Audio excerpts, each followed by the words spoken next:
Žižek and Heidegger. The question concerning techno-capitalism. Thomas Brockelman. Contents.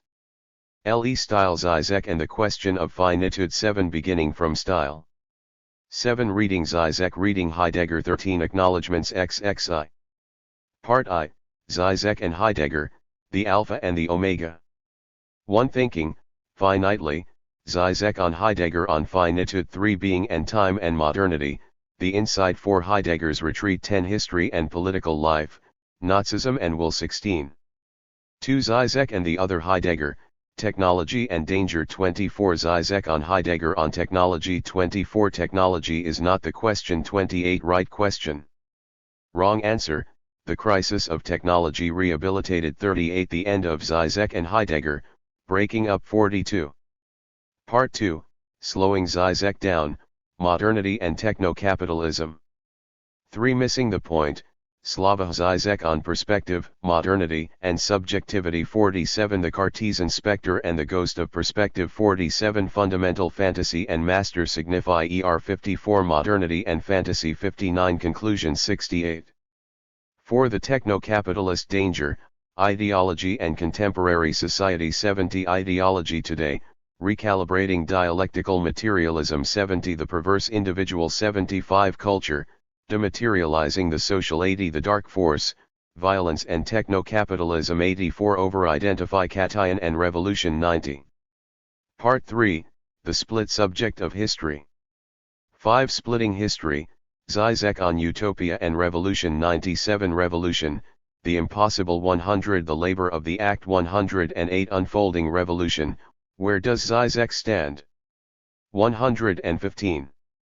6 the pervert and the philosopher the theologian and the analyst 119 Christianity and perversity in the puppet and the dwarf 122 the desire of the analyst 127 conclusion, Žižek ex machina 139. Notes 143. Bibliography 161. Index 169. 6 Contents. Le style Žižek and the question of finitude. Beginning from style. In the last years of Martin Heidegger's life and the first years after his death the power of the philosopher's future legacy emerged through the phenomenon of the pious Heideggerian. Serious Heidegger readers would mimic the style and tone of the master, speaking of the fourfold difficulty of interpreting his texts or producing forced gerundives as philosophical concepts. And there was certainly no shortage of earthy tones in philosophical writing to honor the Swabian master's peasant rhetoric. Indeed, it was really only with the gradual emergence in international circles of what has been called the French Heidegger, the Heidegger of post-structuralism and particularly of Foucault and Derrida, that Heideggerian piety began to fade. My point here is that this fading corresponded precisely with the emergence of a meaningful criticism of Heidegger's work, that it was only when Heidegger could be properly read that possibilities beyond summary dismissal or abject discipleship began to emerge. Just as had been the case a century and a half early in the Germany of Hegel and his followers, so also now a reception of an important thinker demanded a double event, a first blow to record the fact that something important was happening/had happened, the second to unravel the nature of that occurrence. Plus a change.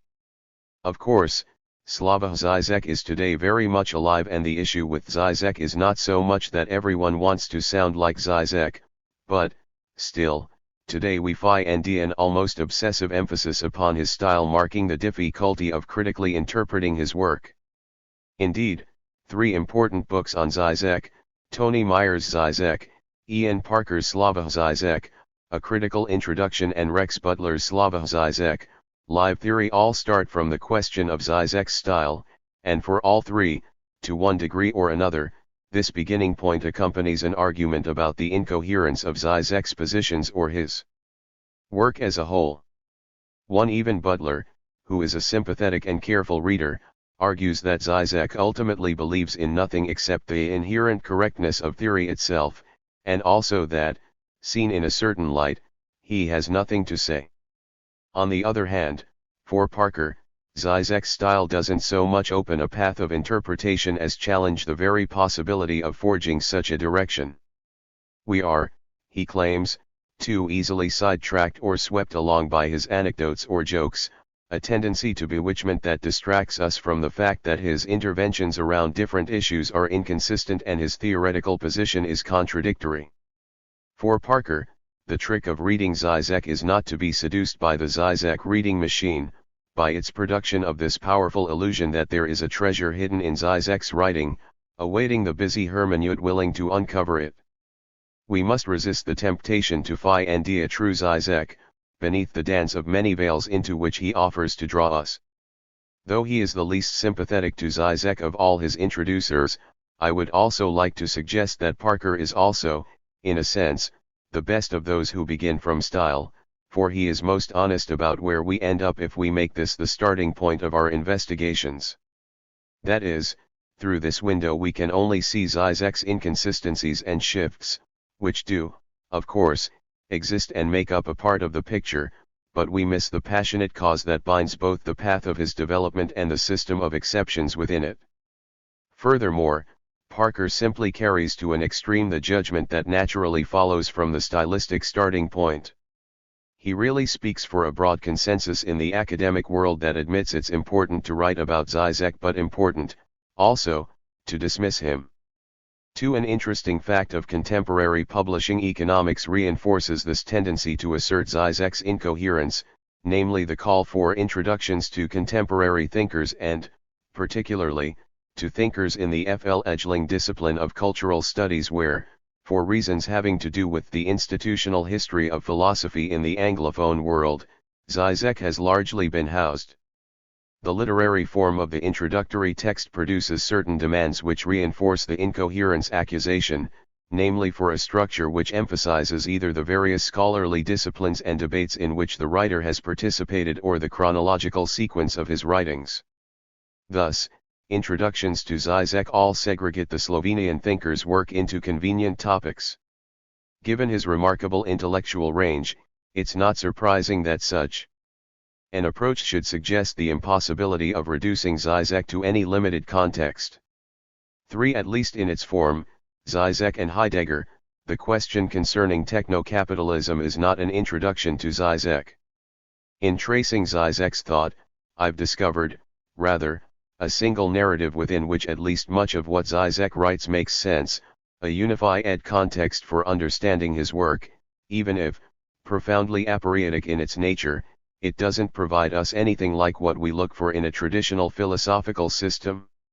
Indeed, the remarkable thing that emerges when one examines Žižek's work through the lens of such a reading is how profoundly irrelevant the various discourses and disciplines that he crosses over time are for his thought.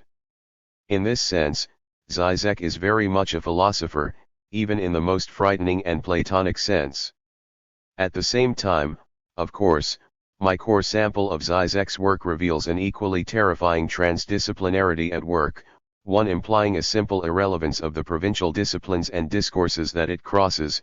Žižek's is a philosophy for a cynical age, for an age enmeshed in what I call the paranoid fundamental fantasy and the perverse reality it constructs. From my viewpoint, we should take the rush to hold Žižek in an introductory format as just that, a symptomatic effort at containment of a thought which is threatening and anxiety-producing in what it reveals about us. No doubt, my book, in refusing a reduction of Žižek to style, will be taken as retrograde, as a reactionary effort to win back Žižek's over for a traditional disciplinary perspective, and, what's more, for the worst such discipline, philosophy. I have little doubt that many representatives of new orthodoxies within the postmodern academy will want nothing to do with my Žižek. But, so I would argue, these same interests also dismiss Žižek or, worse, attempt to contain his thought within the pretty postmodern cage of a play of signifiers, a kind of glass bead game of cultural theory. But, as Žižek is fond of saying, the real venture of critique is the willingness to put forward some theses, to take the risk of saying something, even if it proves wrong or needs later revision. Here it might be worth remembering his attempt at the beginning of tarrying with the negative to defend Lacan against postmodern nominalism. Lacan, however, is not part of this postmodern theory. In this respect, his position is homologous to that of Plato or Kant. The perception of Lacan as anti-essentialist or deconstructionist falls prey to the same illusion as that of perceiving Plato as just one among the sophists. Plato accepts from the sophists their logic of discursive argumentation. 9. But uses it to affirm his commitment to truth. Kant accepts the breakdown of traditional metaphysics, but uses it to perform his transcendental turn. Along the same lines, Lacan accepts the deconstructionist motif of radical contingency, but turns this motif against itself, using it to assert his commitment to truth as contingent. My claim is to correspond in some sense with what Žižek is trying to do, and, that being the case, I've tried to make my text philosophical in the sense in which Žižek's writing is, a sense of philosophy that we should not confuse with mere Platonic universalism. To illustrate, let's consider for a moment what seems objectionable about philosophy from Plato onwards, namely its hubris in claiming to have discovered the truth.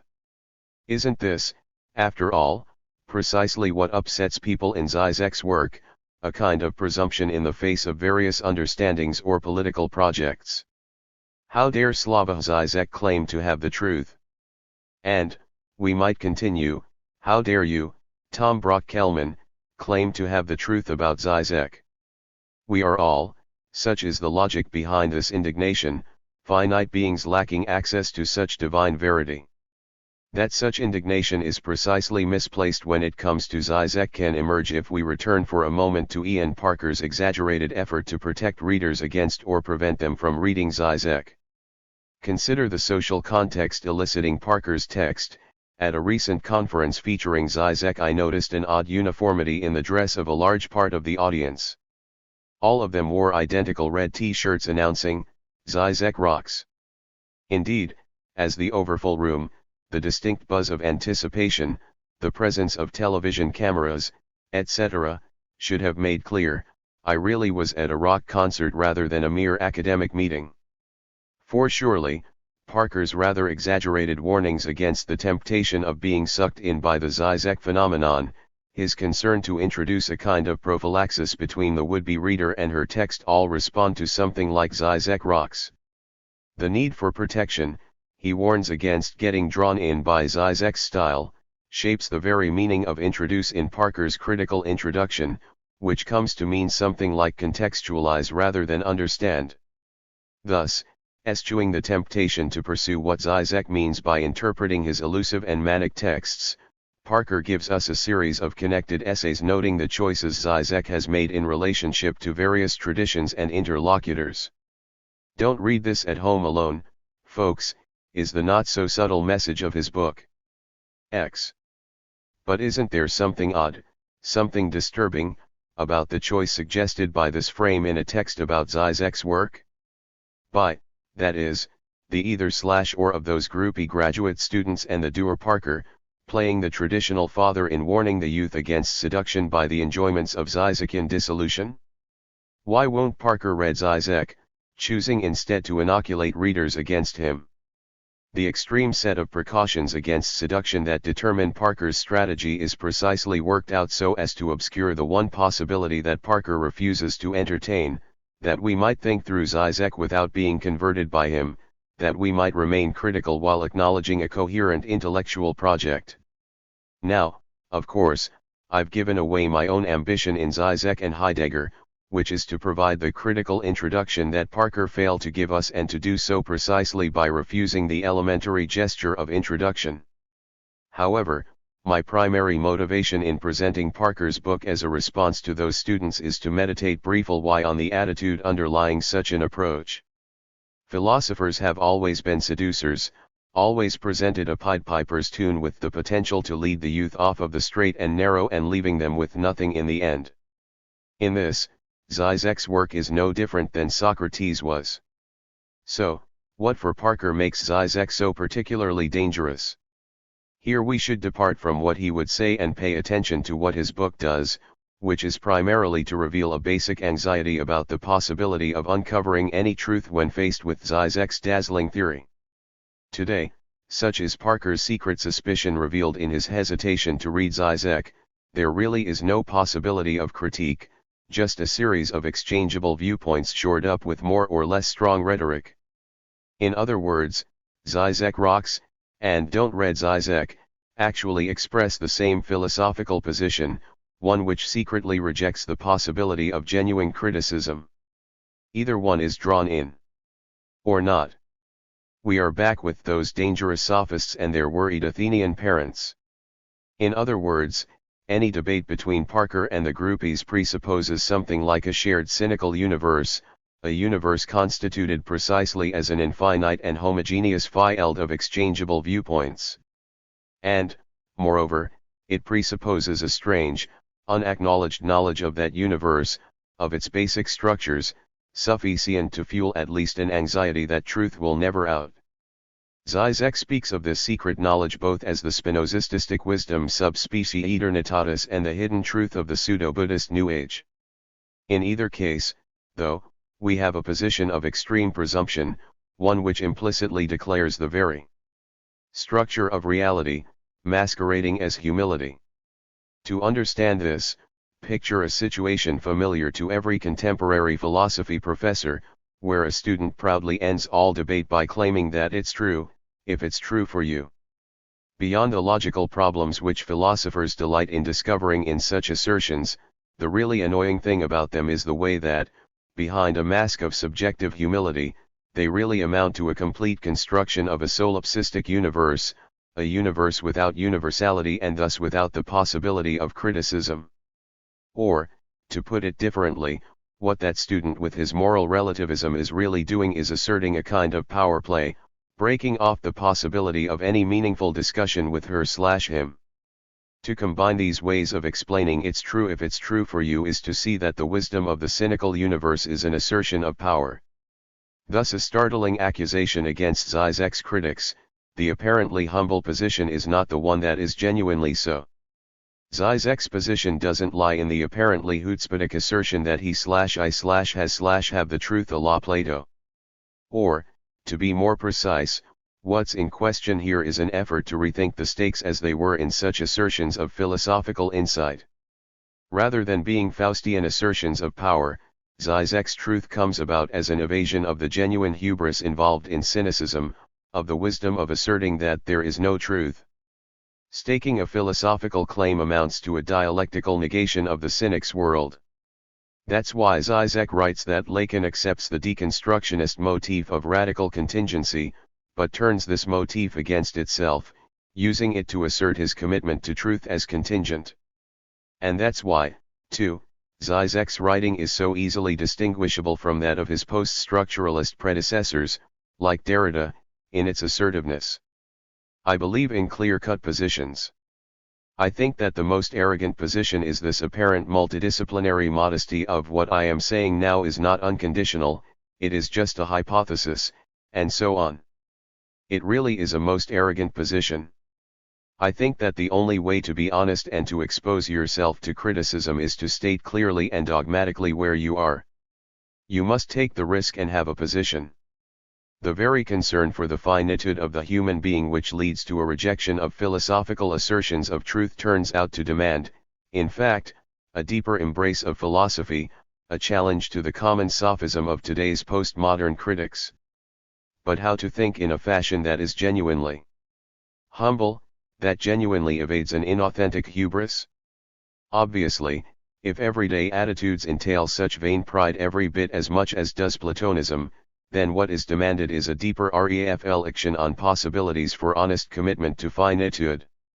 And that's exactly what Žižek's work, in its broadest scope, sets out to do.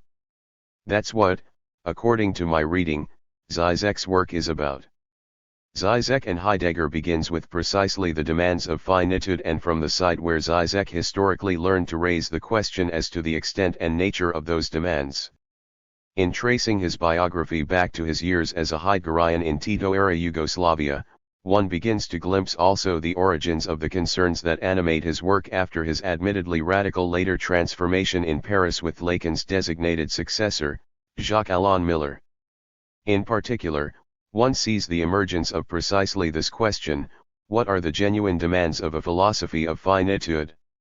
How can we live our lives in a way that acknowledges the limits of human experience and, especially, of knowledge? More than a mere exercise in historical reconstruction, such a starting point in examining Žižek corresponds with his own most extensive efforts to outline his project as a philosophical one. That is, to the extent that Žižek is a philosopher, he himself would insist that we begin from the question of finitude in understanding his work. 5. And, more than that, we must start out from Žižek's relationship to Heidegger, a thinker to whom he refers as connecting all serious contemporary philosophers, for, almost every other orientation of any serious weight defines itself through some sort of critical relation or distance towards Heidegger.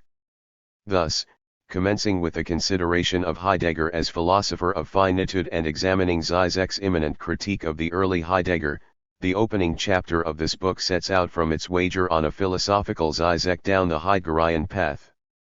Starting from the most important Heideggerian text of the 1920s, Being and Time, I reconstruct Žižek's Heidegger, his demand for a way of acting in and seeing the world answering to finitude, as well his challenge to Heidegger. To begin with the credit Žižek feels that he owes Heidegger, we must note the odd, almost unspoken acknowledgement of the modern world implicit in the pre-turn Heidegger. With finitude, we're not simply dealing with the medieval theme, the need for humility before God, the equation of human self-assertion with 13. Pride and original sin, etc. Surely enough, something of this attitude survives in Heidegger and reemerges as dominant in calls for Gelassenheit, etc. in the later work. However, the insight underlying the theme of finitude in Being and Time and other work from the late 1920s and early 1930s is that what seems a mere epistemological limitation in such medievalism, is, in fact, an ontological truth. If finitude (phi-rst) tells us that we, finite mortals, cannot have the kind of knowledge of reality that we attribute to an omniscient observer, then the Heidegger of this period insists that we conceive this as a limitation of reality itself. The real world is the kind of thing that structurally disallows any such knowledge. In other words, God is dead, there is no external or eternal order to be known. Now, Žižek seconds Heidegger precisely up to this ontological completion of a finitude that initially seems a merely epistemological insight, but the two diverge in their understanding of what such a completion implies, what ethical attitude and what political stance follows from it. If there is not a measure for our lives, what does that mean for how we should live? It is in answering that question that the master and his disciple differ radically. Allow me a self-reflexive trick in order to explain just how Heidegger and Žižek diverge in the way they respond to finitude. Let's take, as a kind of laboratory experiment from which we might obtain a picture of their differing ethoi, the concrete manner in which each thinker approaches the task of reading another master philosopher. My justification for starting from such a point is, first of all, that the very task of dealing with another major philosopher forces the thinker of finitude into a methodological bind. Precisely what defines a text of Hegel or Thomas Aquinas is its ability to produce a demand on the reader to make sense of its insight. We know that Aristotle had an important way of understanding reality, so that any inability on our part to put a finger on that meaning indicates our failure to measure up to the text. Of course, implicit in that demand is the assumption that the text does make sense, the assumption of what Žižek calls the position of the last judgment, and that the interpreter's obligation is to struggle toward its meaning. As he puts it in an essay on Maximilien Robespierre, we are beholden to the idea that somewhere, even if as a thoroughly virtual point of reference, even if we concede that we cannot occupy its place and pass the actual judgment, there must be a standard which allows us to take the measure of our acts and pronounce their true meaning. Every philosophy student must be familiar with the psychology of humility and guilt with which we typically face theoretical masterpieces. 6. 14.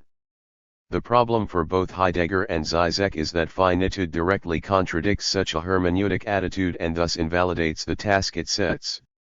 The key to this conclusion is that the perspective of the Last Judgment is false, that there is no other, no position corresponding to the illusion created by the master philosopher's text. To return to the question of how Žižek diverges from Heidegger, we might compare the way that they deal with the concrete interpretive task of facing off against the texts of another master. Now, of course, as I've already implied above, the starting point here is held in common between the two of them, which is, namely, the need to reject any slavish rehashing of another thinker's arguments and insights. For a philosopher to interpret a serious philosophical work is precisely not to represent it, to give us a mere exposition of what it says. In a famous essay on Nietzsche, Heidegger insists on the necessity that any genuine interpretation of an important philosophical text must give to the text something out of its own substance, a practice which the layman, comparing the new interpretation to what he holds to be the content, judges to be an arbitrary imposition. Žižek, in a recent confrontation with the work of Gilles Deleuze, similarly suggests in his introduction that there can be no dialogue between philosophers, a fact that he further elucidates as the necessity that philosophers misunderstand one another.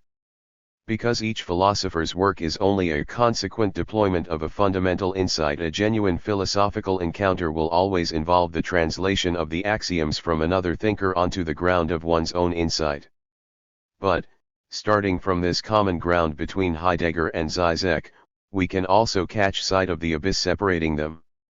If both take the task of finitude to necessitate using a violent hermeneutics, the nevertheless significant differences between the way that Heidegger reads Nietzsche and Žižek reads Deleuze are telling. Let's begin from Heidegger's Nietzsche interpretation, whose very violence Heidegger immediately softens. He admits that a right elucidation never understands the text better than the author understood it, but still justifies approaching Nietzsche at all by explaining that his hope is to touch upon the same toward which the elucidated text is thinking. The notable thing about these last interpretive gestures is the way that they seem to readmit the very perspective of the Last Judgment, which 15. Heidegger and Žižek had agreed to be wrong.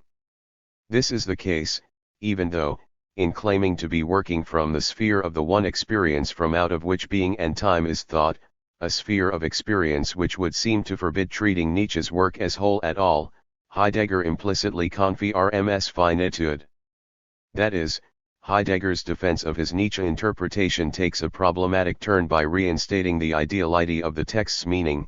Nietzsche and Heidegger may not be saying the same thing, but both are saying something, both texts have a meaning, and it is this, I take it, that constitutes the same allowing interpretive dialogue between them. If nothing else, they share a structure of meaning, precisely insofar as each text demands to be read in terms of that hidden treasure demanding the reader's interpretive labor. Heidegger slants everything, in other words, so as to defuse the violence of his confrontation with another thinker, to reinstate an ethic of humility before, or at least circumspection about, Nietzsche's text. But isn't Heidegger's language here revealing in reinjecting an attitude of openness to the other? In order to push back against the implicit charge of intellectual hubris, Heidegger reinstates precisely the one thing that finitude forbids, the totality of the meaning system in the text. A fatal step, then, and one whose repercussions are both immediate and far-reaching. We have an anticipation of Heidegger's ethical attitude after the war, that is, the path that will take Heidegger through the question concerning technology and to letting be. In every case, Heidegger only continues his strong interpretation while all the while advocating an end to the violent erasure of alterity in Western metaphysics. In contrast, Žižek's approach to Deleuze in Organs Without Bodies is unapologetically violent. Indeed, strangely, the model for Žižek's philosophical misreading of a philosopher is Deleuze himself, who, in an interview from Negotiations, characterizes such an interpretive encounter as buggery. His tendency is, see the history of philosophy as a sort of buggery or immaculate conception. I saw myself as taking an author from behind and giving him a child that would be his own offspring, yet monstrous. It really was important for it to be his own child, because the author had to actually say all I had him saying. But the child was bound to be monstrous too, because it resulted from all sorts of shifting, dislocations. 16.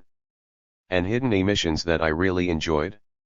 So enthusiastic is Žižek for Deleuze's idea of philosophical buggery that he brings his critique of him to a head by proposing his own theatre piece, a dramatization he calls Taking Deleuze from Behind with Hegel.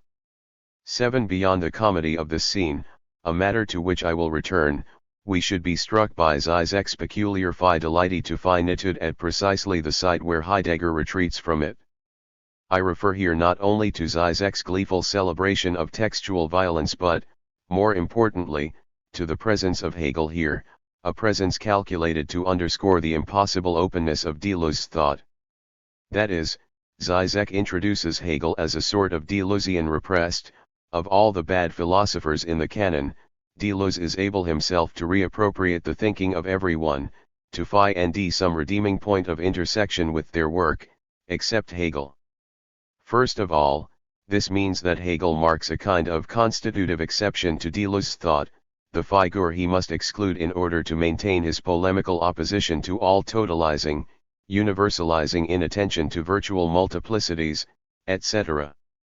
However, Žižek's point is also and importantly that Hegel is far more intimate to Deleuze than such a figure of exceptionality would indicate, an intimacy that, so Žižek, would make any cohabitation of the two into a kind of incest. For example, Deleuze's most famous anti-Hegelianism comes in his rejection of negativity, his Spinozist assertion of pure positivity. In Deleuze's polemic, Hegelian negativity is precisely the way to subordinate difference to identity, to reduce it to a sublated moment of identity's self-mediation. Žižek, on the contrary, proposes that it is precisely the threat that such is not the case which leads to Hegel's repression. Deleuze's pure positivity constantly divides and complicates itself. The properly Deleuzean monster is thus a negativity which functions in the same way. That is, what remains unthinkable for Deleuze is simply a negativity that is not just a detour on the path of the one's self-mediation, and that is precisely what Hegel, so Žižek, does, the unheard of positivization of negativity itself. In the non-dialogue between Žižek and Deleuze, Žižek attempts to rip open Deleuze's thought precisely at the point where he, famous advocate of a non-totalizable, Nietzschean pure becoming, seems to retreat to a finite and closed polemical meaning. Žižek forces Deleuze to be more Deleuzean than he wants to be. Here we have a hermeneutics of 17. Finitude with a vengeance, an interpretive operation designed to insist upon the incompleteness of a symbolic field which otherwise would present itself as closed. This difference between the freedom of Žižek's exuberant taking Deleuze from behind and Heidegger's shameful and apologetic rape of Nietzsche bears witness, I would claim, to precisely the ethos of finitude to which Žižek aspires and from which Heidegger retreats. Not only does Žižek demand that we give up on all piety, all guilt and submission to an ontological totality which we only imagine, he also does so in a manner which is both open and even funny. Indeed, as we will see when we turn to Žižek's critique of Heidegger in the First chapter of Žižek and Heidegger, the voice of finitude is not the anguished cry of Dasein facing its being toward death in anxious honesty. Instead, we face our finitude, so Žižek, when we shrug off the guilt and anxiety which can only emerge when we take being as a whole. Nor is the subject of finitude closeted in narcissistic solitude. If we are to believe Žižek, there's a great deal of buggering going on, a great deal of, admittedly weird, sociality happening. Weird, yes, but also, in an odd sense, public and open, a coupling whose monstrous offspring becomes the subject of ongoing debate and discussion. In any case, Žižek pulls Heidegger away from his Swabian solitude and demands that he take a joke. Let me take the question of interpreting a philosopher further, applying it to my reading of Žižek. Žižek and Heidegger is an essay on Žižek's thought, my effort to make sense of Žižek from the horizon of my own thought, which means, of course, that it raises all those questions about what precisely such a making sense implies, the very ones with which we've just been struggling. We might start in addressing those issues again by distinguishing my effort to write an essay on Žižek from either that slew of introductions to Žižek from which I began or, on the other hand, from the systematic scholarship of Adrian Johnston, whose Zizek's ontology provides a deep and thorough interpretation of Zizek's philosophical position in relationship to the history of German thought. My own engagement with Zizek is both more modest but also more presumptuous than Johnston's, since my starting point necessitates, as we've had ample opportunity to see, following Zizek himself in eschewing any hermeneutical measure based on completeness. No, this essay is just that, a try or attempt, the fruit of years of struggle with Zizek's writing, whose success or failure must lie in whether or not it actually manages to say something about Zizek, to make some sense of his dense writing in the terms by which I myself understand the world. 18. But wait. Haven't I just written above that Zizek's radical hermeneutics of finitude argues precisely against the kind of humility I've just posited for myself, showing it actually to betray my cause? How can I claim to make sense of Zizek when it is precisely the question of a sense to be made that haunts my footsteps? In answer to these questions, let me suggest that Zizek is not honest, or at least not completely honest in describing his relationship to Deleuze. Perhaps, the best way to put this would be simply to say that Organs Without Bodies is a good interpretation of Deleuze, a much more compelling interpretation than Zizek lets on.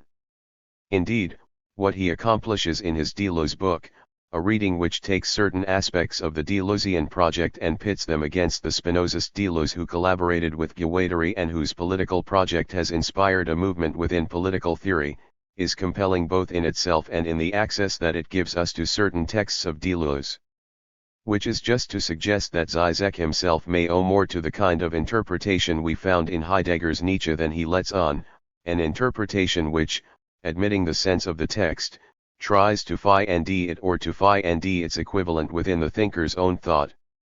Given that Zizek writes about Deleuze from an irreducibly hostile Lacanian perspective, it's not only the failure of any dialogue that should strike us in Organs Without Bodies, it's also manner in which his elucidation of Deleuze indicates a fertile same shared with Deleuze. And once we admit this, two additional observations force their way on us. First, we must note again Zizek's disdain for post-structuralism with its refusal to say just what it means. Zizek's embrace of a critical discourse based on the Hegelian Marxist tradition is precisely a resistance to our direction when we choose only to avoid the closure of meaning. The name, Derrida, stands in Zizek's writing for the problematic I'm indicating here. Secondly, and consistent with Zizek's desire to avoid all post-structuralist affectation, we must recall that one of the great pleasures in reading his texts is the lucidity they bring to their subject matter, the way that Zizek helps us to understand what Marx really meant by dialectical materialism or Heidegger by anticipatory resoluteness.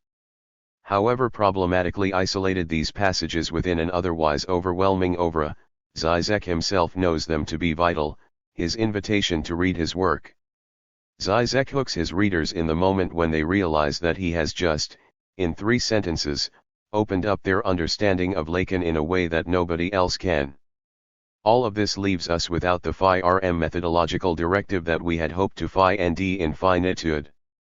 But it also suggests another principle, 1. 19. Anchored not in what Zizek says about how we should engage in philosophical interpretation but rather in what he does, a distinction that is, as I've already hinted, essential to his own critique of ideology. 8. Isn't the real key to understanding Zizek the irresolvable tension between what I've called the Heideggerian and the Zizekian hermeneutics, between an approach which assumes the text to be closed and thus to contain an interpretable meaning and another approach which insists on the impossibility of such closure? Indeed, we might almost speak of a generative battle between these two impulses in the unfolding of Zizek's discourse. If I'm right about that, then perhaps the reader will forgive my exegetical moment in Žižek and Heidegger, as well as the way that I stretch it onto the framework of my own violence toward Žižek, my own philosophical buggery. In hopes of winning such forgiveness, let me remark about my theme, the odd relationship Žižek/Heidegger, that, even where the story in my book doesn't explicitly concern Heidegger, precisely in the necessity for an irreducible moment of textual humility, Heidegger is always there. He remains, indeed, in my unwillingness to accept Zizek's efforts to smooth over his debts to Heidegger, to the past, to the closure of meaning. The reader can find Heidegger in the ultimate victory of paradox and even aporia in my Žižek. Part I. Žižek and Heidegger, the Alpha and the Omega. Chapter 1. Thinking, finitely, Žižek on Heidegger on finitude. One might define the distinctive quality of late 19th and 20th century European thought with the term philosophy of finitude, meaning by that something like the effort to think the human situation without reference to a Platonic viewpoint from and for which human life is to be lived. As a project, such a philosophy also aims to allow not only a more honest individual life but more open relationships between individuals and between the individual and society, relationships not shaped by metaphysically imposed expectations and imperatives. As Žižek puts it in the parallax view, echoing more than a century of continental thought, there is no transhistorical absolute knowledge. And the task of philosophy must be to help us live with and in the situation constituted by this insight. Seen thus, existential and phenomenological traditions would share a commitment to a radical historicity, perhaps best announced, as Heidegger himself pointed out, in the famous slogan of Nietzsche, "God is dead." Neither history nor any other dimension of human existence affords us, or anyone else, the possibility of dispensing with immersion in the midst of things. No viewpoint from nowhere. No eternal verities. Finitude. One though in theory it cuts equally against pre-modern, cosmological philosophy, the commitment to finitude arises largely as a rebellion against the hubris of modern philosophy and science, a rejection of the abstraction of modern life. With finitude must be inscribed the impossibility of self-transparency à la Descartes, the necessity of a constitutive blindness at the level of the conditions allowing us to live in a meaningful world. Now, the Heideggerian provenance of Žižek's work has often been noted, though, for all of its currency, the significance of the younger Žižek's discipleship to the Yugoslav Heidegger school has occasioned little real reflection. With finitude, however, we can specify the aspect of Heidegger's thought which earns him the position for Žižek as the unavoidable reference point of all contemporary philosophy. Of course, Heidegger is not the only significant existential thinker, the only thinker to thus the matis finitude, and we must acknowledge the presence of both Kierkegaard and Sartre as influences on Žižek.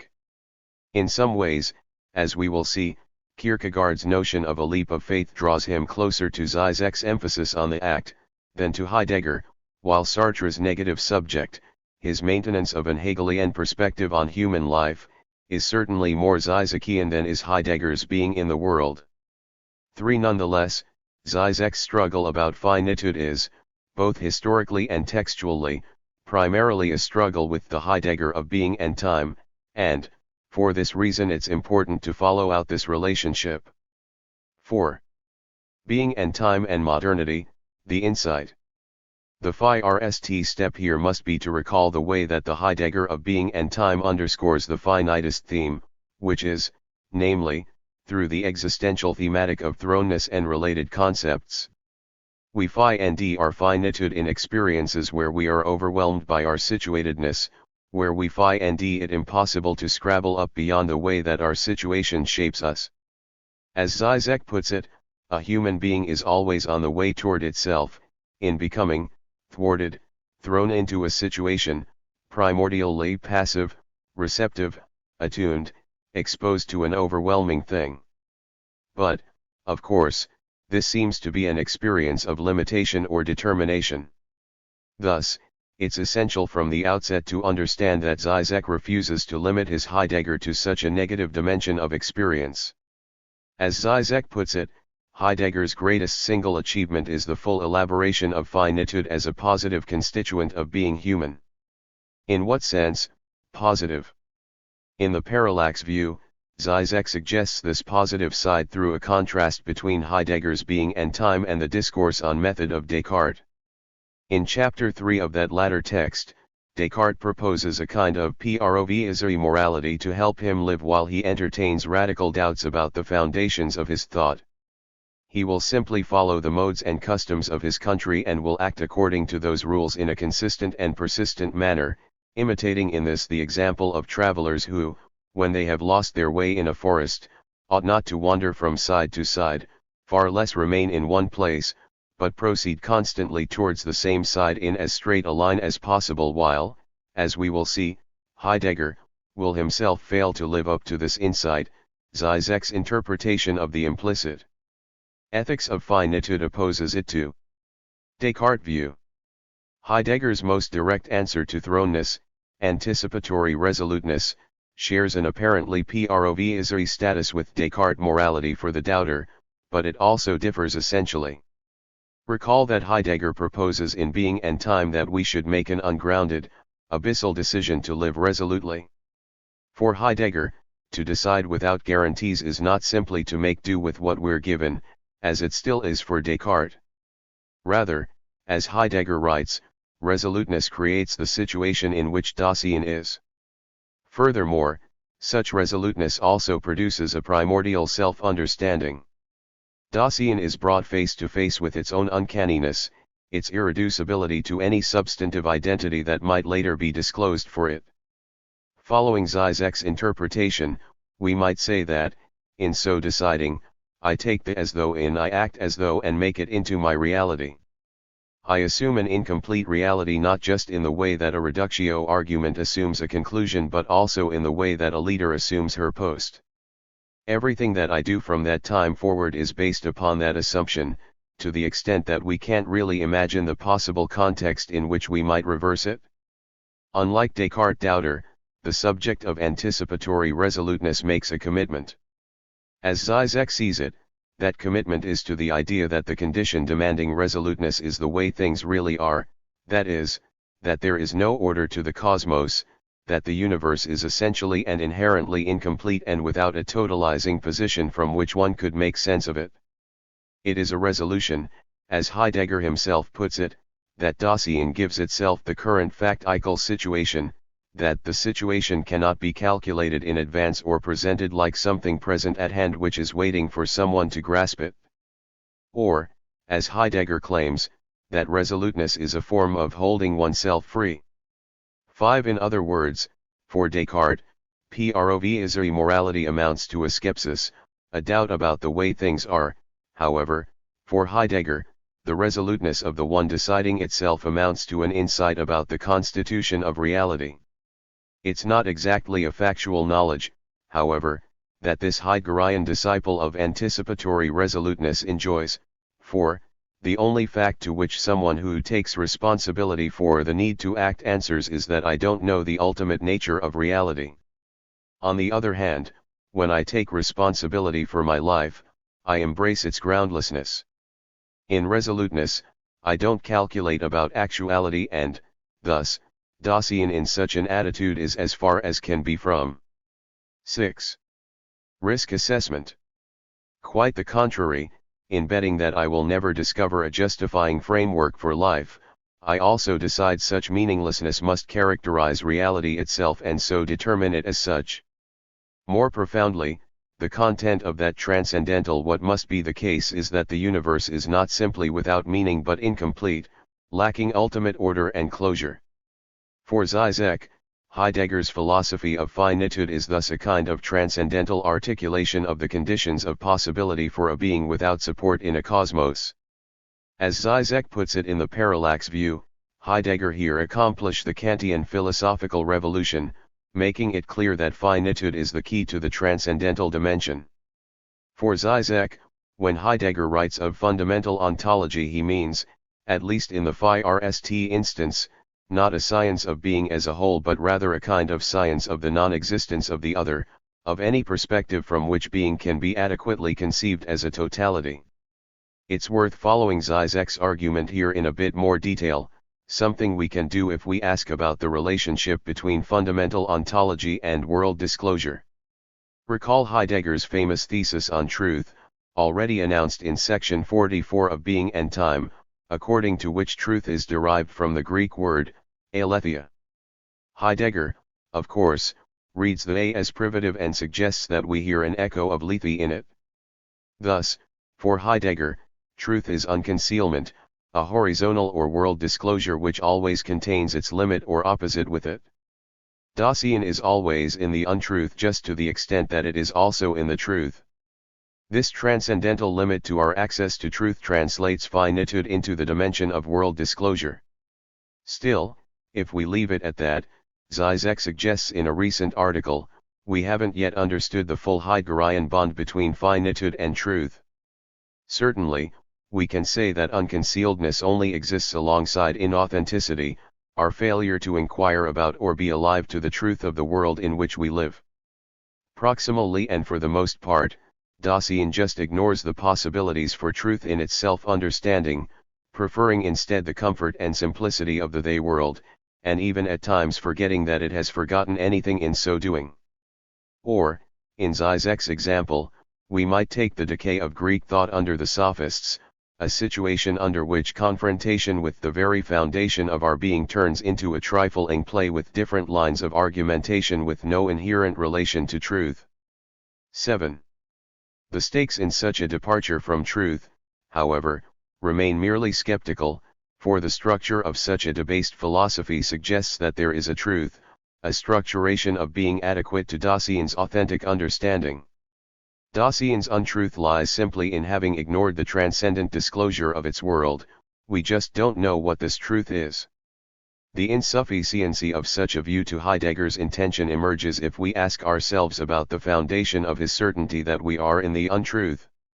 Isn't it, insofar as we assume that we might authentically pay attention to our unconcealment, possible by definition that Dasein could attain to the truth of its world? Why should Dasein be primordially in the untruth? Žižek argues, in answer to these questions, that Heidegger's insight about the disclosure of being also contains another meaning, and a meaning, indeed, necessitated by his insight about finitude. The limitation of unconcealment doesn't only emerge when we fail to inquire after the truth of our world, quite the contrary, alongside such failure, Heidegger persistently finds another kind of failure or untruth linked to precisely those moments in which Dasein is attuned to truth. Here, the concealment at the heart of unconcealment emerges precisely in the way that a world only exists insofar as we produce it in our very way of seeing. 6. Even when we are attuned to our world, we miss our contribution to the constitution of worldhood. The world is not, at least at one point, at the point for which it appears. Or, to use a language more in tune with Heidegger's, with worldhood comes necessarily the danger of falling implicit when we pay attention to the world and ignore our own Dasein. That is, the concealment here lies in the way questions of truth already are filtered through the pair of glasses actively producing our world horizon. Or, to put this in another way, such an horizon is not only transcendent, organizing being into a totality to which we lack access, but, rather, at the same time is also an immanent horizon of this disclosure itself, invisible on account of its excessive self-evidence. In other words, to the extent that, as Žižek insists, we must take the grounding of unconcealment in both ways, a sufficient understanding of Heidegger requires that we also take being itself to lack truth, to lack another, broader horizon to which one might appeal for the way things really are. Which means that the ontological horizon doesn't only indicate something else more beyond being which organizes it as a whole, but also the immanent finitude of the world itself, a finitude beyond which there is, literally, nothing, only Dasein itself in its subjective nullity. This side of concealment in our unconcealment is 8. Precisely the point from which we see the world, an immanent blind spot, and, as Žižek puts it, the difference between beings/entities and their opening, their horizon of meaning, always also cuts into the field of beings themselves, making it incomplete/finite. While Žižek's emphases in the above argument might strike the reader as unusual, there's nothing about this approach that openly challenges Heideggerian orthodoxy. However, from this starting point, Žižek draws conclusions that cut across the grain of mainstream Heidegger scholarship and even of Heidegger's self-understanding. The most important of these is that, precisely in his commitment to finitude, Heidegger pursues a kind of modernist project. That is, to the extent that modernity is defined by a disenchantment of reality, by the challenge to the great pre-modern and medieval synthesis asserting reality to be a meaningful whole, assigning each and every being or act an appropriate place. Any assertion of finitude belongs to the modern project. In taking finitude to be a structure of ontology itself, Heidegger's analysis of Dasein and the ethics of authenticity that accompany such an analysis stands squarely in the modern tradition.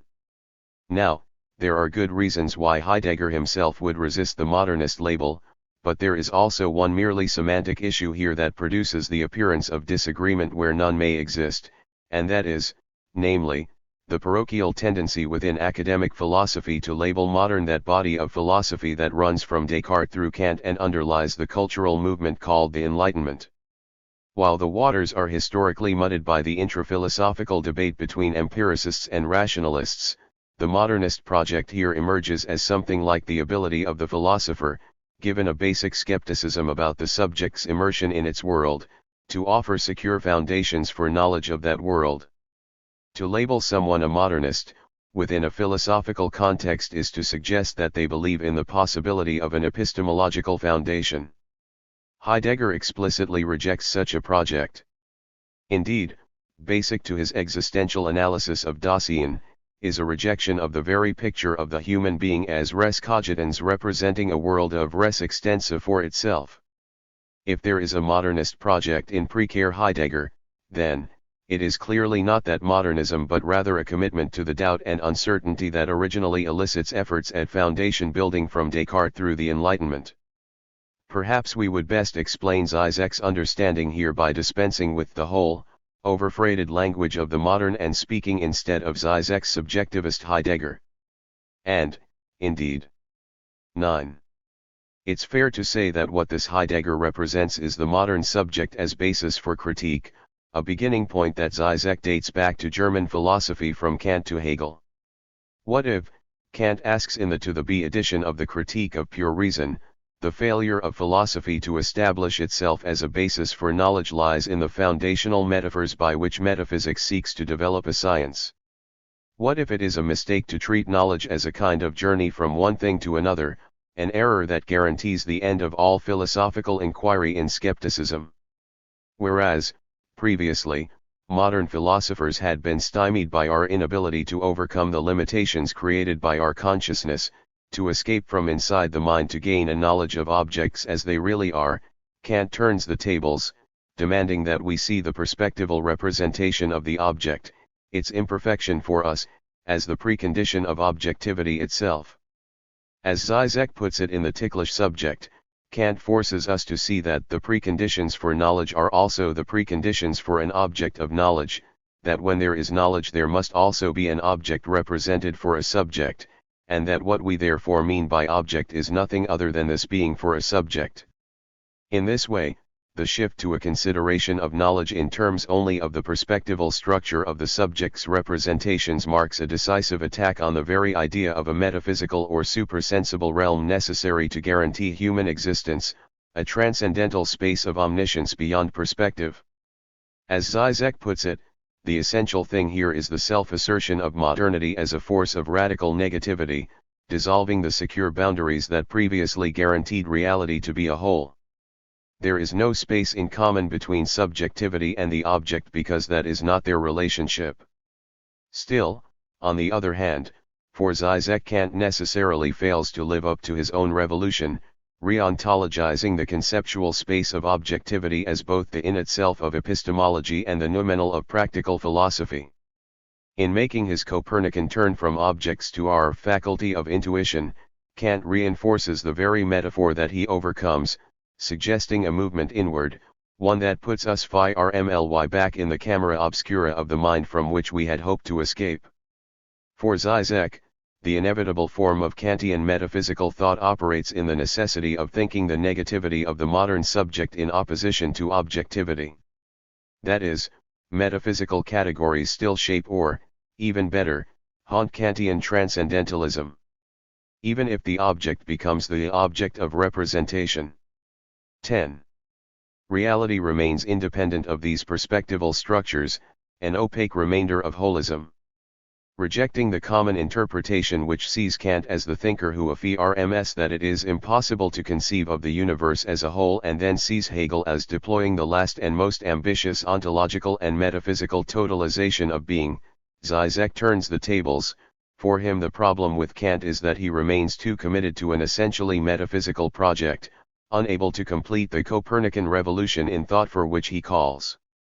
Hegel, in Žižek's view, completes the modern revolution by attacking this residual whole. He simply repeats the Kantian move with regard to the objects of consciousness/knowledge by applying it to reality itself. What if, asks Žižek's Hegel, we double Kant's insight that the conditions of possibility of our knowledge are at the same time the conditions of possibility of the object of our knowledge, by positing that the limitation of our knowledge is simultaneously the limitation of the very object of our knowledge? Or, in other words, the gaps and voids in our knowledge of reality are simultaneously the gaps and voids in the real ontological edifice, and, therefore, the insufficiency of this knowledge with regard to reality signals the more radical insufficiency of reality itself. Oddly enough, by Žižek's reading of him, the Heidegger of anticipatory resoluteness would amount to a radical modernist in the Hegelian mold, one who would insist upon translating the epistemology of finitude back onto the reality before which we admit our limitations. In other words, it is no accident that Heidegger's version of the ethics of finitude here demands an implicit assertion of reality's nature rather than simply an admission of our limitations in knowing reality. To live finitely is to assert oneself about the world in which we live, or, at least, to commit oneself to the world's incompletion and our freedom in it. It is precisely in this sense that Žižek speaks of Heidegger as accomplishing the Kantian philosophical revolution, with his transcendental analysis of Dasein's finitude, an accomplishment that eluded Kant himself. Heidegger's retreat. Now, most of Žižek's criticism of being and time and the work following it through the mid-1930s dwells on the impoverished social and political structure underlying it. But Žižek never fully explains his own path from Heidegger's subjectivism to social and political questions. When pressed to complete the critique of Heidegger's philosophy of finitude, both the parallax view and the ticklish subject turn immediately to the social and political stakes of Heidegger's thought, the question of Heidegger's Nazism, the possibility of an Heideggerian politics, etc., etc. In other words, Žižek leaves out a step in his argument, and an essential one at that, namely, the explanation of why Heidegger's great social/political error doesn't stem from his subjectivism at all and what it does stem from. It's to the task of filing out that unarticulated moment in Žižek that I now turn. Let me offer what is admittedly a mere reconstruction of Žižek's argument, an effort to fill in the missing step. 7. While such a method demands that we strike out a little from what he has explicitly written or said, it will not only allow us to bind Žižek's political critique of Heidegger with his position on finitude but also help to clarify several cryptic Žižekian statements about the limits of a philosophy of finitude and of being and time. While Žižek does a good job of underscoring the radically of anticipatory resoluteness, Heidegger's 3 chapters which prepare the way for that concept present more difficulties. This is a key section of Being and Time, the part of the book in which Heidegger increasingly concretizes ways in which Dasein might be said to experience its own being in toto. First in the famous analysis of being towards death and then in the discussion of guilt and resoluteness by which he claims to give an experiential pinpoint to such pre-theoretical self-understanding, Heidegger builds his bridge between fundamental ontology and existential philosophy, and it is obvious that, if this bridge fails, so does the basic project of being and time. My claim here is that a careful Žižekian examination of these chapters in Heidegger would indicate a misplaced keystone. We might, in fact, use either or both of chapters 1 and 2, but, for the sake of brevity, I'll stick with the clearer case here, the discussion of existential guilt and resoluteness in the 2nd chapter of Division 2. In attempting to connect the existential concepts of Chapter 2 with concrete experiences, Heidegger starts out from the call of conscience, a call which he reduces to its essence as the existential accusation, guilty, with which Dasein is always faced. Heidegger carefully dissociates this call from any specify see remorse over 12 deeds or intentions. Indeed, he argues compellingly that existential guilt underlies the possibility of the more familiar and everyday pangs which we usually associate with the call of conscience. Whence comes this omnipresent and foundational affect? As Heidegger's analysis reveals, Dasein is guilty in having evaded its own voice and thus being seduced by the comforting everydayness of the they, with its elimination of ambiguity and uncanniness. Thus, for Heidegger, Dasein itself, though only in its uncanny nothingness, is the caller who breaks up the party of inauthentic definiteness, who challenges our identification with our publicly defined selves and their projects. The key moment of guilt here is one that happens to us, and its force seems to come from the tension between inauthentic common understandings and those which are my own most possibilities. 8. Heidegger characterizes resoluteness in the face of such guilt as wanting to have a conscience, that is, as understanding and aligning one's Dasein with the indefiniteness of care. While, given the sordidness of the life I have lived by following the accepted self and world understanding, my guilt will always, in the first instance, take the form of self-accusation. I respond resolutely, authentically, to this raggedness by acknowledging its inevitability.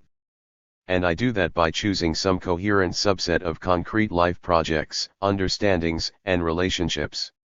The existential choice here amounts to what I called commitment above, a complete investment in, and transformation through the situation in which it occurs.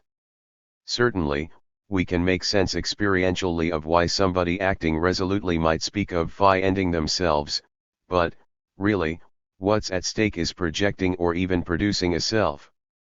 Recall here Zizek's emphasis upon the way that the commitment of anticipatory resoluteness attacks any conceptual space constituting a limit to finitude.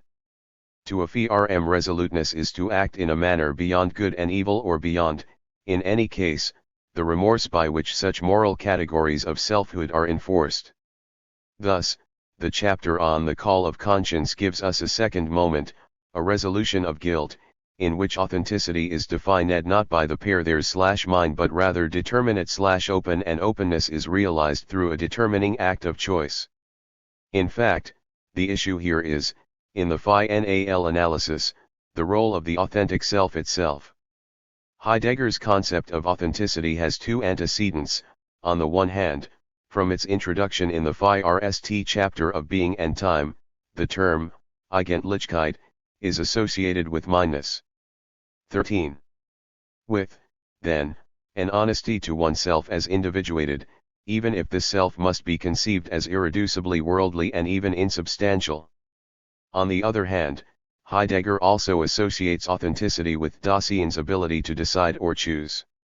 To this extent, the issue of authenticity is not so much one of individuality versus groupthink as it is a kind of understanding of its world which frees it from even internal measures of its being. Which is just to affirm Heidegger's own insight that, with such resoluteness, we find an essential freedom, a spontaneity. In the light of this ambiguity, we might say that, Heidegger, unacknowledged, changes the subject of his analysis between the Dasein of experience in general and authentic Dasein, moving from a romantic, individuated self to a chosen, created subjectivity. And, in retrospect, doesn't Heidegger's own forced description of the categories in both chapters 1 and 2 of the second division hint at this shift? Since it is ready for anxiety, anticipation is no longer simply anxious being towards death, a state into which Dasein is born. Since it wants to have a conscience, resoluteness is no longer simply the existential call to conscience in its dramatic presence.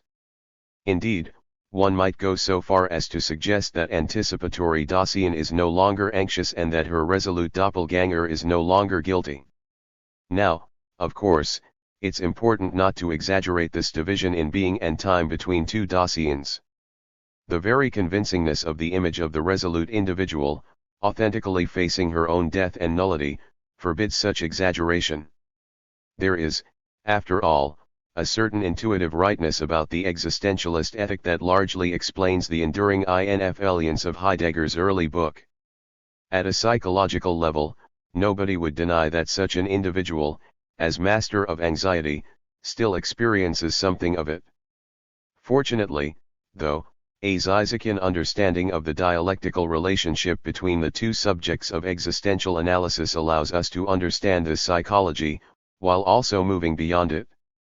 Recall that being and time introduces the concepts of care and being towards, eth as figures for, more or less, the uncanniness of Dasein's being, the way that its existence is never present at hand to it as a mere object for analysis. Now, the value of existential conscience as a moment in Heidegger's thought is that it suggests a concrete dimension in which such uncanniness obtrudes upon our everyday consciousness without becoming such an epistemological object. 9. Uncanniness isn't missing from the first subject, guilty Dasein. As Heidegger is at pains to indicate, the virtue of 14. Authenticity is that, in it, Dasein is in the truth, namely, the truth that is constituted by its own uncanniness all along. However, neither the anxiety of being towards death nor even the guilty, of the call of conscience directly thematize this indefiniteness as self-understanding. In existential guilt we know ourselves in being struck by what we are not, our everyday they selves with our definite self-understandings and projects. But to know that we are not the definite person we thought ourselves to be or even any such determinate character is not yet to understand ourselves as the indefiniteness of care or being towards death. If such Dasein were forced to give its self-understanding, wouldn't it be something like, I am not what I thought myself to be, nor what others think of me?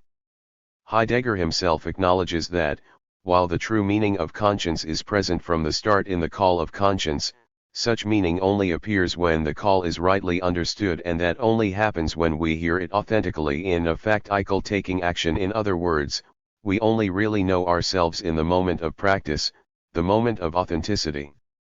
We might say that, lacking such a praxical response, Dasein remains wedded to a view of itself as that kind of subject tragically opposed to a meaningless world. From the viewpoint of the Dasein experiencing guilty, there is still a court of appeal before which my everyday self is accused. There, I am called forth and summoned to being guilty, forcing me away from my everyday self and world. In other words, I'm suggesting that the shift from the call of conscience to resoluteness mirrors the movement Žižek phi and ds from Kant to Hegel, a parallax shift from an incomplete to a complete modern dialectic. The only difference in my example from being and time is that Heidegger does not, indeed cannot, acknowledge the shift whose assertion underlies Hegel. Rather than admitting the difference made by the movement from a Kantian framework wherein a finite subject faces off against the noumenal or the in itself to a finite being, Heidegger projects the characteristics of those Kantian structures onto the viewpoint of the authentic subject, so that, the authentic person exemplifies a kind of doer-Germanic individualism in its reticence, certainty, etc., etc. In Žižek's words, this side of being and time models an ultra-serious heroic confrontation with our destiny. For this reason, it remains unclear whether Heidegger suggests that we should not take the end of a philosophy of finitude to be a tragic situation in which a humanized 15. Subject confronts a meaningless universe. But, in any case, Žižek demands that we push our understanding of finitude in another direction. We must move away from the utter seriousness, the all-pervasive pathos of the merely existential Heidegger. To describe his differences with Heidegger's classical existentialist philosophy of finitude, Žižek suggests an alternative type of comedy to the classical one. Such a comedy depends not upon the symmetrical and harmonious resolution of a potentially tragic situation but rather upon an asymmetrical doubling of tragedy, upon the infection of the subject of enunciation by the negation otherwise reserved for reality. 10. He reminds us of an old graffiti from May 1968 in Paris. Somebody crosses out an original inscription, God is dead, Nietzsche, and writes over it, Nietzsche is dead, God. Now, for Žižek this is not yet the alternative comic dimension and indeed represents the worst kind of ideology, for the implicit result of the joke would be that God is alive and able to have the last word on Nietzsche. Thus, Žižek follows Alenka Zupanisi in suggesting that the joke really should have read, God is dead. And, as a matter of fact, I don't feel too well, either. Without this gesture oddly preserving subjectivity in a wavering half-existence, we necessarily revive God by maintaining the tragedy of existentialism, either God is dead, so that the tragic hero Nietzsche must suffer, or Nietzsche is dead, proving that he was never anything but a speck of dirt, manipulated by the divine consciousness. Whether we tell the story as the death of God or of Nietzsche, the tone is Byronic, outsized, tragic. And isn't this just the symptom that the narrative's purpose is one of reassurance rather than exploration or challenge?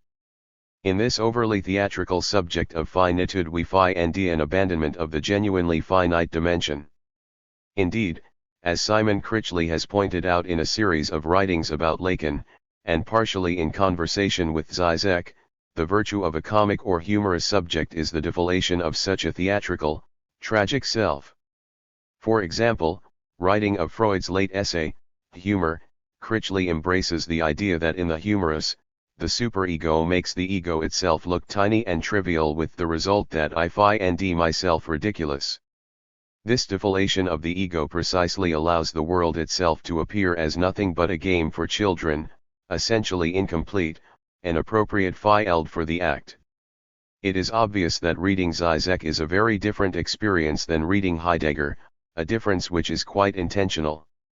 In a recent interview, Žižek notes his deep distrust of the Heideggerian pathetic style, a distrust which, he insists, underlies his compulsion to vulgarize his own. 16. Writing, filing it with references to German toilets, sex acts, and reality TV.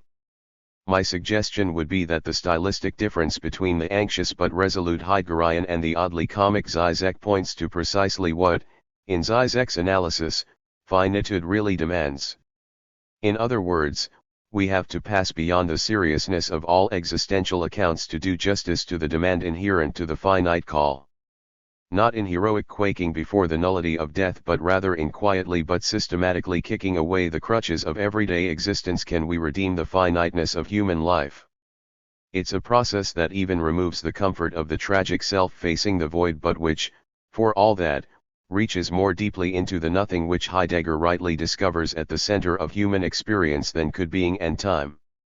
All of which would explain why Žižek combines repeated encomia of Heidegger's philosophy of finitude with warnings about its limitations, warnings that extend, indeed, to an imperative that we resist any temptation to rewrite a good being and time. That is, to the extent that the project of being and time as a whole demands we overlook or minimize the shift in perspective between the existential structures of Dasein's being and the existential stances definitive of its authenticity, it cannot be saved. And such a demand is surely inherent in the very project of grasping the structure of being as a whole from the pre-reflective experience of Dasein, that is, Heidegger's very project in being and time demands that he draw a straight line from the pre-reflective dimension of our thrownness to authentic understandings of that state. History and political life, Nazism and will. Now we are finally able to turn to Žižek's criticism of Heidegger's politics, and particularly to his shocking embrace of Heidegger's apparently Nazi rhetoric, or at least, his willingness to applaud elements of Heidegger's approach in the period where others see only symptoms of his great error. But the first step here is to reflect upon the implications of Žižek's Heidegger critique, as we've constructed it to this point, for understanding the very relationship between individual and society.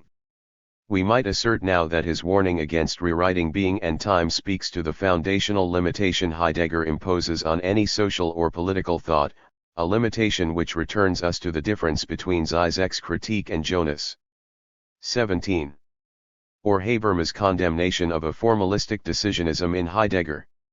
To see Žižek's point, we might begin from the observation that the movement from guilt to resoluteness takes us from a subject which is necessarily defined by the categories of individuality to one which, in Žižek's take, defies description by such categories. The decision of authenticity, redefining reality itself by projecting that possibility which is essential to Dasein at that time, no longer fits the way that we normally understand individual identity formation. For one thing, such a decision can issue from the socially transformative collective or revolutionary group. Let me clarify this. The point is not that resoluteness allows us to substitute a larger subject for the individualized Dasein of the call of conscience. Quite the contrary, the key here is that there is an untranslatable shift of consciousness between the kind of subjectivity which individuates in structures like anxiety and guilt and the authentic enactment of these structures, a heterogeneity in continuity which dissolves the constituted relationship between individual and society. More specifically, the same movement which forbids guilt in the second moment also makes traditional identity obsolete. To act resolutely is to leave behind the effort to find out who I am, or to enforce the strictures of social inclusion and exclusion from an identity. 11. We get the breakdown of precisely that distinction between the individual and the social that is conceivable as providing the content of individual Dasein's world through traditions. Here we can see the basis for Žižek's scathing contempt for the discussion of individual and society which Heidegger introduces in section 74 of Being and Time. There, Heidegger does indeed treat the individual's resolute decision as merely formal, since Dasein's existential possibilities are not to be gathered from death. In this situation, Heidegger proposes that the content of resoluteness derives from the communal heritage in which Dasein's existence is caught up. Indeed, Žižek's implicit insight is that the subject switch producing the resolute individual also subverts the position of the social as providing the content of individual Dasein's world through traditions. Quite simply, when Dasein ceases to posit a self, the social, too, loses its predefinition and opens up. We might do some things together, things that would change the set of possibilities facing us, but we are no longer the not I which nonetheless provides the I's measure. We have at least the possibility of a new kind of socius, the self-producing, self-defining collective. Indeed, such a 18. collectivist theme, which his theological writing associates with St. Paul's decision to define Christianity as a practical orientation rather than an identity, is essential to Žižek. Thus, as opposed to Judaism, where the chosen people could still conceive itself as a defined religious or even ethnic group, for Pauline Christians, Holy Spirit designates a new collective held together not by a master signifier, but by fidelity to a cause, by the effort to draw a new line of separation that runs beyond good and evil, that is to say, that runs across and suspends the distinctions of the existing social body. The key dimension of Paul's gesture is thus his break with any form of communitarianism. His universe is no longer that of the multitude of groups that want to find their voice, and assert their particular identity, but that of a fighting collective grounded in the reference to an unconditional universalism. That Heidegger misses this possibility for understanding Dasein's social being, that he settles instead upon the double inadequacy of Mitsein and the picture of traditions as providing the content for Dasein's merely formal existential decision, explains the broad force of Žižek's various political critiques of Heidegger. Heidegger is constantly retreating from his own insight in Being and Time, a retreat that begins in that book itself. Indeed, Žižek would ask us to take one further step and consider such retreat as definitive of Heidegger's path. Heidegger retreats in order to evade accepting the full threat of the anticipatory resoluteness he himself projects, in order to tame its disruptive force under what I might call a personalist ethic of authenticity, an authenticity defined as being true to oneself. Heidegger is, in Žižek's Lacanian/psychoanalytic understanding, fundamentally an hysteric, someone who protests loudly precisely in order to be sure that nothing changes. In this, we will see, his hesitancy in Being and Time anticipates the great political crisis in Heidegger's life which is to follow its publication. Perhaps the most puzzling but fascinating part of Žižek's Heidegger writing is his derision for most critiques of Heidegger's Nazi period. I've already alluded to the widely accepted interpretation of Heidegger's error, the one which ties his temptation by Nazism with residual subjectivism. Numerous Heidegger critics from Karl Loewe through Habermas and Volin start by observing that it is no accident that the authenticity of Dasein 19 is defined in classic existentialist terms, in transcending the idle chatter of Das Man, in authentic being towards death, As its own most possibility, Heidegger seems to assert a classically subjectivist individual activity defined against a shallow social world. To be authentic is to act without determination by the they, in an immediate decision. 12. If the problem with Heidegger's early thought is that it remains still too individualistic because it is too subjective, then the corrective might be a thinking which eschews the existential subjectivism of being and time. And then attitudes about later Heidegger will fall between those who see Heidegger as redeeming himself from subjectivism when he abandons the remnants of modern philosophy after the turn, and those who take what Žižek calls the passive receptiveness of the later work as still rooted in a subjectivist irrationalism. In either case, these critics blame the residual subjectivism of being and time for Heidegger's failures, including, most importantly, his attraction to Nazism in the early 1930s. From this viewpoint, the language of his texts from this period indicates the untenability of the still subjectivist being and time.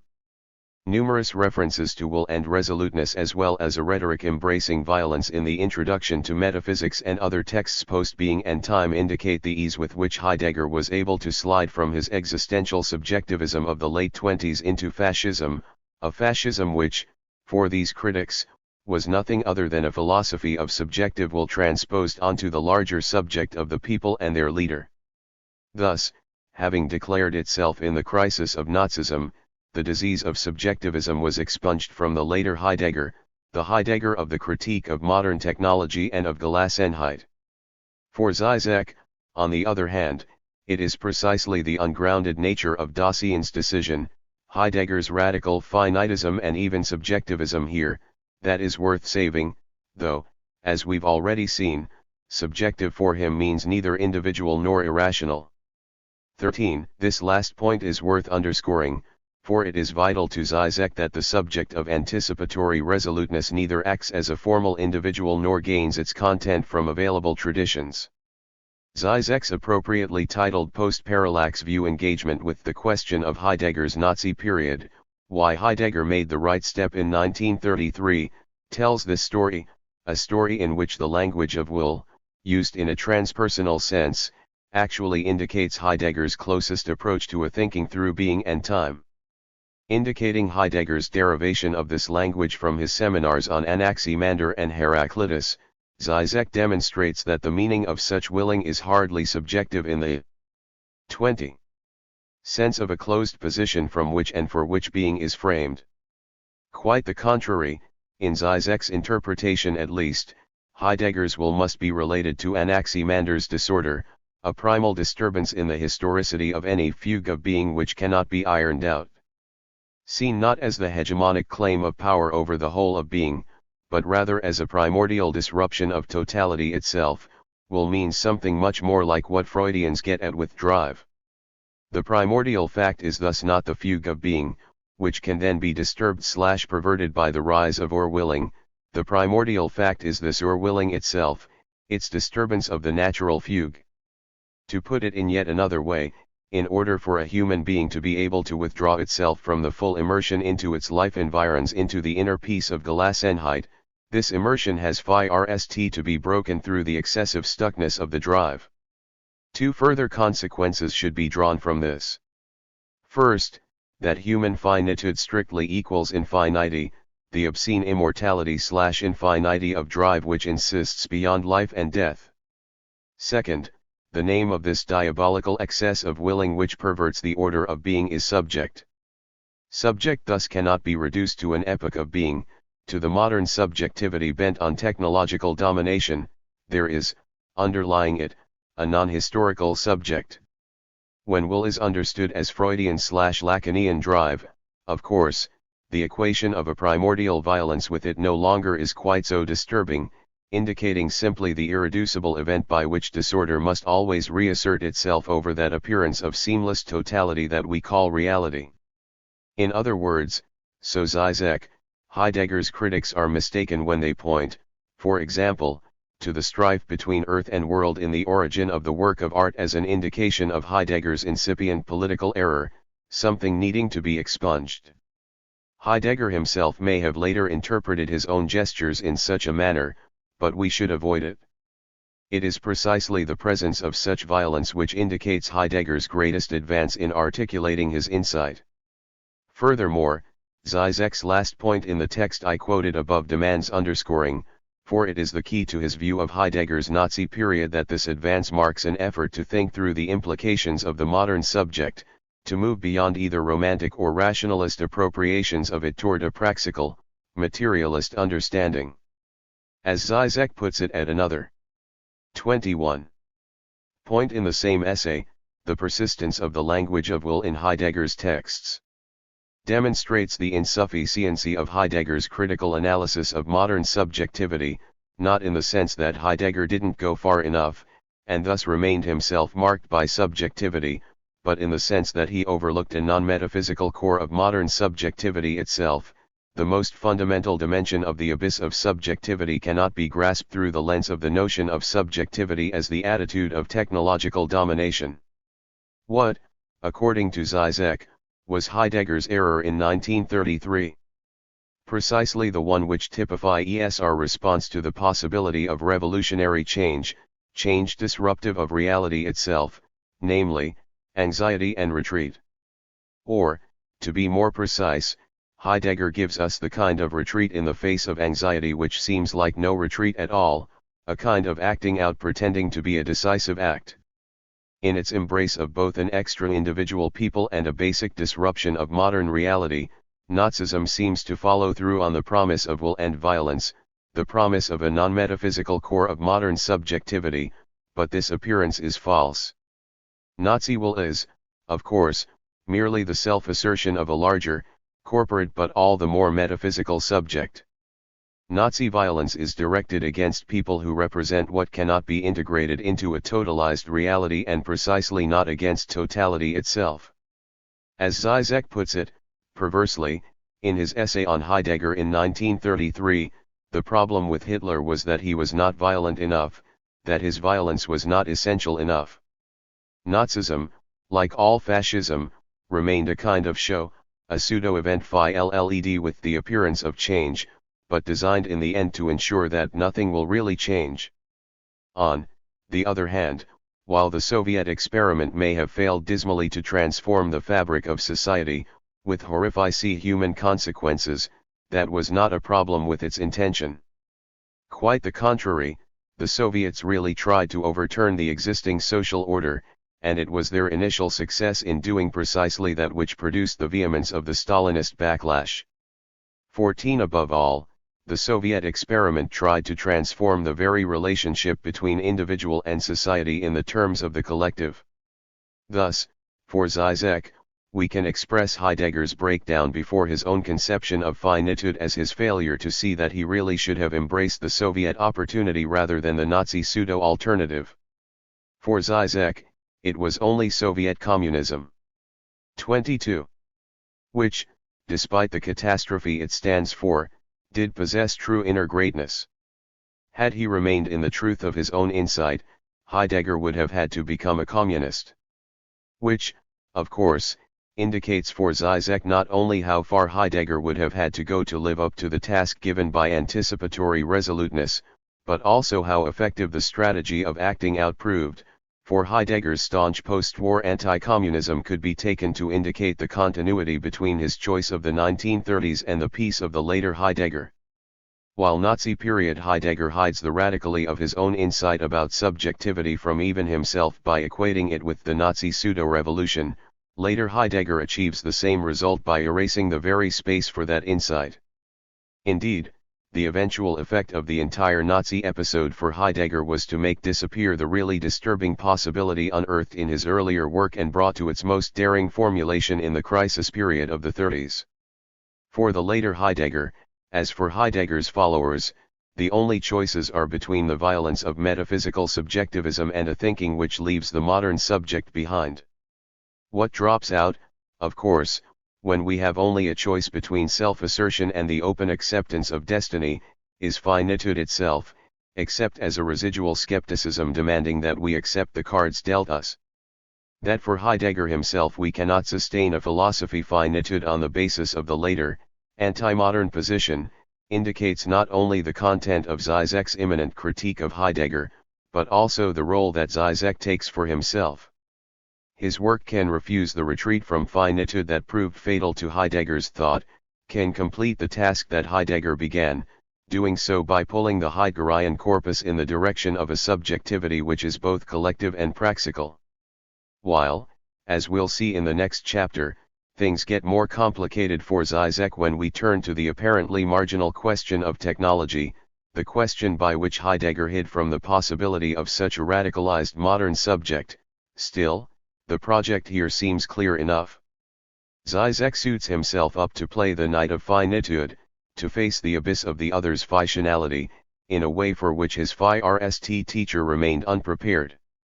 With such a project in mind, we now turn from Heidegger's essays in finitude to the rigid structure of thought he eventually adapts in defense against the shock of his own insight. In doing this with an eye to understanding Žižek's path of thought, though, a second set of concerns must collect in the background. Technology may be a mere symptom, a fundamentally mistaken direction in Heidegger's thought, but it also haunts Žižek, taking an 23. Increasingly important role in his recent writing. Indeed, Žižek seems to be spooked by Heidegger on technology, structuring whole sections of recent books as implicit critiques of the question concerning technology, and this despite he has never developed an extended and careful reading of any of Heidegger's technology writings. In other words, the next chapter, which examines these flailing efforts to grapple both with technology and Heidegger on technology, amounts to a phi-rst step in figuring out the structure and meaning of this odd symptom in Žižek's own work. Chapter 2. Žižek and the other Heidegger, Technology and Danger. Žižek on Heidegger on technology. Given my argument in the phi-rst chapter, the reader might be excused in wanting to skip a chapter on Žižek's response to the later Heidegger, and particularly to the Heidegger of the question concerning technology and related writings. I wrote earlier that a distrust of the hubris of modern science, technology, and philosophy often accompanies the basic existential impulse of philosophies of finitude. Many, if not most, thinkers who emphasize the transcendental limits of human knowledge do so because they mistrust the apparent hegemony of human reason or our unwillingness to conceive the a priori limits to human mastery of nature. Heidegger seems the most extreme of a group of thinkers that includes Weber, Adorno, Horkheimer, Arendt, and Marcuse, the most willing to dismiss modernity tout court by tying the emergence of modern technology to Cartesianism. That is, it is Heidegger above all who, in his technology writings of the 1940s and 1950s, traces back the project of modern technology to the transformation wrought when all of being is conceived as residential extensive for a representing residential cogitans. One from such an anti-Cartesian position, the Heidegger of the question concerning technology, can project the development of modernity as a project of domination based upon the prior transformation of nature into an appendage of human representation.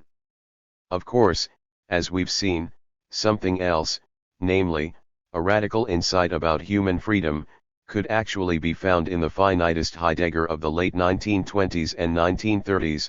However, it's easy enough to understand how Heidegger himself could allow this other insight to disappear behind the facade of a thoroughgoing anti-modernism.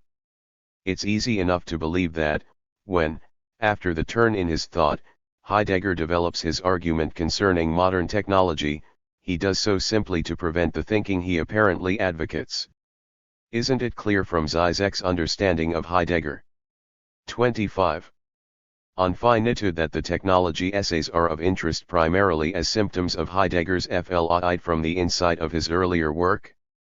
In Žižek's writing, isn't technology just a name for Heidegger's retreat? The answer to these questions and the justification for this chapter and, indeed, the remainder of my book lies in a peculiarity of Žižek's own work and particularly of his more recent writings.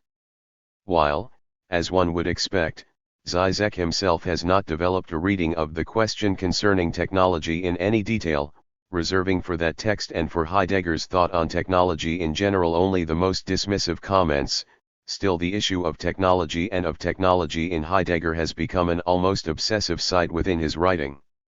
It's important to note several facets of this obsession. On the one hand, Since the ticklish subject, Žižek returns over and over to the theme of Heidegger on technology, almost always to dismiss Heidegger's concerns. The title for a section in the parallax view is typical of this attitude, writing of Heidegger's famous invocation of the danger of modern technology. Žižek flippantly gives it the heading, Danger?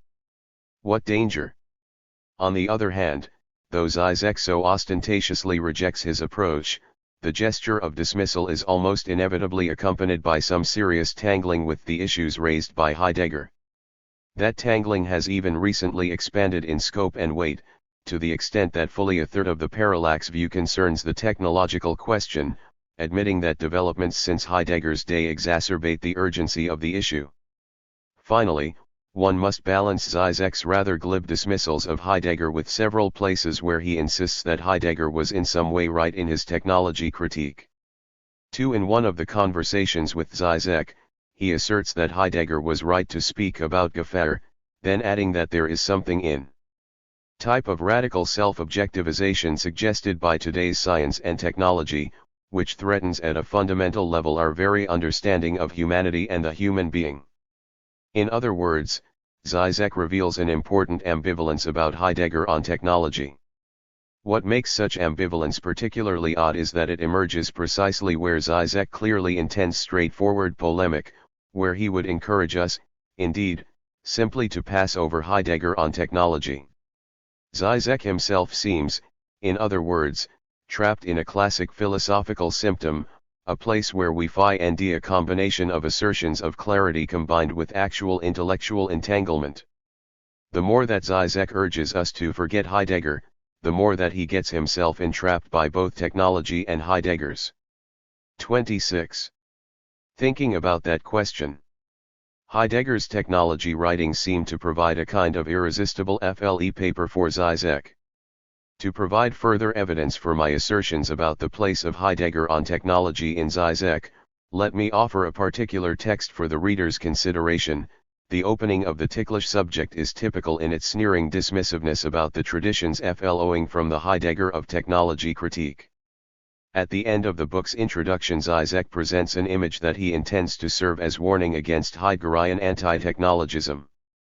He suggests an emblematic photograph for our time, a press image from 1997 of indigenous Borneans attempting to put out an enormous forest fire, a fire that indirectly was caused by global warming and the resultant El Niño effect.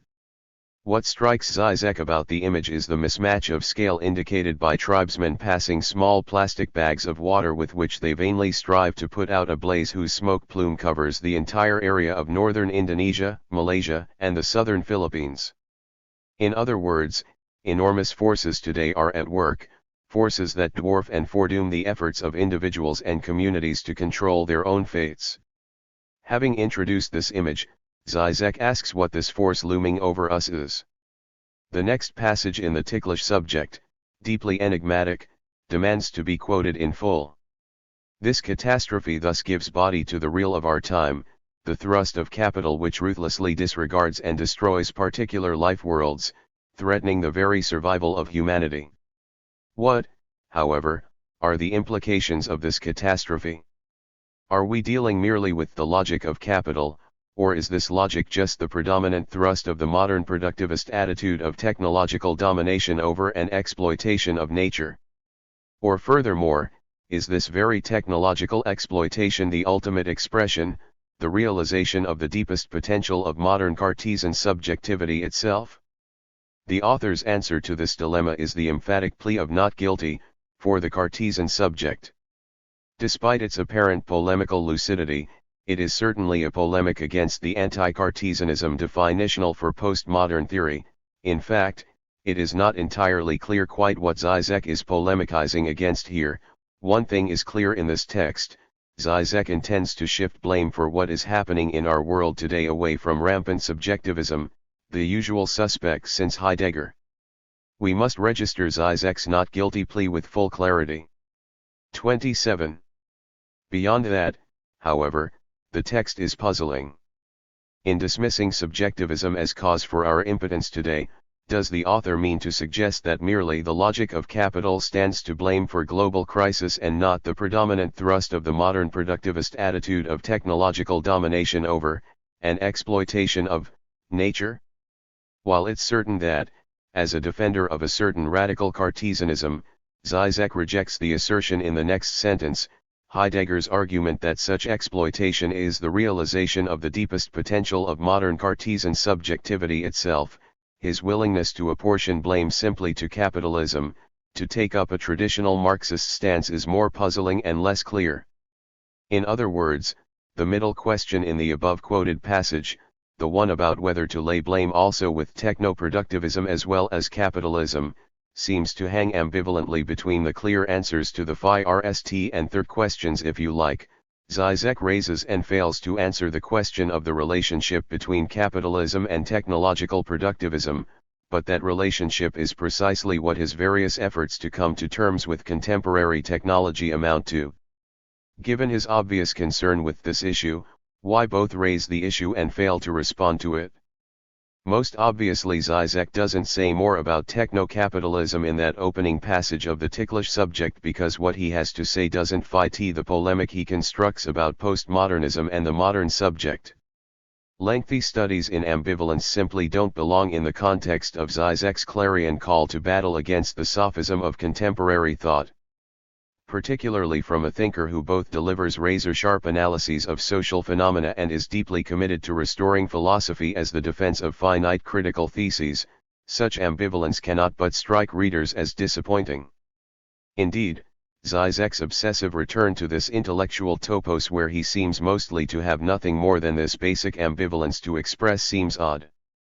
Is it a coincidence that this is also the site marked off by that middle possibility from the passage at the beginning of the ticklish subject? Recall that Žižek there asks, are we dealing merely with the logic of capital, or is this logic just the predominant thrust of the modern productivist attitude of technological domination over and exploitation of nature? And leaves this question unanswered. So, on the one hand, I want to suggest that Žižek's list of rhetorical questions at the beginning of the ticklish subject includes the actual question of techno-capitalism precisely because he feels the demand for a univocal thesis like Heidegger's, the demand for 28. A definitive answer to the question of modernity's status and value. On the other hand, his work demonstrates that precisely this question evades such resolution. We will always need a clear and definite answer to the question of how we should feel about the world ushered in by the modern subject.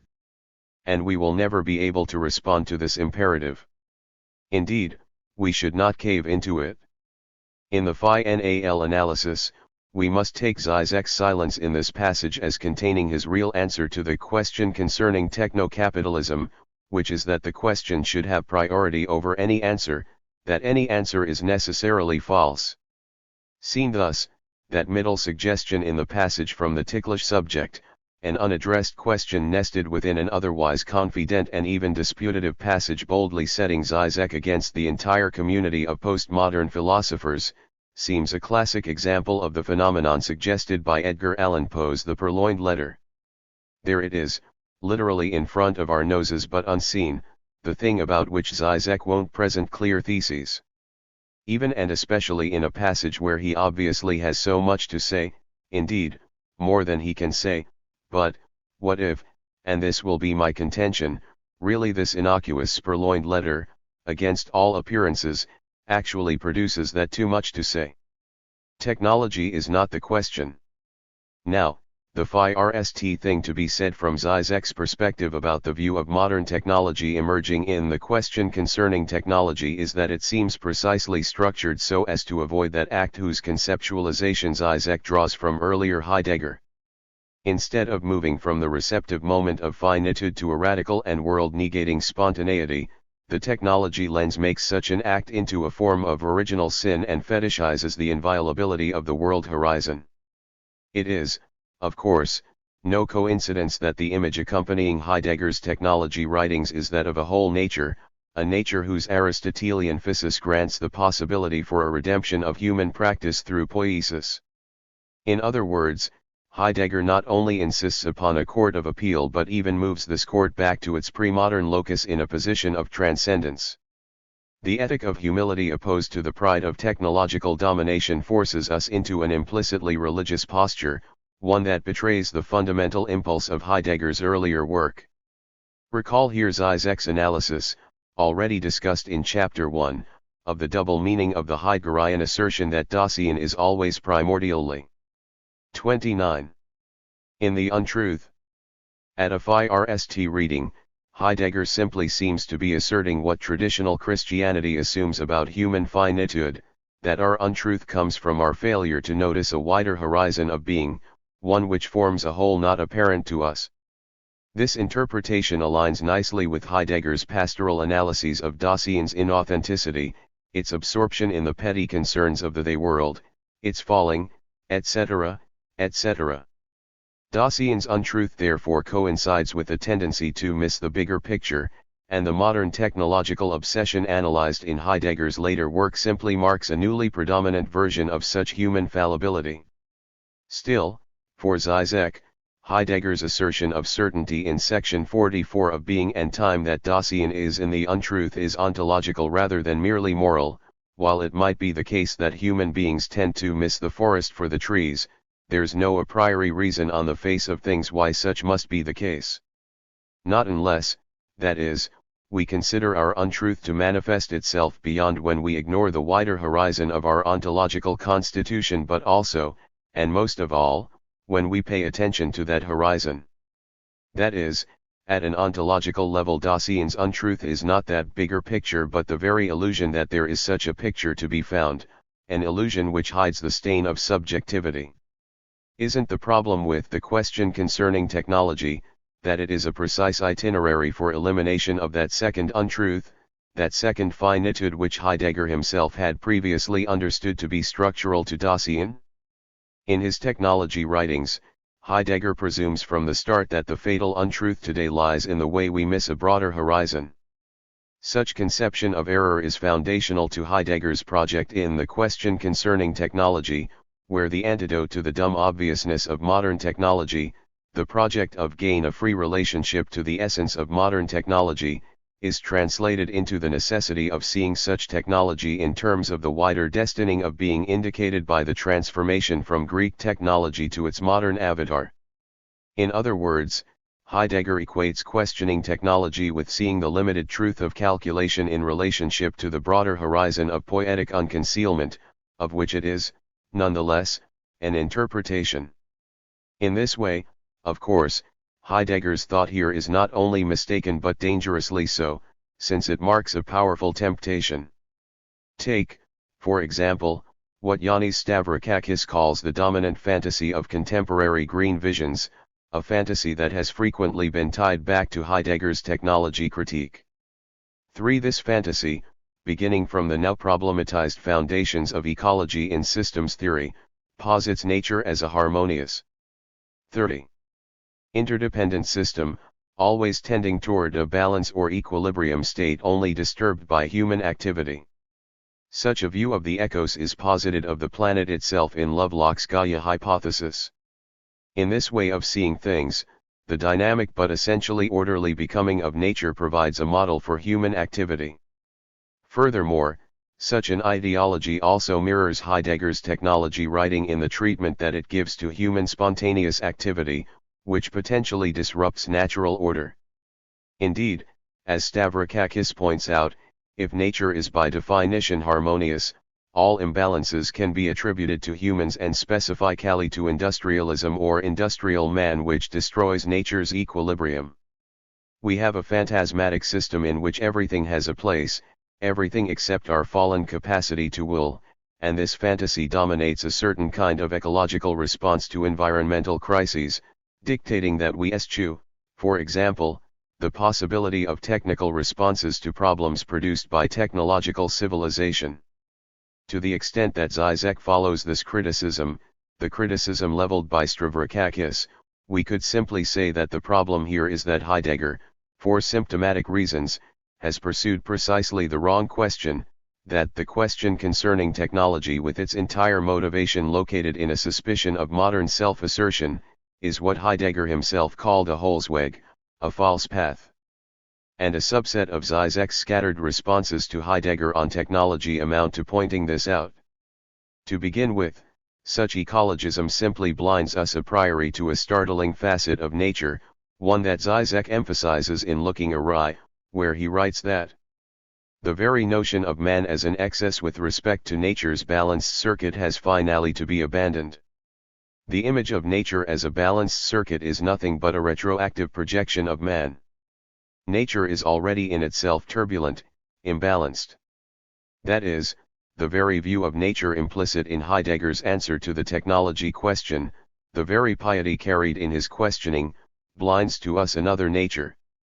The modern subject, that lack or gap in reality, brings with it as its obverse an incompletion of nature itself, and an incompletion that is, necessarily, always in process. Indeed, following this line of Žižek's thought would lead us to assert not only that, when it comes to finitude, technology is the wrong question, but that it is precisely the wrong question, that today's science and technology, far from being pacifying or quieting social forces, demand we confront the 31. Phantasmatic character of every nature holism, demand we face this very turbulence and imbalance in nature itself. Perhaps Žižek's clearest exfoliation of such a position makes up the main argument of Chapter 3 in the Parallax View, the chapter entitled, The Unbearable Heaviness of Being Divine Shit. Here, he returns to Freud's famous reference to psychoanalysis as a third great scientific blow to pride, the other two being Copernicus' assertion of the heliocentric model and Darwin's theory of evolution. Taking these three moments as traumas or blows to human narcissism, Freud compared the effects of psychoanalysis on the defenses erected by the human psyche with the realization that our Earth was not the center of the universe but only a tiny fragment of a cosmic system of scarcely imaginable vastness, and the insight that human beings do not enjoy a privileged place in creation, but are instead ineradicably part of the animal kingdom. The obvious question here, and the one Žižek raises, is in what way Freud's insight that the ego is not master in its own house marks not just another blow, equal to those delivered by Copernicus and Darwin, but the heaviest blow. The answer lies in a transformation which, in hindsight, Freud shares with a kind of natural science new to the 20th century. If both Copernicus and Darwin forced us to divide nature from its appearance, reality from the way reality appears to us, then the new science of which psychoanalysis serves as exemplar forces another adjustment. The first two blows amount to a challenge to a higher view of the human, a challenge which substitutes a lower relationship to nature for a previously dominant relationship to God. We learn that what we thought to be determining reality is merely the way things seem to us, and that, beneath this level really we are determined by blind natural forces. Of course, part of the shock here is that there are multiple such points of view, hiding the single truth of mechanical causation. With the new sciences of the 20th century, though, our humiliation is of a different kind. Here, with the phenomenon of the Freudian unconscious, it is appearance itself which is split, bifurcating between the way things appear to us and the way things really appear to us. We have, in other words, a division, not between a blind, mechanistic nature and a unified subjective world of human meaning, but an abyss within the subjective itself. And when appearance is split in this way, nature too, the reality behind appearance, suddenly loses its wholeness. Using Lacan's concept of a fundamental fantasy to explain the Freudian unconscious, Žižek suggests that the trauma of psychoanalysis lies. 32. In this, that the analyst challenges what previously had remained impregnable in subjective experience, despite all the humiliations caused by modern science. According to the standard view, the dimension that is constitutive of subjectivity is that of phenomenal experience. I am a subject the moment I can say to myself, no matter what unknown mechanism governs my acts, perceptions, and thoughts, nobody can take from me what I see and feel now. For example, when I am passionately in love, and a biochemist informs me that all my intense sentiments are merely the result of biochemical processes in my body, I can answer him by clinging to the appearance, all that you're saying may be true, nonetheless, nothing can take from me the intensity of the passion I am now experiencing. Lacan's point, however, is that the psychoanalyst is the one who, precisely can take this from the subject, that is to say, his ultimate aim is to deprive the subject of the very fundamental fantasy that regulates the universe of his experience.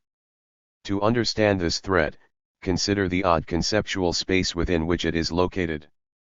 On the one hand, we misinterpret the Freudian unconscious, according to Žižek and Lacan, if we take it merely as some kind of complex network of mental causality and behavioral control which transpires outside of experience. On the contrary, Žižek insists that the unconscious belongs to the phenomenal. On the other hand, though, we must remember Freud's elementary distinction between the unconscious and the preconscious. We distinguish the unconscious because it is foundationally constructed so as to evade consciousness. It cannot become conscious. In this way, of course, Urverdrängung, primordial repression, is simply an underscoring of the idea of the unconscious itself. Thus, when Žižek follows Lacan in interpreting the unconscious through the device of a fundamental fantasy, a fantasy which cannot appear to consciousness without dissolving it, he is simply offering a technical vocabulary adequate to the idea of a split in appearance. The fundamental fantasy is the way things really appear to me. But what does that mean? The vital clue lies in the bond between appearance and reality within modern thought. Surely it is no coincidence that modernity brings us both the emergence of perspectivism, of the subjective constitution of a world made up of an infinite number of viewpoints, and the causal closed circuit of classical modern views of nature. That is 33. We can afford to distinguish various inner realities, various forms of personhood, etc., etc., precisely to the extent that all of these are contained by their reference to a single world, they are all points of view on a single reality. Nor is this limitation a matter of choice, of a kind of psychological cowardice, since it reflects the very structure of representation. As long as I remain with a picture of the world, I also reposit the unity of a natural reality underlying it. But what of the story telling us how and why we thus always map subjectivity, anchoring it in a totalized reality? What about the story telling us of the opening of dimensionality per se, the space of conceptual space? The third chapter of Žižek and Heidegger explores the nature of such fundamental fantasy in more detail, but suffice it for now to note that exposure to such a narrative would undermine the very way we construct experience. Which means that psychoanalysis is a basic response to, a basic rejection of, the picture of the world which conceives of it as a constructed dimension of points of view or stories. The crisis of an analysis, then, amounts to an exposure to this impossible truth, a truth that divides appearance itself. Or, to put the same thing in other words, psychoanalysis forces us to challenge the apparent dimensionality or coherence of reality. A science which follows the Freudian revolution, then, will be one which embraces that challenge to the causal closure of nature that Žižek announced above. Paradoxically, Žižek uses Darwin, or Darwin as he appears to the late 20th, century eyes of Stephen Jay Gould, to exemplify such a view. Gould's masterful interpretation of Darwin refuses to rest with Darwin's challenge to theology, his insight that man has no privileged position in creation, and goes beyond this. This means that various ideologies of natural selection, ideologies which re-import an apparently non-theological direction to evolutionary processes, are wrong. Life does not move toward greater complexity or hardiness or anything else. As Gould explains it, the rudiments of Darwin's theory are extremely simple and basic to the origin of species. Evolution occurs when selection in the long run favors changes in the gene pool better adapted to the environment in which particular organisms live. 34. But note that, once it is understood based upon the interaction of mutation and an unpredictable environmental change, evolution cannot have a direction. variation in the environment constantly shifts the favored traits, so there really cannot be anything like evolutionary progress or ascent. Indeed, as my choice of the word variation, the same word that Darwin uses to describe the genetic process whereby species mutate, indicates, it may be definitional that environments change at the same time that individuals and species do. Variation occurs at every level of evolution, not only renewing the game but also shuffling the deck and even changing the rules. In such a situation, the idea of any scale or ladder of evolution, any phi xed set of characteristics that might be judged superior or more advanced, is silly. As Žižek puts it, for Gould, the new emerges not as an element, but as a structure. In an aleatory way, all of a sudden, a new order, new harmony, emerges out of chaos. His reference to emergence in relationship to Gould indicates also what Žižek sees as Gould's other radical thesis, namely, the idea of exaptation. That is, since every organism only emerges in relationship to the feedback loop between itself and its environment, there is no univocal agent of evolution, as Žižek puts it. To the extent that such emergence governs evolutionary processes, it's impossible to speak of a survival of the fittest as a purpose or end of evolution. Nature is fundamentally self-disruptive and creative. As Žižek puts it, an organism evolves to survive, but it cannot emerge in order to survive. It is meaningless to say that I live in order to adapt myself. In other words, splitting of appearance, as focused by Gould, suggests precisely the view of nature, self-disruptive, aleatory, etc., etc. which Žižek posits over and against ecologism, or against Heidegger's own fantasy of a poetic history of being. There is no dimension of points of view, no underlying reality to the multiple possibilities of appearance. A vital insight, this, for, at a single blow, as it were, we must give up on all the various fatalisms that the popular imagination puts in the form of techno-dystopia. If nature is as Gould's science suggests it to be, then there can be no question of our entrapment within a closed loop of perfected science wielding the laws of nature. I wrote above of the process of an analysis, with its threat to subjective integrity as what, for Žižek, Freud meant in his 1917 lecture. Up to this point, we've only explored one aspect of this threat, namely, the danger to our view of nature as totality. Still, to follow the metaphor of the analytic session is also to understand a possibility for human change. After all, it is at 35. Least the hope of every analysis to bring the subject, the analysand, to a point of transformation. Moreover, the provocative claim that Žižek underscores when he suggests that the analyst's ultimate aim is to deprive the subject of the very fundamental fantasy that regulates the universe of his experience is that such theft can transform reality itself and not simply its appearance. Think here of the way that evolution transforms reality itself, the environmental combination of organisms and inorganic elements stabilized at a given moment, within which mutations strive to adapt. Subjective change is not just mutation within a phi xed environment but transformation of and by the environment, too. The Freudian revolution brings us to a place where subjective and objective revolution collapse into each other, what Lacan calls the impossible real, a dimension constitutive of dimensionality per se. It is an unimaginable transcendental function producing the very possibility of synthesis or coherence. And the analysand can sometimes be brought to touch the real. Still, Žižek's clearest explanation of what he's getting at with Freud's third blow to humanity's narcissism comes not in his discussions of psychoanalysis but in his example from that natural science which best mirrors the Freudian revolution. Žižek accounts for that emergence of a new structuration of reality in the wake of the splitting of appearance by turning to quantum physics and the basic concept there that the appearance of a particle determines its reality.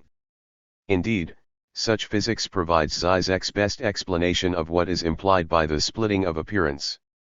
In particular, defending against the idea that he is simply locating another conceptual dimension or space for the play of different realities, Žižek writes, "The very emergence of hard reality out of the quantum fluctuation through the collapse of the wave function is the outcome of observation, that is, of the intervention of consciousness. Thus consciousness is not the domain of potentiality, multiple options, and so on, opposed to hard singular reality. Reality previous to its perception is fluid multiple open, and conscious perception reduces this spectral, pre-ontological multiplicity to one ontologically fully constituted reality. In other words, we have here a marker for the transformation of science in the past century, a change which turns on the mutual imbrication of observer/subject and observed/object. Prior to observation, the realm of quanta is a spectral, pre-ontological multiplicity, a nature which is precisely the opposite of the stable ground for subjective interiority and multiplicity implied in classical modern understandings. In this, as in Heisenberg's 36.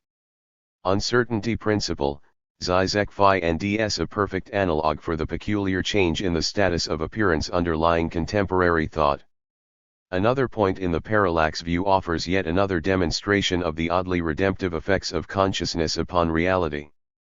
Consider Žižek's compelling analysis of Minority Report. The central conceit of this science fiction story, which takes the form of a crime drama, is that precogs, psychics working in teams of 3, are able to predict future murders.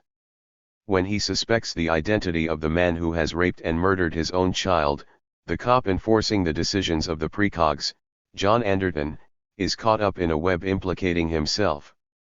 The precogs issue a report predicting that he will himself commit a murder.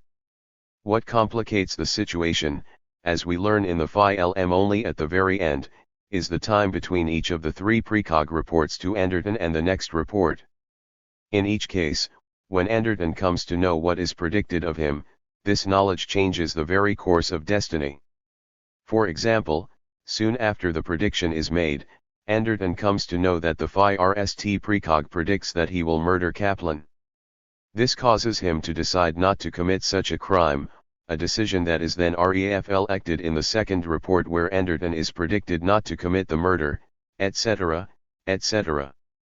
In each case in Minority Report, it is knowledge of what Anderton will do that changes the actual course of events, a diversion of history, which, like nature, is shown to be fundamentally incomplete and open to transformation.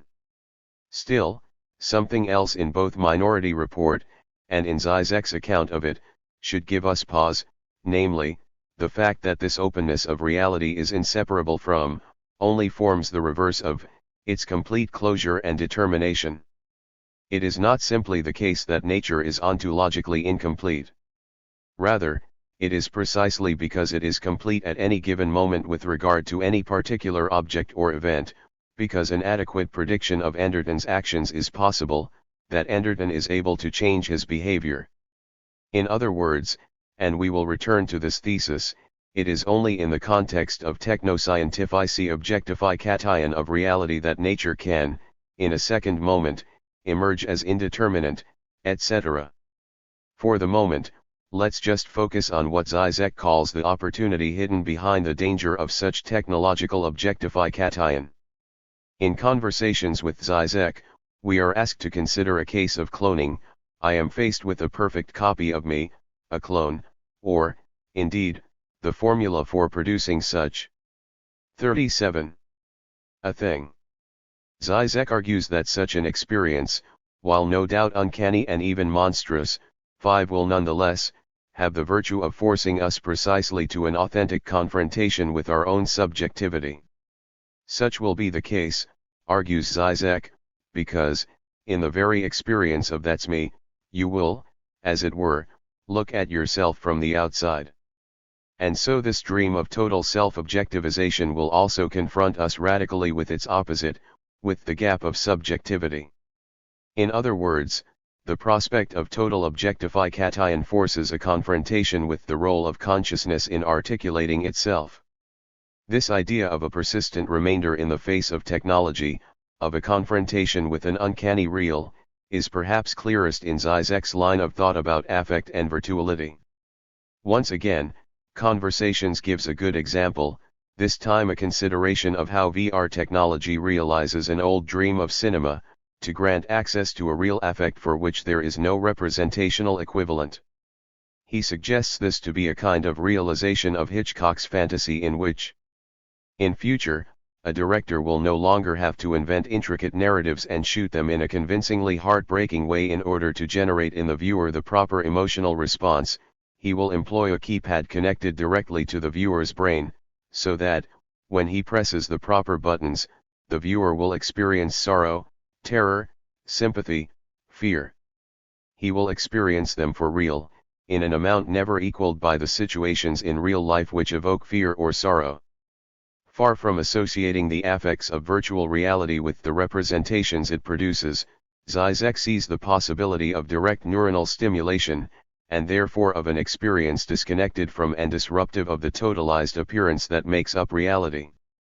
He notes that in such a case the real of, say, the sexual pleasure generated by direct neuronal intervention does not take place in the reality of bodily contacts, yet it is more real than reality, more intense, with possibly jarring results for our commitment to such reality itself. 6. Or, differently put, Žižek suggests that such a virtual, precisely in delivering us a direct experience that is too much for reality, can force us to confront what remains unbearable in our own construction of reality from the real, helps us move beyond the limits of ideology.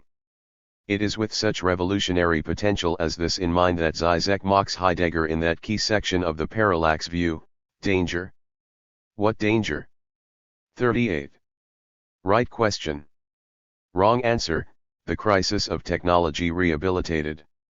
Still, this rather simple story of reversal, this mockery of the question concerning technology, doesn't yet give us Žižek's whole account of that very question. The limitation of my story up to this point can be made clearer by reference to a similarly toned passage from that third chapter of the parallax view to which I've already referred extensively. Having discussed both the dream and the nightmare today associated with the possibilities of full digitalization, of our transfer into some sort of software form of ourselves, Žižek dismisses the problem. What if both the utopia, the perverted dream of the passage from hardware to software of a subjectivity floating freely between different embodiments, and the dystopia, the nightmare of humans voluntarily transforming themselves into programmed beings, are just the positive and the negative of the same ideological fantasy? What if it is only and precisely this technological prospect that fully confronts us with the most radical dimension of our finitude? In the return to finitude in Žižek's last sentence here, I want to claim a deeper problematic. So, say that contemporary techno-utopias and dystopias are simply variants on a single ideological fantasy, Žižek still admits that this perverse fantasy is essential in that it confronts us with the most radical dimension of our finitude. In other words, in moving from the logic indicating that technology is the wrong question to a logic suggesting that it is exactly the wrong question, Žižek has subtly ratified Heidegger's focus on the technological problematic, even while sharpening his condemnation of what Heidegger has to say about it. Isn't there a sense in which modern technology is anything but the wrong question for Žižek, but instead represents precisely the right question today? Return for a moment to Minority Report and Žižek's use of that phi-lm to indicate the intertwining of consciousness and causality. Recall, also, as I already indicated, that Žižek's point with regard to the phi-lm is not that the openness of the future is somehow a direct outcome of some radical indeterminacy or ontological openness inscribed in the fabric of reality. Quite the contrary, it is vital to the possibility of Anderton's success in overcoming his fate, that this fate is, in fact, sealed, that natural causality does, in a sense, form a closed loop from which there can be no escape. There is no realm of exception to techno-scientific control. Furthermore, Anderton's free act here depends. 39. Upon the knowledge made possible by reductivist science, that is, we note that, in addition to a deterministic universe, we must assume an effective knowledge of that universe's laws. As Žižek says in the case of Minority Report, the ontological fork, the alternate path of future reality, is, rather, generated when the agent whose future acts are foretold gets to know about them, that is to say, its source is the self-referentiality of knowledge. To put the matter provocatively, freedom can only occur in the light of knowing what must happen. And this insight carries far beyond Žižek's discussion of Minority Report. Among other places, in The Plague of Fantasies, Žižek confirms the unavoidable necessity of precisely such fatal knowledge for the liberating moment Lacan calls traversing the fantasy. Praising Nietzsche's eternal return of the same, Žižek argues that its point is precisely to produce such a knowledge of closure, such a demand to renounce every opening, every belief in messianic otherness. Which is to suggest that, to quote the title of a recent anti-technological screed by Bill McKibben, we should never declare enough. Only in developing objectifying knowledge to its full extent do we open the possibility of freedom.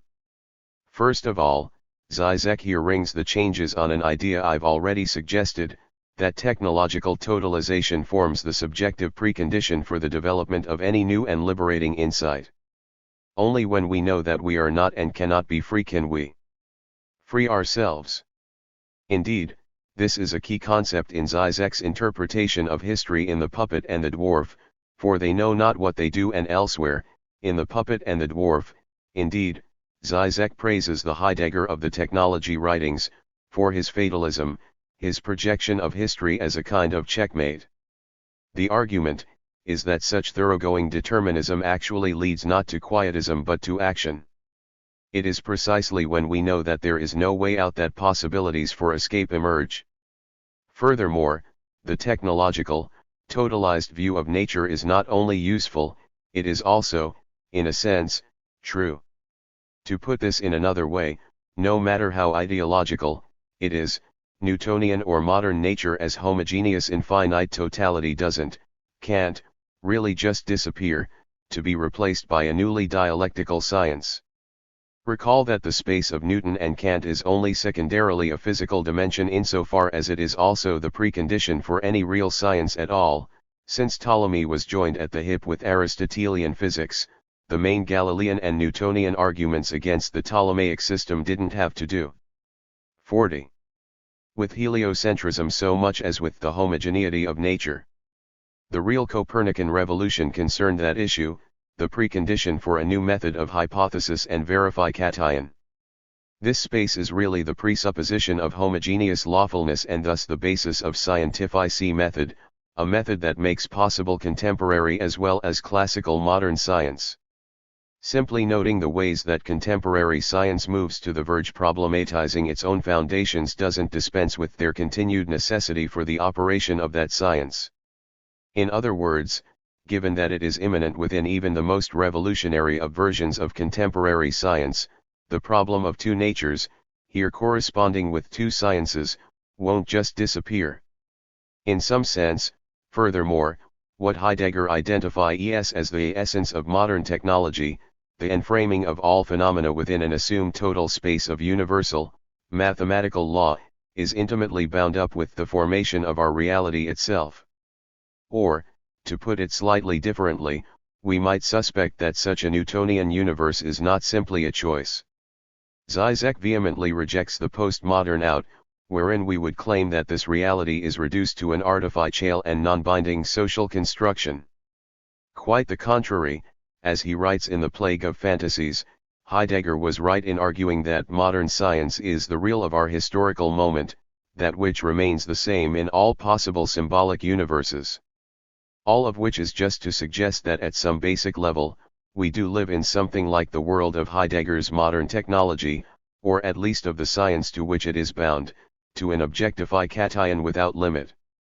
The success of science in determining not just external nature but human language and thought certainly provides a kind of horizon of contemporary experience, an horizon within which alone cultural phenomena can play. 7. Finally, Žižek is quite clear about why Heidegger's anxiety about our everyday technologism is important. Take another passage from the very chapter in the parallax view where we've seen his dismissal of the technological problematic. In discussing the ability of computers to displace the functions of a conscious person, Žižek comments that the prospect of radical self-objectivization brought about by cognitivism cannot fail to cause anxiety. 41. In explaining why this must be the case, he suggests, first, that the benefit of such technology is that it threatens the very space within which we imagine ourselves to be free. That is, such technology files out the implication of Newtonian space, according to which there can be no beyond to, no transcendence of, reality. Thus, increasingly we can imagine neither a substantive humanist sphere of dignity, nor a comforting story of evolution, granting such a transcendent guarantee to reality. But, and this is the hidden source of that anxiety for Žižek, the real threat here comes in the way that such technology confronts us, ironically, with our freedom. On a THIRD approach, anxiety emerges when we are totally determined, objectivized, forced to assume that there is no freedom, that we are just neuronal puppets, self-deluded zombies. At a more radical level, however, anxiety arises when we are compelled to confront our freedom. Consequently, cognitivist self-objectivization causes anxiety because, although, in terms of its enunciated content, it objectivizes us, it has the opposite effect in terms of the implied position of enunciation. It confronts us with the abyss of our freedom, and, simultaneously, with the radical contingency of the emergence of consciousness. In other words, the importance of technology, revealed in our anxiety about it, lies in its ability to make us confront our very subjectivity, our freedom. Here Žižek makes the same point that he made in dismissing technology, only now in reverse. Above, I showed how technology amounted to a mere chimera in that, as new, materialist sciences demonstrate, nature itself is incomplete. Here, on the contrary, technology is a real issue in that it forces us to see wherein that incompletion of nature emerges. Nature is incomplete at one point alone, the point of the subject with its free act, the point where the subject contaminates reality. Or, to put this in another way, today technology is the right question, for it marks a key site at which such anxiety appears, at which the very mask of the reality guaranteed by modern science threatens to slip. That Žižek gets this about technology, that he sees Heidegger as asking the right question in his technology writings, emerges powerfully in 42. The context of a Lacan interpretation in The Plague of Fantasies, where Žižek writes. Lacan's supplement to Heidegger would thus be, why should this utter forgetting of being, at work in modern science, be perceived only as the greatest danger? Is there not within it an already perceptible liberating dimension? Is not the suspension of ontological truth in the unfettered functioning of science already a kind of passing through the metaphysical closure? It's precisely in this sense that Žižek says Heidegger is right, that technology marks a genuine challenge to our very understanding of humanity and the human being. The end of Žižek and Heidegger, breaking up. And so, Žižek's ambivalence about Heidegger on technology points to an at least apparent tension between two constructions of reality.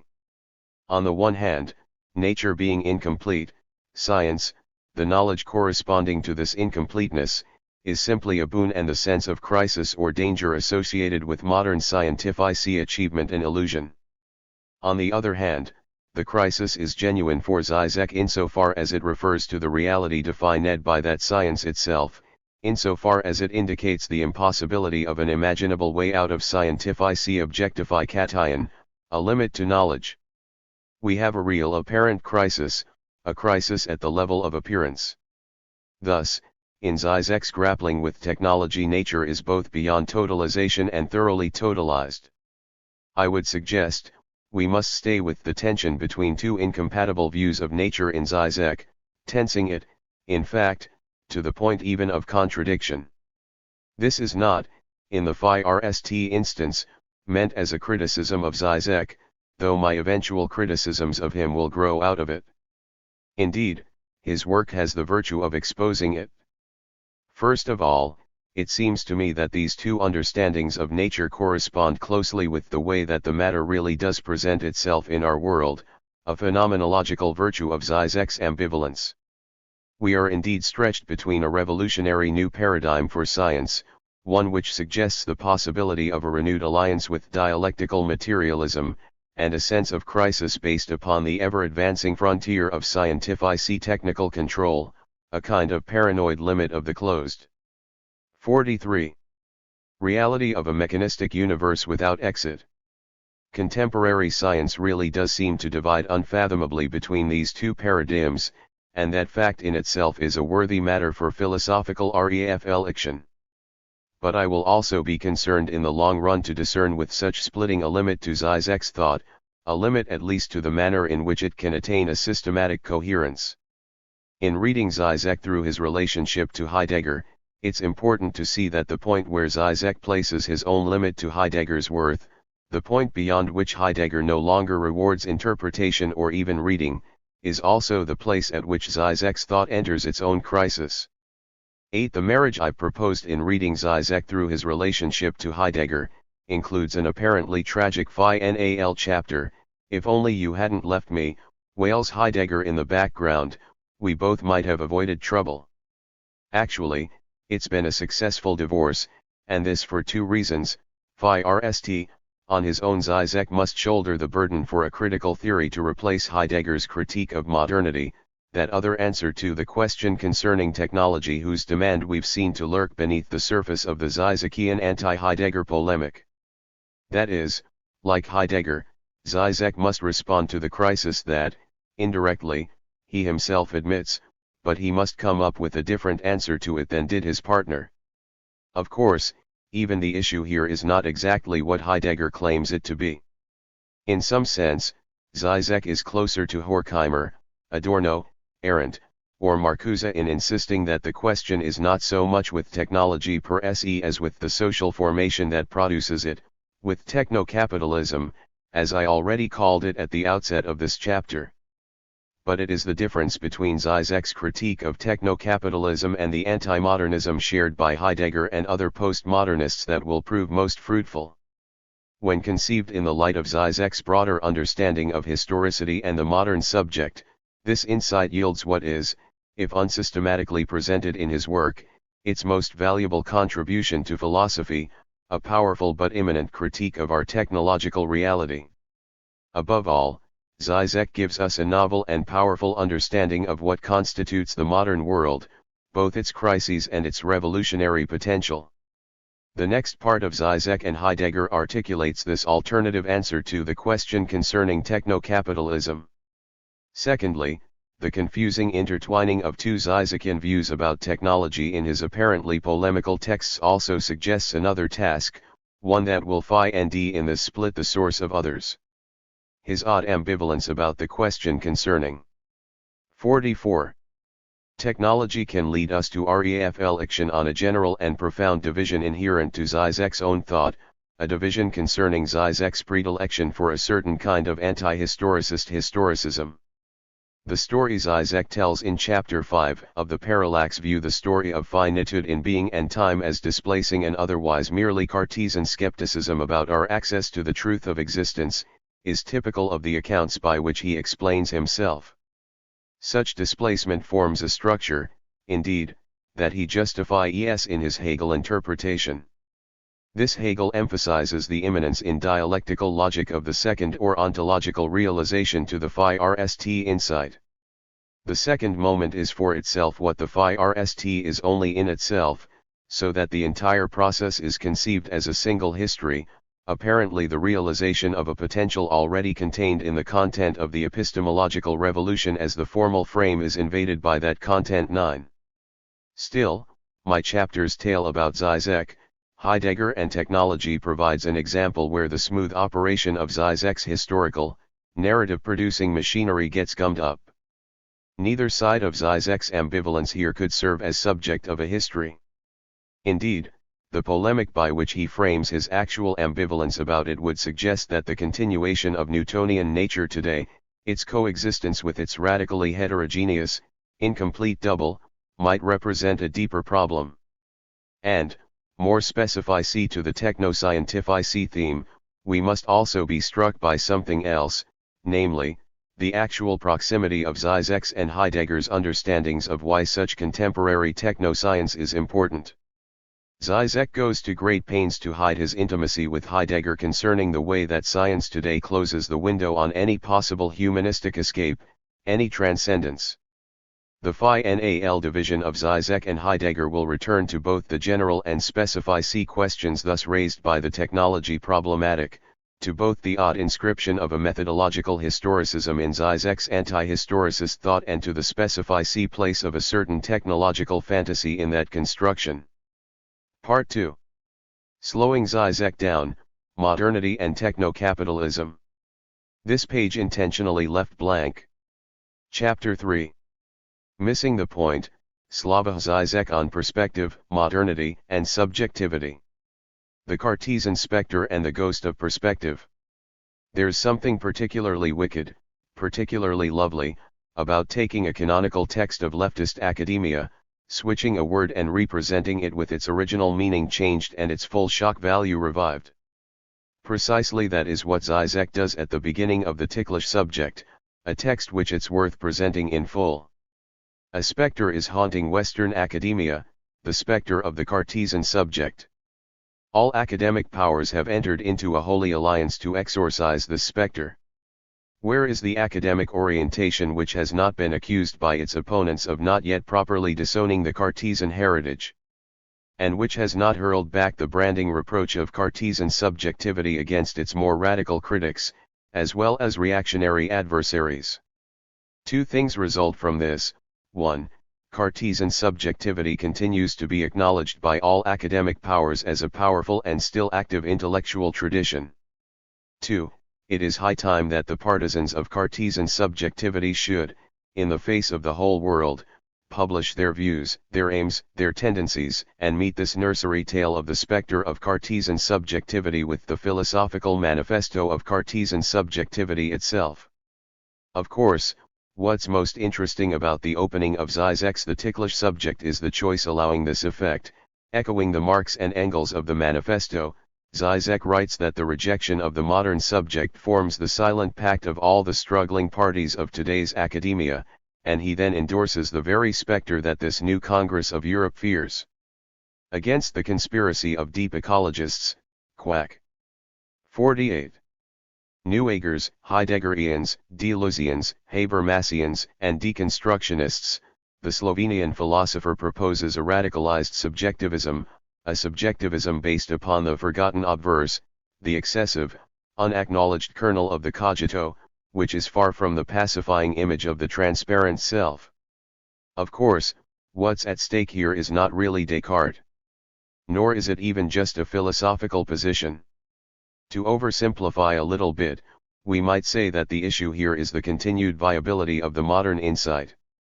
Žižek means to defend something about the Enlightenment vision, something that gets all too easily passed over in various returns to holism or even in rejections of modernism's abstraction or the violence of its technological search for control of nature and society. Having identified Žižek with modernity, though, we must immediately qualify that identification, for Žižek's Cartesianism stands for something about modernity so uncomfortable that even reliable modernists like Habermas have to reject it.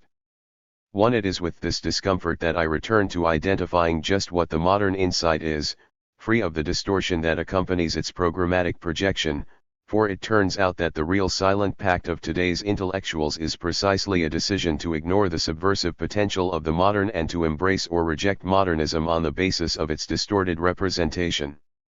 In the version of the cogito that he includes in his Meditations on First Philosophy, Descartes argues as follows: while I can doubt the existence of all things up to and including dreams and the analytic results of reasoning, it remains indubitable that some I that doubts, that some function exists allowing doubting itself to occur, since it must be for a consciousness. Of course, Descartes' articulation of this argument immediately adds something to the way I put it, precisely distorting the cogito into an instrument of traditional foundationalist metaphysics and blunting its revolutionary effect, for Descartes puts no scare quotes around I, claiming simply doubtless, then, I exist, since I am deceived. Moreover, the central argumentative thrust of the second meditation and, indeed, of Descartes' rationalist project, soon transforms this I into a fully substantial self. Having posed the question of what precisely is thus made certain, he proceeds subtractively, eliminating all that hyperbolic doubt challenges. Beyond the body, this subtraction also removes those mental faculties that depend upon the body, that is, the nutritive soul responsible for its animation and the perceptive faculties responsible for gleaning information through it. The remainder here, of course, is the faculty of thought itself, the mind. Descartes writes. Perspective, Modernity, and Subjectivity 49. I am therefore, precisely speaking, only a thinking thing, that is, a mind. Here we have already constructed the universally reviled Descartes, the Descartes whose person is an abstract subject, a self forever removed from the extended world by an unconquerable dualism. Thus, on the one hand, we can, as do, for example, Richard Rorty or Susan Bordeaux too, blame Descartes for both the abstraction and solipsism of the modern self, seeing it as alienated from both its own body and the natural world. Perhaps the nadir of such argumentation comes in Teresa Brennan's ironically Lacanian account, History After Lacan, a text in which she claims that the separation of the subject from its world leads to an hallucinatory regime, a dominant fantasy in which human creativity is squandered in maintaining a representational control over nature and society. 3. In fact, Brennan's version of Descartes' tale ties the distortion of the person version of anti-Cartesianism to the anti-technological argument that is its complement and that emerges in Adorno, Horkheimer, and Marcuse as well as in Heidegger. In all of these writers, the Cartesian sin is traced back to an inability to accept finitude and death and a compensatory demand for an unconditional control of nature and human nature. In this story, the representational distance evidenced in Descartes' dualism is simply a dialectical step in the effort to entirely remove the world's alterity. What counts is that representation for a subject in theory removes the otherness of the other, nature or person. Thus, for Heidegger the age of modern technology realizes the Cartesian project precisely when the objectivity of the object fades behind a general ordering of nature as standing reserved for human uses and, for Horkheimer and Adorno, today's totally administered society is symptomatized by the disappearance of the last traces of a natural mimesis from culture. In either case, Descartes stands in for a technological domination without boundary.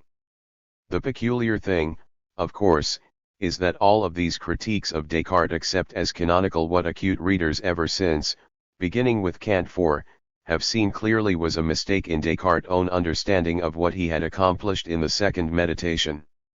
The basic argument there demands only that we admit there is representing going on. To put this in Kantian language, when Descartes subtracts everything that he can doubt, he transforms being itself into a field of representation, things taken by the act of doubting to be mental constructs. Subject names the precondition for that subtractive operation, a condition that, as transcendental, cannot appear within the field it 50. Makes possible. This does not, in any full way, however, necessitate that this subject really exists. Descartes' full assertion, cogito, ergo sum, is certainly unwarranted. As Mladen Dola puts it, in the place of the supposed certainty of the subject's being, there is just a void. It is not the same subject that thinks and that is, the one that is not the one that thinks, even more, the one that is ultimately not a subject at all. Thus his argument does not necessitate the direction Descartes subtly introduces with his very what question and his consideration of the problem in terms of faculties of the soul.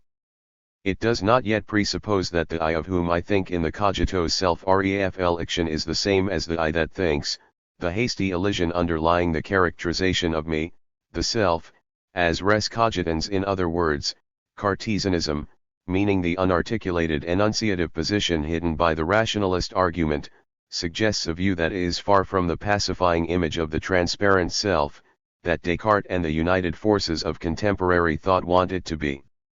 It suggests a subject of representation that is precisely not the self and, furthermore, is not so much outside of the extended world as a heterogeneous condition of possibility for it.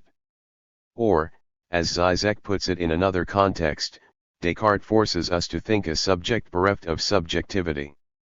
Although this is not entirely clear before the 1960s, perhaps because of Lacan's earlier auseinandersetzung with Sartre, Lacan's writings and seminars from the early 1960s onwards indicate an alliance with this Descartes.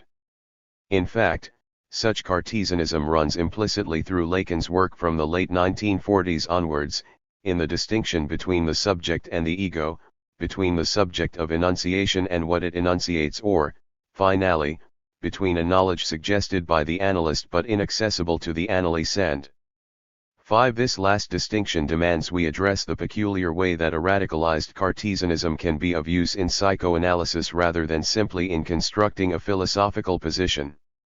No doubt, Lacan's approach to Descartes is mediated by his interpretive transformation of Freud's science, by his insight that the unconscious is misunderstood when taken as a substantive but secret set of contents, a real me somehow lying beneath my consciousness. Thus, in the four fundamental concepts, Lacan asserts that the subject of psychoanalysis is the Cartesian one precisely insofar as it is not the living substratum, nor any sort of substance. Perspective, Modernity, and Subjectivity. 51. Against psychoanalytic psychologism, Lacan insists that the unconscious is the subject of representation. As such, it is essentially inaccessible to a representational consciousness, heterogeneous to the very objectifying form imposed by representation. The subject cannot appear as a content of consciousness because it is not that sort of thing.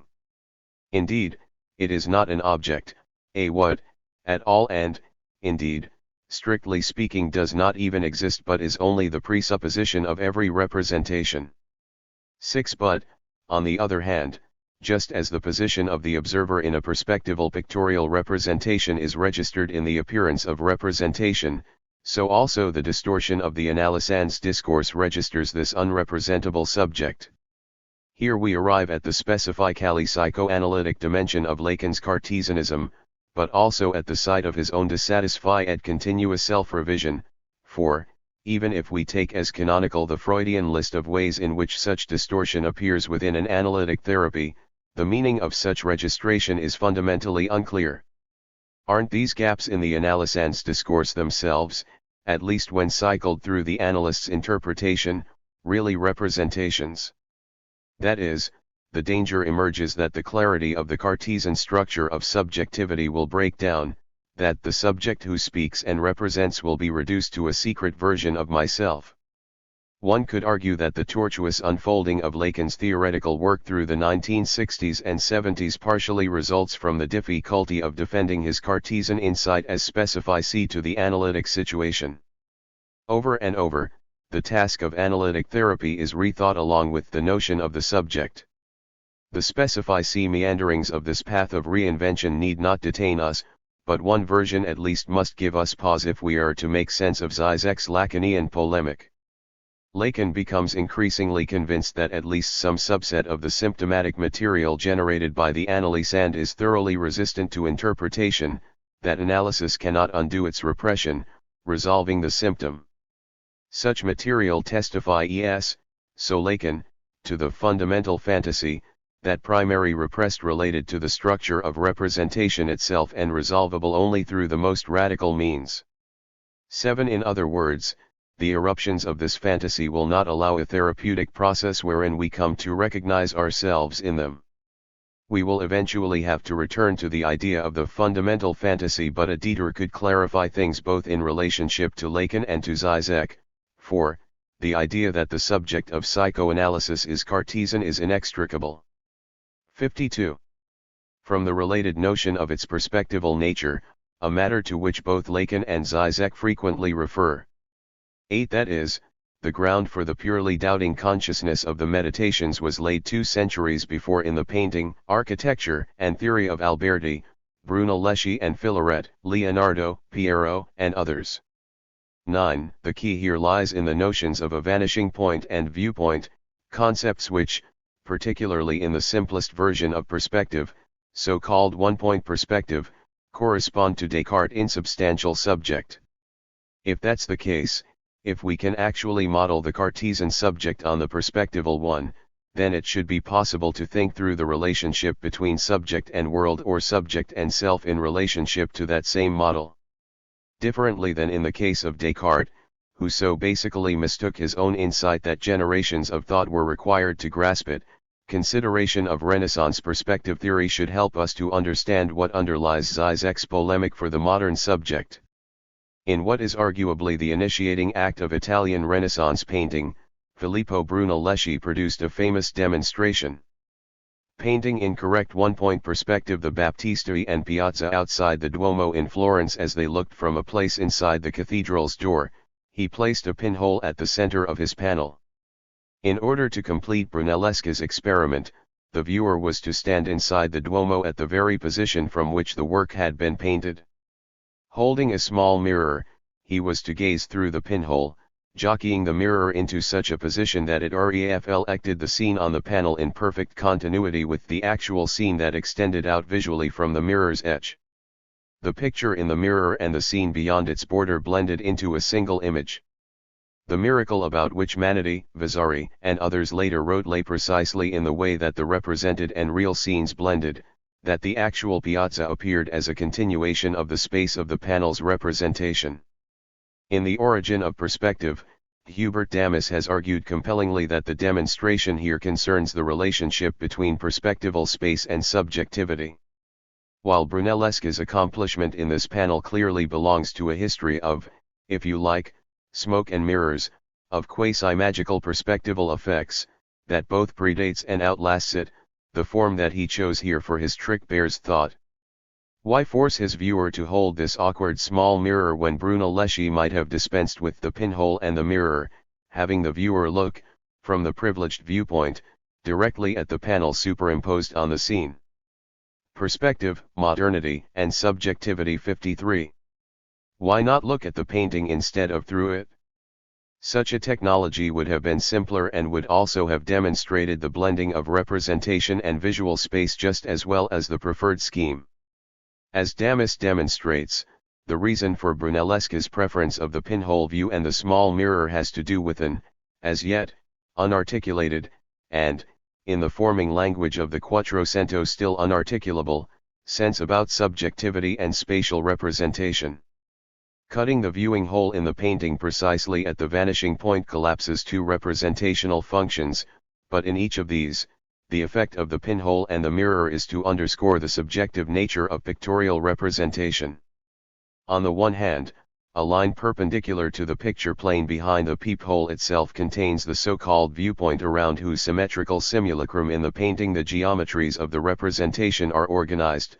Otherwise put, jockeying the mirror allows Brunelleschi to demonstrate that the view represented is specific to a chosen viewpoint, that it is a representation for a viewer, and to that extent of a viewer.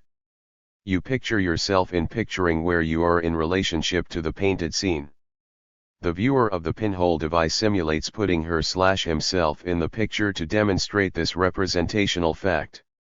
On the other hand, Damas notes that the advantage of the chosen system is that it puts the vanishing point behind the eye of the viewer. In other Figure 3.1 Brunelleschi's first demonstration, according to Damas. 54. Words, it forces us to associate that vanishing point with what will later be called the dimensional, insubstantial subject of representation. Representation of space in correct one-point perspective, translation of three-dimensional space into systematic two-dimensional representation, involves the projection of a point of exception to that representation, a subject point as whole in the totalizing representation of being as objectivity. In Damas's words, the subject of one-point perspective is behind the eye of the viewer at infinity.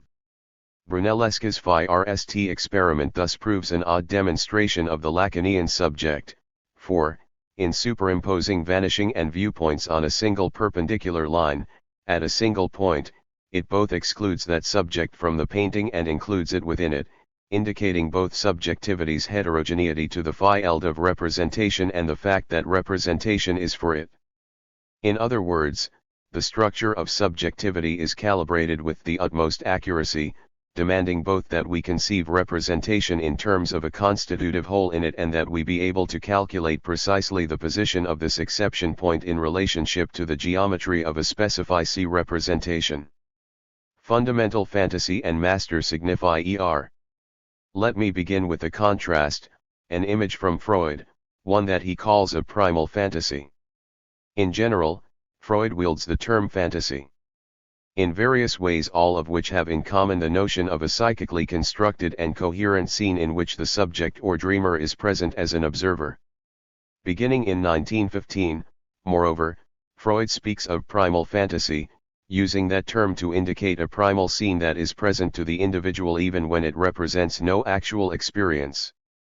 Freud's various Fantasien share a reference to origins. In the case of the primal fantasy of the parental sex act, this reference is quite literally to the subject's origination, and the primal scene here is a kind of staging or representation of one's own conception. So, whereas Brunelleschi's demonstration offers us the image of a scene which is explicitly non-whole and dependent, the Freudian primal fantasy suggests a universe closed on itself. Furthermore, if we take Freud's own most famous entree to the primal scene/primal fantasy combination, namely, the Wolfman case, it's interesting to note that what leads Freud to such a scene of parental intercourse from the Wolfman's own dream of wolves in a tree is the obvious anxiety underlying it. Here we should shift from the perspective of Freud to that of Lacan, who, less concerned than Freud with the idea that the scene captures an actual infantile event, would comment, rather, on the peculiar combination of fantasy of a complete and reliably independent world and such anxiety. In other words, it is only at an affective level that the fantasy delivers its really fundamental, unbearable content. It is only at that level that it is irreducibly unconscious. To suggest that content, we might join Žižek and Erich Santner in returning to a different Freud, the speculative theorist of Moses and monotheism, who proposes that the myth of Moses the patriarch and, indeed, the accompanying production of a patriarchal God the Father are responses to a repressed murder of the actual Moses. 10. According to this account, the fundamental fantasy, that we are guilty of some horrible primal crime and thus must endlessly atone for it, actually aims to defeat anxiety, to transform it into guilt. After all, Freud's deduced lesson from the death of the actual Moses, the Father, is that there are no external consequences, no divine retribution for murder. However, we prefer a state in which what overcomes us is a specific object demanding a definite atonement rather than an undefined cloud of affect. We prefer to have offended the gods, who demand expiatory sacrifices rather than confront a fundamentally meaningless universe where no punishment follows from our 56. Wicked deeds. Afflicted by paralyzing anxiety regarding the meaninglessness of the world, we create an unconscious fantasy by which we owe a specific debt for breaking the world order. We find ourselves in need of atonement for contravening God's will. The fundamental fantasy, then, does two things. First, it accounts for that subject visible in Brunelleschi's perspective demonstration by expunging it from the picture, by attributing to it a basic transgression demanding compensatory atonement. 11. We are sinners. In such a cosmos, we as human beings are primordially guilty of disrupting the fundamental order and therefore excluded from it. Of course, this way of explaining the unconscious fantasy already implies its second characteristic, namely, its virtue of totalizing being, guaranteeing a meaningful universe. 12. An ordered universe, essentially complete in itself, still holds no place for the spontaneous human will, the subject. The cosmos is whole, only, short of the redemption posited by orthodoxy, we cannot belong to it. In brief, the exchange enacted through the fundamental fantasy acts in a profoundly pre-modern fashion. Moreover, from a Žižekian perspective, the fundamental fantasy produces reality by means of this proto-representation, wherein, precisely, the field of experience is cast as a phantasmatic or imaginary totality. 13. That is, fantasy projects the social qua-totality by imagining it as totalized from the position of transcendence, from a privileged subject's perspective. Reality emerges from the real precisely when the world of human existence is conceived as the perspective of an omniscient subject, as what Žižek follows Lacan in calling the other. In order to conceive of the world as ontologically closed, we imagine a viewpoint from which it appears as totality. 14. Reality is always conceived from and for such a totalizing view, such an outside. As a result, reality per se is a product of an omniscient subjectivity we imagine. Žižek notes this explicitly. What psychoanalysis calls fantasy is the endeavor to close this gap by perceiving the pre-ontological real as simply another, more fundamental, level of reality. Fantasy projects onto the pre-ontological real the form of constituted reality. The pre-Copernican image of the cosmos familiar to us from medieval maps pictures the universe opened by the fundamental fantasy, wherein guilt is interpreted as resulting from our transgression of a lawful order. Perspective, Modernity, and Subjectivity 57. Thus, such maps take the heterogeneity of the divine subject and give it a place. Indeed, place is vital here in a couple ways. On the one hand, the medieval cosmos suggests, in the Thomistic or Neoplatonic chain of being theories, that every being has a place within it. As Žižek puts it, the fundamental fantasy provides a sense of ontological safety, of dwelling within a self-enclosed finite circle of meaning where things in a way speak to us, address us. On the other hand, of course, there is the divine place, the empyrean heaven which, appropriately, occupies the highest and outermost circle of being in medieval maps. This is, of course, the place of places, for it implies a position from which God can overview all of being, from which he can, in fact, constitute it as a whole. The remaining piece of this Lacanian genetic ontology, is provided by the so-called phallic or master signify. Its function is easy to capture by returning to the scene of primordial guilt framed by Freud's interpretation of religion, a tableau which produces the master signify in translating that cloud of anxiety resulting from remorse at a human crime not only into a crime against God but also into a specify path of atonement. Such a path also has the benefit of strengthening the bonds of the group, sharing guilt. The torturing, hectoring affect of the superego is not pleasant and it can be harmful as well. On the other hand, the Freud of Moses and monotheism notes a more straightforward effective benefit for the individual in belonging to the community of the guilty, namely, the sense of shared accomplishment in relinquishing immediate desires to follow the dictates of the law. In a pre-modern context, the master signify builds the self, helping the individual to become stronger by becoming a full and mature part of the community. Notice, however, that such a sense of accomplishment hinges upon the definite and shared nature of the code of law. We can only overcome our immediate desires and needs to the extent that these are opposed by specify prohibitions. A vague sense of disquiet about a given act won't suffice. In effect, the master signify is responsible for the conscious effects of the unconscious fundamental fantasy. It paints that cosmological picture of the world as whole by creating the space of ideality which is the picture accompanying the repressed fantasy. How does it accomplish this? Think of the way that a photographer or painter can accentuate a foreground image, say, the subject of a portrait, by limiting the function of focus to that figure and blurring the background. Perhaps, as is often the 58th case, the artist will accentuate this effect with light and color, for example bringing the foreground, brilliantly accented, forward to grab our attention. We should notice three separate phenomena at work in such an aesthetic effect. First, the subject of the photograph or painting in this way becomes something like a place of interest, a topo selected from amongst an indefinite but numerable set of possibilities.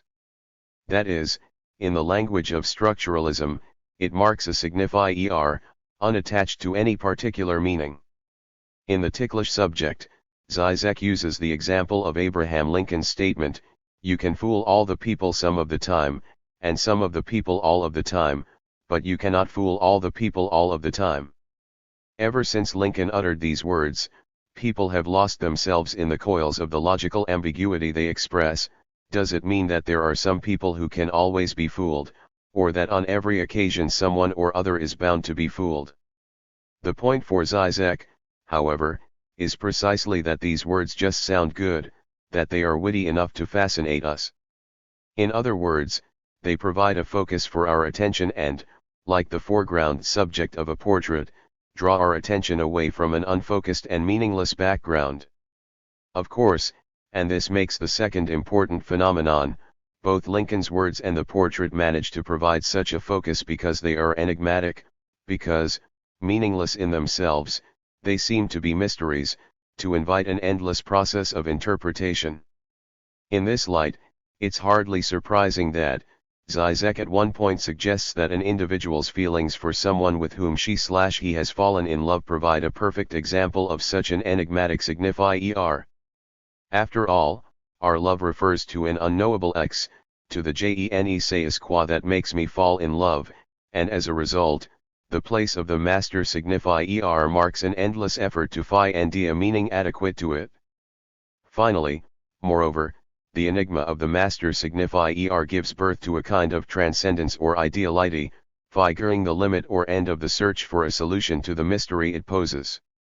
In other words, around this signifier we are utterly convinced that there is a meaning to our love, to the portrait hanging before us or, for that matter, to Lincoln's words. This meaning is out there, beyond us, but in a position that makes sense, not just of some particular phenomenon but, rather, of our lives as a whole. The promise of one's search for the meaning of one's love is that this meaning will make sense of all the absurdity in a life. Our fascination, indeed, is predicated upon this hermeneutical affect, wherein the very perspective, modernity, and subjectivity 59. Search for a meaning instantiates it. It all makes sense, if we could just put our finger on how. Thus, it is not simply that the master signifier fascinates us, it does so in a fashion that retroactively provides consistency to our lives. Herein lies the peculiar space of the fundamental fantasy attached to the back, as it were, of the master signifier. Its space corresponds to that peculiar transcendence that we posit when we take the solution to the enigma to exist out there. Only one thing must be added. We must understand that a precondition of such ideality is that we never actually achieve it, that we are never able to occupy the space of the other from which the meaning of our lives would be manifest. Žižek acknowledges this necessity, for example, with regard to the way love operates, noting that the moment I can enumerate reasons why I love you, the things about you that made me fall in love with you, we can be sure that this is not love, or not any longer. In other words, to be effective, the master signifier must remain an enigma, not only in the sense that it promises transparent meaning but also in the sense that it promises such meaning, that it never actually delivers it. Modernity and fantasy. With these accounts of the fundamental fantasy and the master signifier, it is now possible to pose my basic, structural question, possible, that is, to see how the structure of the perspectival subject forces us to a deep problem in Žižek's thought. That problem derives from the observation that it's no coincidence that the Lacanian psychoanalytic subject is also the radicalized modern subject. In other words, there's a bond between the subject of psychoanalysis and modernity. We might articulate the problem itself as follows: on the one hand, the revolution apparent in Brunelleschi's perspective experiment depends upon what seems to be an exposure of fantasy as false. Recall that in the demonstration, and in systematic painterly and architectural perspective in general, the subject is revealed as both constitutive of the world's apparent totality and as a specific void or lack in that totality. We needn't wander any further than Nicholas of Cus's speculations on the perspectival nature of all truth and the resultant impossibility that we live in a centered universe to see contained in Brunelleschi's inside trouble for unconscious fantasy. Recall. 60. That, for Nicholas, because all truth is constituted perspectively, there can be no finitely locatable center to the universe. Or, as he also puts it in the Docta Ignorantia, in a perspectival universe, every point is the center. 15. It remains for Bruno to draw the most outrageous consequences already implied in Cus's still orthodox thought, namely that such a universe reserves no special place either for any individual or for humanity as a whole. Thus, at a single blow, the entire cosmos of the master signifier is challenged. In the infinite, homogeneous space underlying perspective, we lose the sense of security it grants us. Indeed, in its invisible subject effect, perspective might constitute the exemplary historical moment within a Lacanian view of history, the moment when people were able to traverse the fundamental fantasy itself, to liberate themselves from its claim. In other words, representation was the primary hammer with which the cosmological worldview, with its closure and its Platonism, could be smashed. Perspective subjectivized, forced us to live without a place from which and for which we were constituted. I might go so far as to write that what we mean by subject within the modern context is nothing except the structure necessary to conceptualize the real without transcendence, the structure necessary to escape the cosmological form of fantasy. The inception of the modern is thus an experience of freedom, a matter that we should not forget in the ambiguous history following from it.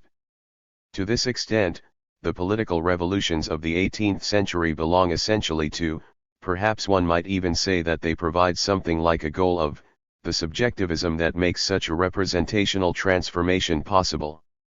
Or, to put this in other words, the possibility of a genuinely political society, a society that would acknowledge and take responsibility for the freedom of itself and persons within it, lies in the loss of our place which ushered in modern space and modern science. Only a society that conceptually admits the freedom of its acts and the acts of its citizens, refusing all forms of arguments from nature, can provide the conditions to further that freedom. Modernity opens the possibility of political freedom, and such opening provides modernity's ultimate justification. On the other hand, though, from a Lacanian perspective, the master signify and its phantasmatic reverse are constitutive figures, reality itself depends upon their existence. In other words, nestled into what often seems a merely technical account, the Freudian Lacanian tradition includes a profound transcendental insight. What we mean experientially by reality is something like an existence guaranteed by fantasy, an existence which we imagine to. Perspective, modernity, and subjectivity 61. Be totalized and which, as totalized, excludes us from it. It's thus not possible to suppose that the truth of the subject, the truth suggested by Brunelleschi's experiment, somehow does away with fundamental fantasy. The problem with the modernist interpretation of Lacan should be obvious from my characterization of the fundamental fantasy. The perspectival moment, whatever its revolutionary potential, doesn't shatter reality itself, nor could it, fantasy being constitutive of reality per se. Leaving aside for the moment the question of the possibility and limitation of revolutionary change within a Lacanian framework, we must address the tension here between the claim of transcendental constitution assigned to the fantasy/master signify combination and the claim that the modern, perspectival moment exposes the fantasy. Žižek's resolution of that tension is implicitly to argue that fundamental fantasy and master signify don't disappear within the modern world but that they are profoundly changed by it. For the most part, we discover the effects of the modern subject in the emergence of new forms of fantasy, forms that no longer follow the model of an exclusionary transcendence. And, just as a kind of corollary to it, the pre-Copernican diagram of the cosmos gave us entree to the fantasy formation, we might here return to the counter-formation to such cosmology proposed by the founders of modern thought to understand the underpinnings of such a new formation of reality. Think here of the radical immanentism of Spinoza's philosophy. In subtracting the very space of transcendence from the universe, in proposing his monist philosophy, Spinoza follows the most explosive potential of the modern revolution, but, oddly, he retreats in a characteristic way. In his Ethics, he posits a position, the mind of God, which conceives all natural events in terms of their pure actuality, in terms, that is, of a completed causal chain. Indeed, the moment of retreat from the subversive potential of modernity comes precisely here, at the moment when nature itself is reconceived immanently from a totalized perspective. At THIRD, powerfully, we conceive of all being as subsisting in a single plane, a plane of material causes. But then we add to that thesis a closure of the material dimension, all effects are already contained in their causes, so that the end of the universe is already implicit in the THIRD events occurring within it. We are faced with a reductive causal determinism, a determinism without the possibility of freedom. Paraphrasing Hegel, Žižek tells us that, teleology is the truth of linear. 62. Mechanical causality. Is not such totalization of nature the almost invariable accompaniment of all early modern, all mechanistic science? It might also be instructive to recall a theoretical trope that emerged almost as soon as the perspectival metaphor established itself in the 15th century, the location of the divine at the confluence of all viewpoints constituting perspectival space. 4.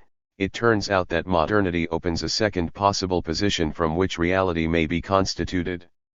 Recall the philosophical view phi-rst articulated by Nicholas of CUSA, but reflected in Bruno, Leibniz, and Newton. This argument starts in a radical decentering of the medieval, cosmological, worldview. Space is projected as an infinite and homogeneous field amenable to purely quantitative understanding.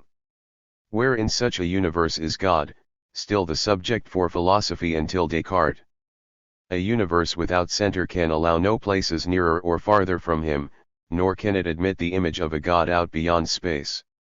16. A solution is to conceive God as present at every point, every position, but only insofar as any such point is conceived as viewpoint. In Newton's famous phrase, the universe is God's sensorium. In other words, the subject is in every place qua viewpoint. The other space of this fantasy, then, consists of the infinite set of all points within objective space. It's the same space in which we live but now conceived as a web of subject points. There is, and can be, no distinguishing characteristic of such a space, since it is the very same space as the one we inhabit, but it is, nonetheless, functionally distinct from objective space. Thus, we get a sense of uncanny closeness to us, typical of a paranoid psychical economy. 17. And this paranoid structure also informs the form of subjectivization at work here. For example, in a late work, On the Image of God, Nicholas describes an icon that he gave to the monks at his former home, Tegernsee. Like those paintings with which murder mysteries have made us familiar, the eyes of this icon had the odd quality of seeming to gaze at the viewer no matter where he positioned himself. If we admit that such subjection indicates a subject who is anywhere and everywhere, we are subjected to the gaze of the other at any and every point. 18. Space itself seems to be alive with this obscene gaze. Surely, though it emerges with early modernity, this idol seems remarkably contemporary. It captures that uncanny sense of a subject of the world that is no longer simply transcendent. To understand the unconscious element of this paranoid construction of reality, the key transformation involves that closing off of transcendence. Perspective, modernity, and subjectivity. 63. Which we've seen to be definitive of the modern fantasy. Instead of outside a closed cosmos, the other now inhabits a space of unprecedented intimacy to the subject, right there, at the same point of view as that of the subject but still distinct from it. A paranoid intimacy, then. The effects of this paranoid relationship are twofold and, to a large extent, historically ordered. Let me name them: obsessional neurosis and perversion. The phi-rst, whose emergence I might date in the period after the Renaissance, retains the basic economy of guilt before law that we've already seen to have been definitive of reality in the pre-modern period. Still, without the function of that master signifier producing the other's transcendence, guilt affects the individual differently. With the disappearance of the concrete site for guilt's atonement, we lose also the communal structure that reinforces individual identity before the modern period. To put this in Lacan's terms, modernity could be identified with the gradual disappearance of ritual, of those kinds of communal bonds founded upon a symbolically shared sense of guilt. 19. The displacement of the pre-Copernican map is both symbol and cause of the decay of such a public law and, with it, of a public identity based upon shared guilt. For one thing, there's no longer a specified set of public rules sufficing to satisfy the demands of conscience. Think here of the great struggle of the Protestant Reformation, which follows the modern revolution by internalizing faith, making it a matter of the heart rather than of public rights. Increasingly, in the period of the 17th and 18th centuries, the individual is thrown back on herself in determining the content of conscience, a position that, in turn, weakens identification through and with the social bond. In a series of arguments, Žižek associates the infinite demand of the Protestant, Kantian call to duty with the situation of Kafka's subject called before the law, that is, faced with a legal demand never specify et or, better, whose specificy content we are never allowed to know. 20 We know we are supposed to do something, but we can never really know what that something is.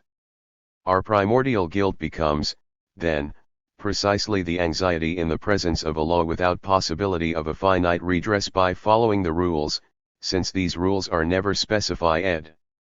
Now, of course, the results of this change are themselves ambiguous and well documented.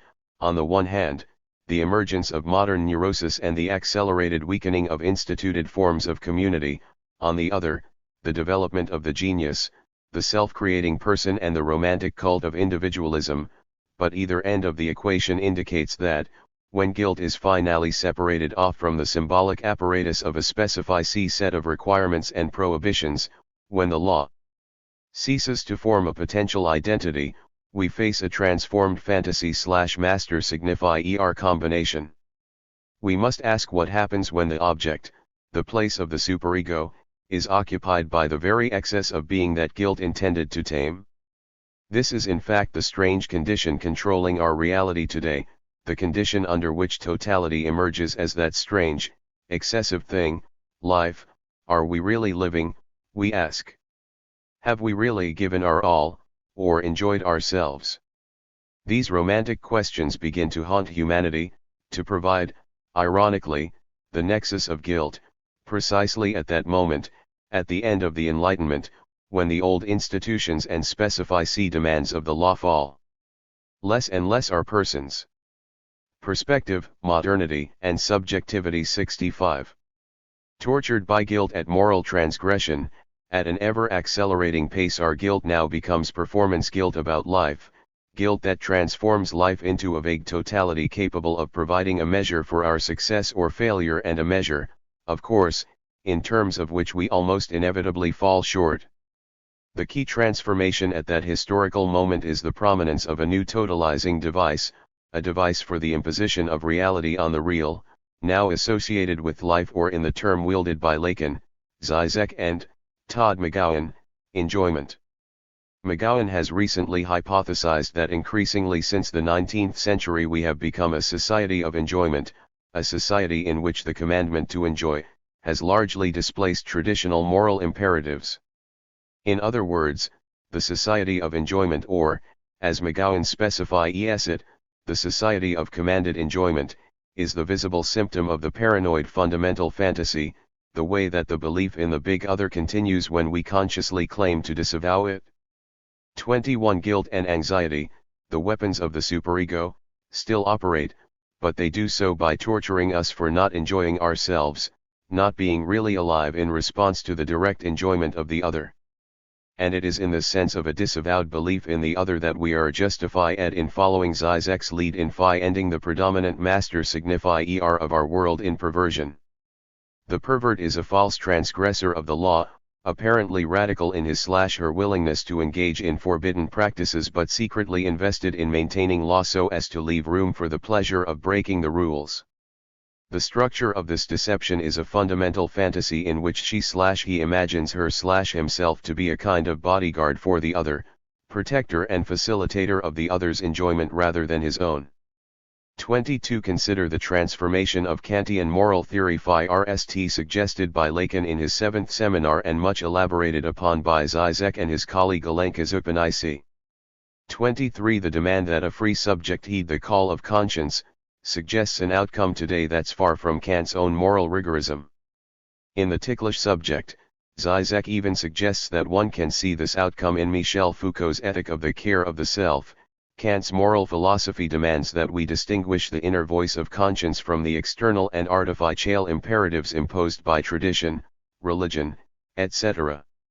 We must not confuse the form of the categorical imperative with the content of specific duties. Foucault simply sees the necessity of completing this formal interiorization of morality. The care of the self demands that we avoid all socially imposed rules, including the rules that Kant ascribed to duty or morality itself. The new imperative of conscience is 66. That one do what one really wants to do, a task that THIRD demands of the moral agent that she discern this true desire in a preconstituted and complete self, a self which here plays the role of the other. To return to the preferred Lacanian term, the new formations transform the superego from an agency of prohibition to one of enforced enjoyment. I referred above to perversion as a substitute for the traditional master signify an assertion that I would justify in part with the analogous way that perversion diverts or fascinates us, preventing us from paying attention to what's behind the curtain of fantasy. That is, here too, as in the traditional fantasy, reality gains its consistency by diverting attention from a fragmentary and senseless condition. As Žižek puts it, perversion allows the subject to treat life as a childish game, one unencumbered by the real of human finitude. In such a game, Žižek would locate all the varieties of frenetic activity that fill the space of post-romantic cultural politics, from the Nietzschean cult of the Overman and its reverberations in modern art to the play of the signify embraced by post-structuralists, to the risk society of Ulrich Beck. 24 In each of these cases, play, a kind of hyperactivity, is substituted for any challenge to the order of reality. Indeed, Žižek defines the game aspect here in precisely this manner, indicating the perverse nature of the culture it supports. The game is defined by the question, what do we have to change so that ultimately nothing will really change? And, finally, we must not forget the way in which paranoia itself betrays its foundational presence in our fundamental fantasy. That is, one of the definitive qualities of a reality guaranteed by the paranoid fundamental fantasy must be a certain fragility, brittleness, a tendency to dissolve at odd moments into a psychotic imaginary. Above all, such brittleness emerges in the continued breakdown of symbolic authority. Increasingly, the other belongs not within the symbolic domain of traditional fantasy but in the domain of the impossible real. As Žižek puts it, behind today's cynical disinvestiture from symbolic authority lies a more sinister investment.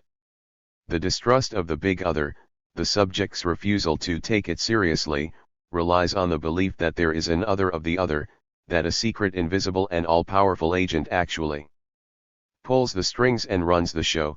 Behind the visible, public power there is another obscene, invisible power structure. This other, hidden agent acts the part of the other in the Lacanian sense, the part of the meta-guarantee of the big other. The paranoiac experiences this other in the real as too close, unpredictably eruptive, always watching. Are these not precisely the metaphors suggested by Nicholas of Cus's Idol or, for that matter, by the Wachowski brothers' film, The Matrix, a movie that much fascinates Žižek? Though, as will be seen in the next chapter, for Žižek The Matrix is deeply ideological, its ideology, of course, contains a kernel of truth. Recall, the film's conceit. We are presented with a vision of the future as a kind of virtual reality projected by a network of computers who have enslaved the human race. The film's plot turns upon the discovery by Neo, a young computer hacker, that his nominal world is not real, that there is another reality beneath the appearance of everyday life, the reality of the computers who, for their own enjoyment, maintain persons as batteries immersed in amniotic fluid. The notion is that, in our apparently mundane lives within today's technological world, we are really all victims of the Matrix, this system so close to the skin that it hides itself by projecting a kind of virtual reality for us. Having accepted the challenge to go down the rabbit hole and face the reality beneath the virtual projection he has always lived, Neo awakens to find himself cradled in a field of human batteries tended by monstrous, insect-like machines. What interests Žižek here is this supposed revelation of the ultimate nature of reality, for, it demonstrates quite effectively, not our reality but the paranoid fantasy underlying it or, What the Phi-LM renders as the scene of our awakening into our true situation is effectively its exact opposite, the very fundamental fantasy that sustains our being. In other words, the perverse activity and cynicism of the contemporary world hide a fantasy of the other as just beneath our skin, as omnipresent but also without limit, and as in control from a dimension which is sickening in its anxious proximity. 25 Here the law has no codes, no specific prohibitions or practices to direct the subject's activity. We have, instead, a fantasy in which our very bodies serve the other's incalculable, obscene enjoyment. 68. Conclusion.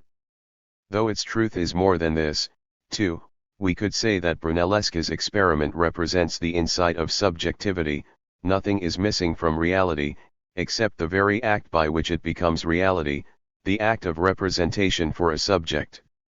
Of course, the first thing to say about this nothing is that it is, non-coincidentally, invisible, indeed, largely undetectable. The function of the subject is to disappear, leaving the apparently seamless totality of the world it represents. But that, of course, raises the question about moments like the one in which Brunelleschi conducted his demonstration, moments that we might provocatively call modern. That is, we must ask what happens when the fact of this disappearance and its cause itself appears, when we face just that truth of the subject whose tendency is to erase itself. In Žižek's view, this is a story of trauma and reaction. The history of modernity has been one of adaptation, how to maintain social stability in the face of an insight with revolutionary potential. That's the implicit question whose various answers have comprised the secret history of our present. In its ability to analyze the increasing extremity of the moves necessary to maintain the socially constituted other in the face of its exposure as fantasy, such a theory can explain much that remains opaque within either conservative or traditional Marxist critiques, not only about the fate of subjectivity but also about the imaginary and social organizations with which a capitalist, technological world maintains its stability. Now, of course, when seen in this light, Žižek's understanding of subjectivity and modernity provides an ambitious alternative to the anti-subjectivist critical theory of Heidegger or of the Frankfurt School. Heidegger is only the one of a series of critics of techno-capitalist society in the past century to underscore the difference between unfreedom in traditional worlds and the danger facing us today. The proposition that we do face a loss of freedom today, even in societies where consumer choices multiply or where few people face immediate threats of force or even direct interference with their lives, and that this threat above all robs us of the very language with which to criticize our contemporary reality or suggest alternatives to it, lends a common urgency to these otherwise various critiques. Žižek rejects the common starting point of such critical theorists, seeing that beginning point as symptom of a paranoid fundamental fantasy rather than as access to the foundations of subjectivity. Still, for all of that, a central thrust of his work, too, is to picture what happens to reality in the wake of the crisis to transcendence by which the modern world emerged, to help us understand the way that the structures of our life world developed from of crisis. The great virtue of Žižek's account of the present in terms of a transformed fundamental fantasy is that it allows concrete and specific analyses of both discontinuities and continuities between the past and the present, the appearance of new modes of subjectivity, new social organizations, new social institutions. We have yet to see the force of Žižek's conceptual apparatus in full operation, its ability to explain various contemporary social and political phenomena, but we can already grasp at least its potential, for it leaps over the hurdle that had stymied the last generation of critical theorists. Breaking the bond between critical theory and anti-subjectivism, it allows a series of insights about contemporary personhood and worldhood that remained closed to earlier generations. That's because, in rescuing the excessive moment in Cartesian subjectivity, Žižek has redeemed the genuinely revolutionary potential of modernity. I would argue that this is a far more promising approach to critical theory than any philosophy which allows itself to entertain nostalgia for a pre-modern world or truth. Chapter 4. The Techno-Capitalist Danger, Ideology and Contemporary Society. Ideology today, Recalibrating Dialectical Materialism. Perhaps the most breathtaking of Zizek's many daring intellectual moves is his rescue of dialectical materialism from the dustbin of history where political consensus seems to have tossed it.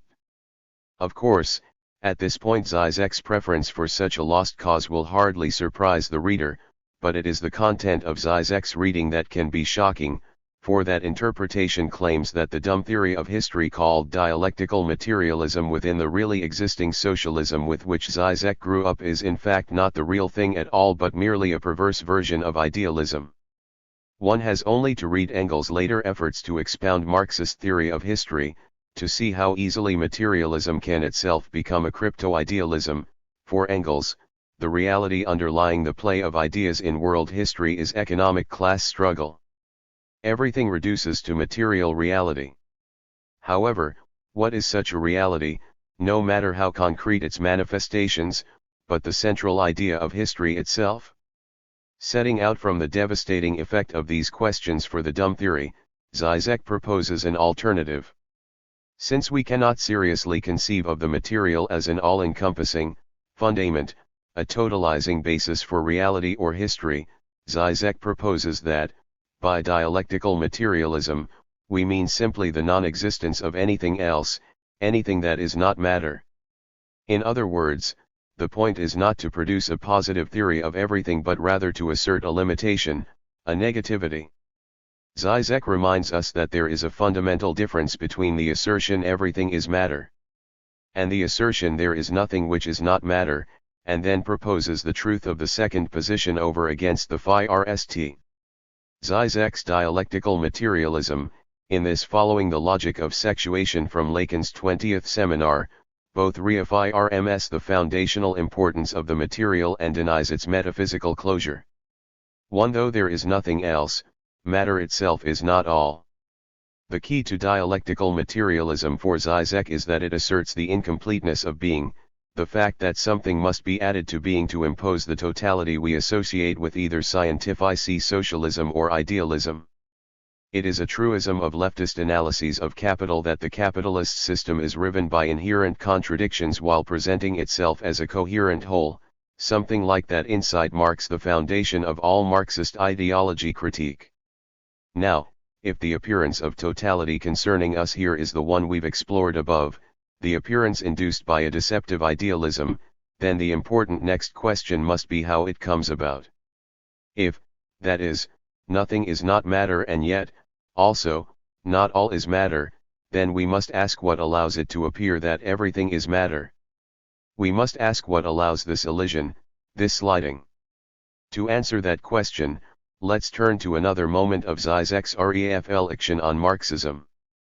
In The Fragile Absolute, he argues for an intimate but unacknowledged bond between communism and capitalism. Recall that the basic move of scientific socialism was to argue that communist revolution depended upon and would maintain the technological and social revolution accomplished by industrial capitalism in production. In other words, under communism, everything remains as it was, only the means of appropriation have been transformed. In Engels' understanding of it, we might conceive communism formulaically, as technological productivism minus capitalism, with all its contradictions. The problem with such a formulation, of course, is that it turns out not to work in practice. As Zizek points out, the sad experience of actually existing socialism was that, without capitalist dynamism, productivism soon shrivels. What this reveals, so Zizek, is that the communism of really existing socialism was itself nothing, a construction of capitalism, the ideological inherent transgression of capital itself. How does a capitalist society justify itself, given the injustices it imposes? By seeing those wrongs as temporary, merely local, exceptional, etc., etc. The basic ideology of capitalism is, therefore, the dream of a world of pure productivity, a productivity unchained from the obstacles and antagonisms generated by actual capitalist practice. Communism is only a representation of this ideological fantasy of capitalism, that is, the notion of a society of pure unleashed. 72. Productivity outside the frame of capital. As such, the utopia of scientific socialism is simply an ideological expression of the world horizon that capitalism produces. Indeed, we might say that communism marks the point of exception that sustains capitalism, removed safely from the body of capitalism so as to maintain the apparent closure of the productivist/capitalist fantasy. One can therefore remain sympathetic with the Marxist demand that we see capitalism as both based on a fundamental contradiction in material life and dependent upon repression of that contradiction through various forms of ideology, including Soviet communism.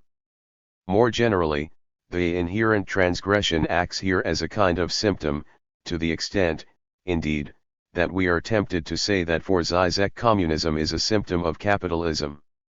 The communist exception, in other words, is what allows the world of capitalism to appear as natural, as normal.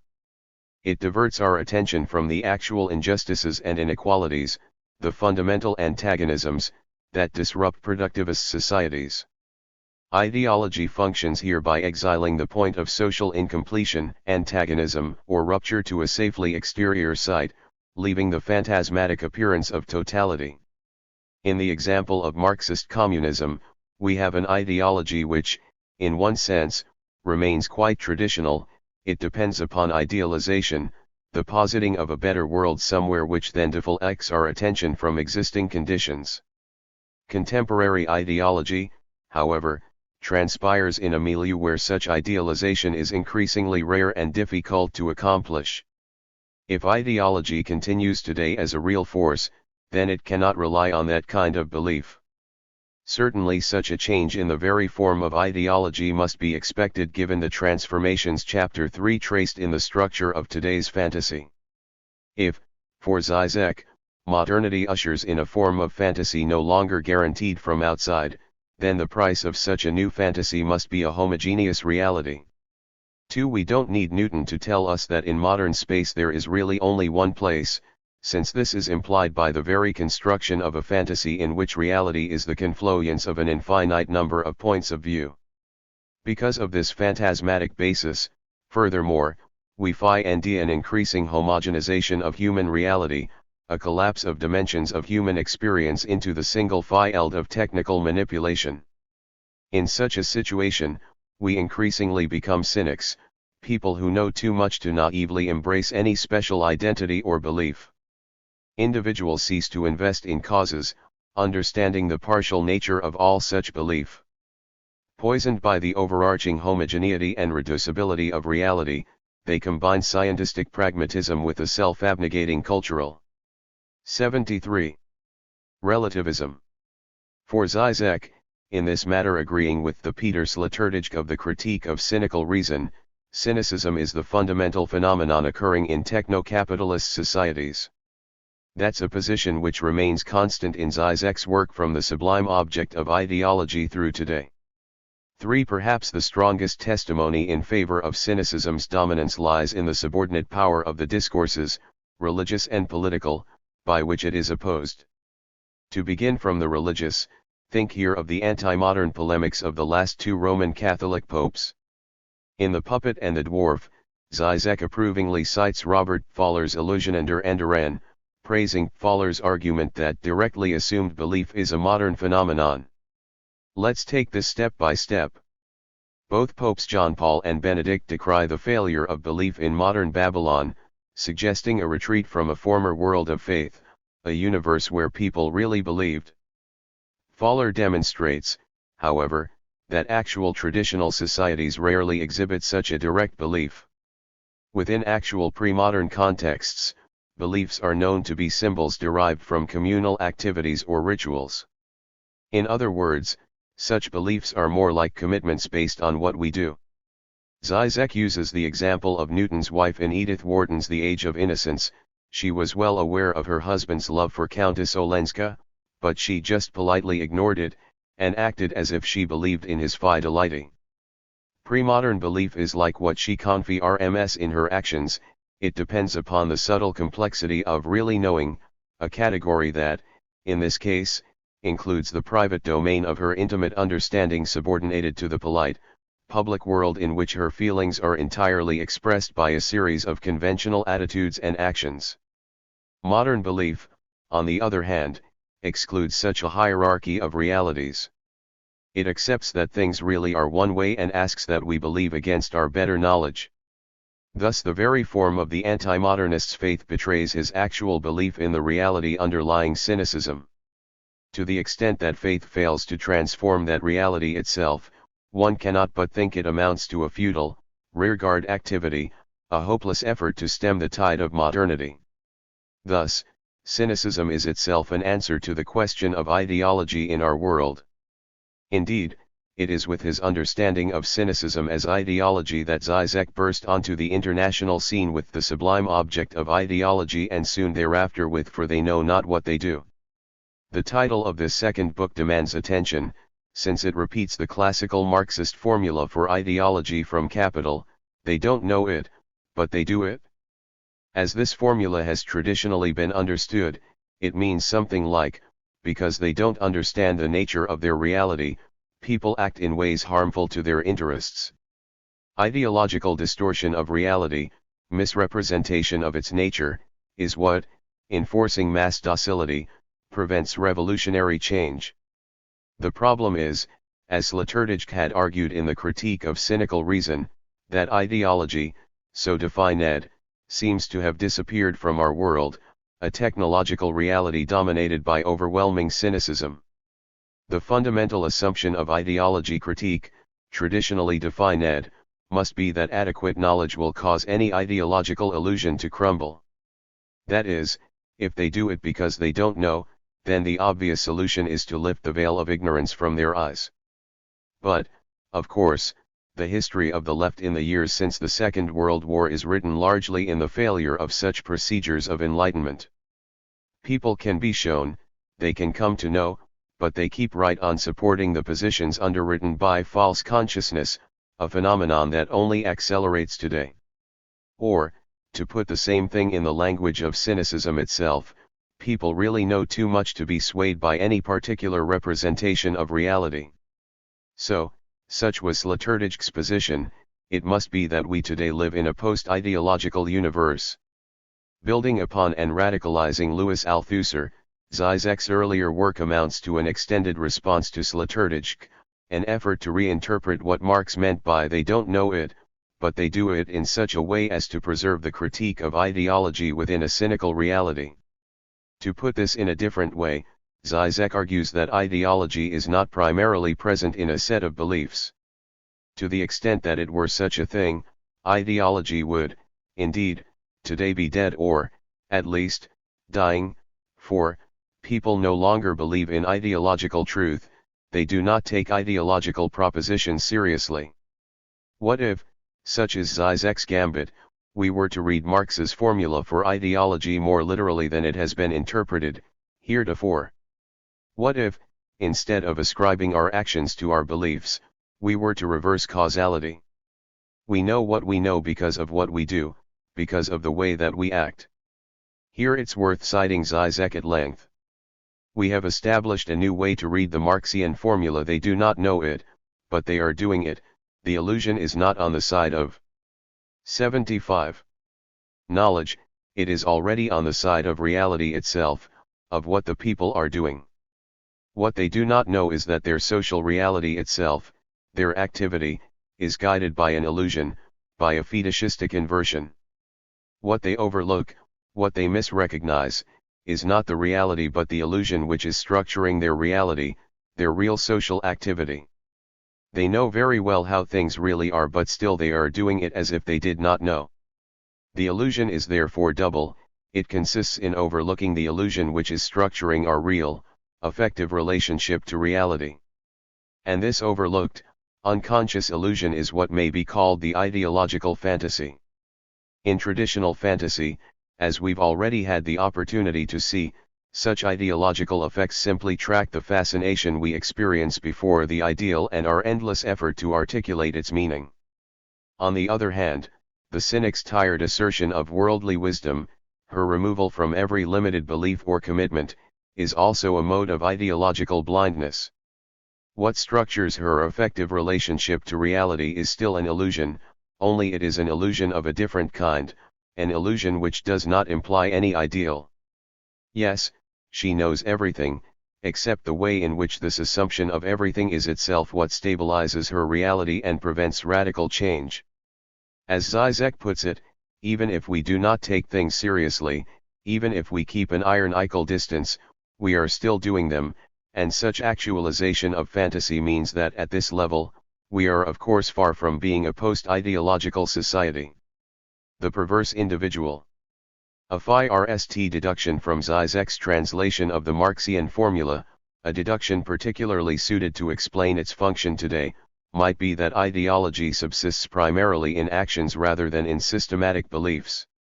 Or, to put this another way, our genuine beliefs are betrayed by what we do rather than what we think or say. In fact, this thesis follows naturally from Žižek's model of subject and world, a model in which the subject is what escapes representation since it evades understanding as something that subsists. Reality emerges through the subject's activity, an activity which itself defies the representational regime it produces. And, here again we return to the territory made familiar in the previous chapter, to do justice to the deed whereby we constantly reinstitute reality demands return to Žižek's concept of the present as an age of perversion. 76. Above all, we must focus on the peculiarities of individuality in a world where ideology can't be opposed to any right thinking, a world where the ideologue may spout all the properly subversive ideas, may understand full well the extent to which society is manipulated by corporate interests or imperial institutions, but in which subjective activity, nonetheless, prevents real change. It is a world in which the radical search for correct thought hides actual conservatism. In short, for Žižek, to understand the historical present is to understand the world of the pervert, the subject whose apparently transgressive behavior covers for a deeper interest in maintaining the rules in order to break them. To deepen our understanding of the perverse type so vital to Žižek's analysis of the present, let me fulfill a promise made in the last chapter, a return to the matrix in order to explain why Žižek's fascination with the film is ambivalent, why the film is deeply ideological for him.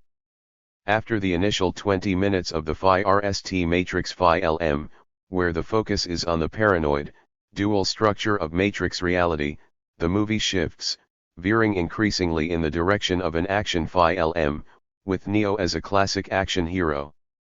Indeed, the film's popularity probably comes from its success within this genre, from its transformation of Reeves into even a kind of uber-action hero, the One, a messianic figure supposedly destined to defeat the oppressive machine that we ourselves created. For, of course, the field of this battle, which takes place in the two sequels to The Matrix as well as in the rest of the THIRD movie, is none other than the supposedly virtual reality of our everyday world.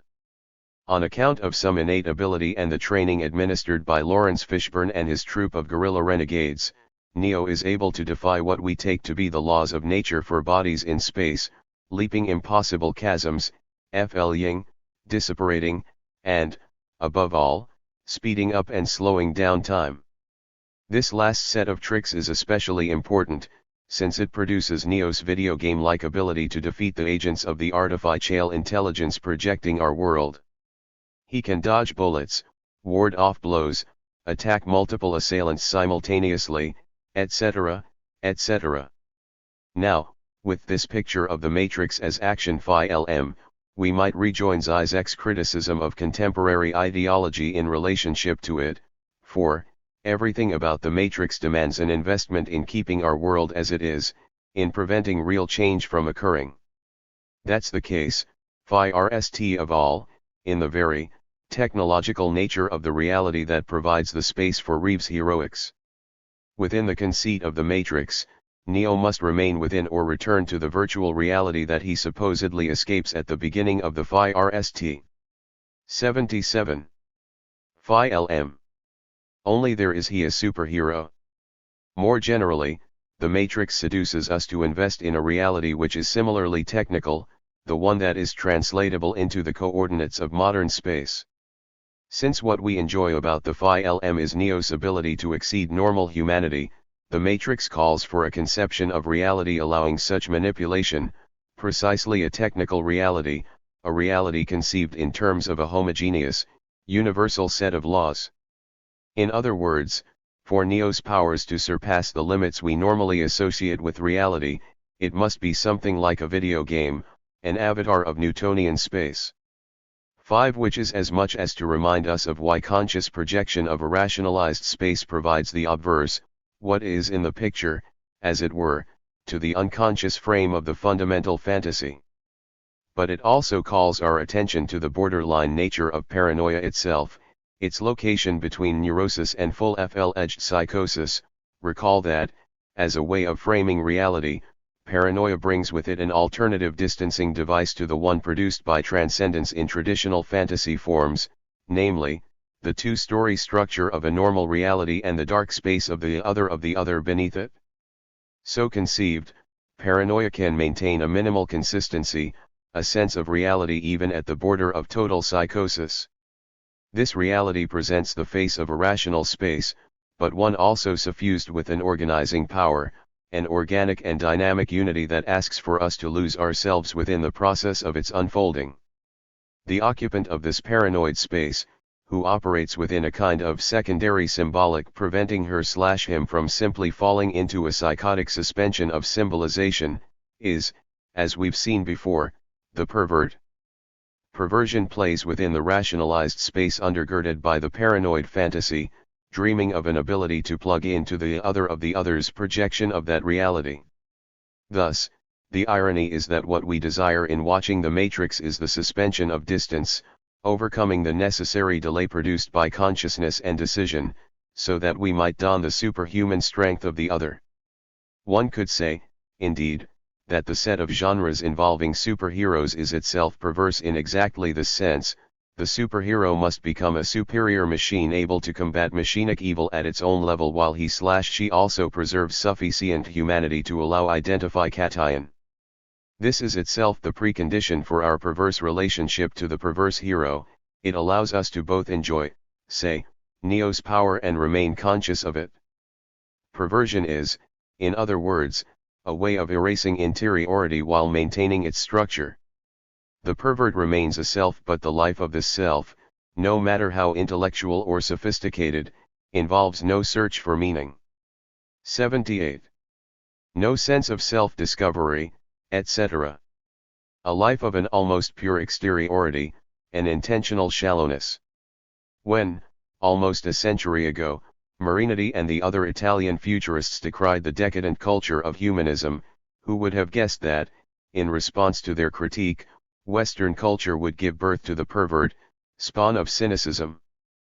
But such is the possibility for maintaining the ideological closure of selfhood when the value of selfhood has been emptied of any support in the social. In almost every Hollywood film that, like the Matrix series, projects an overwhelming technological apparatus, a technology out of control, one also finds the figure of the superhero, the figure of the machine defeated by its own devices, overpowered by power, but potency spiced with a pinch of humanity. However, the face of this humanity is always minimal and residual. The perverse enabler of contemporary reality must be an individual, surely enough, but not too individual, more a type or token of personhood than a person.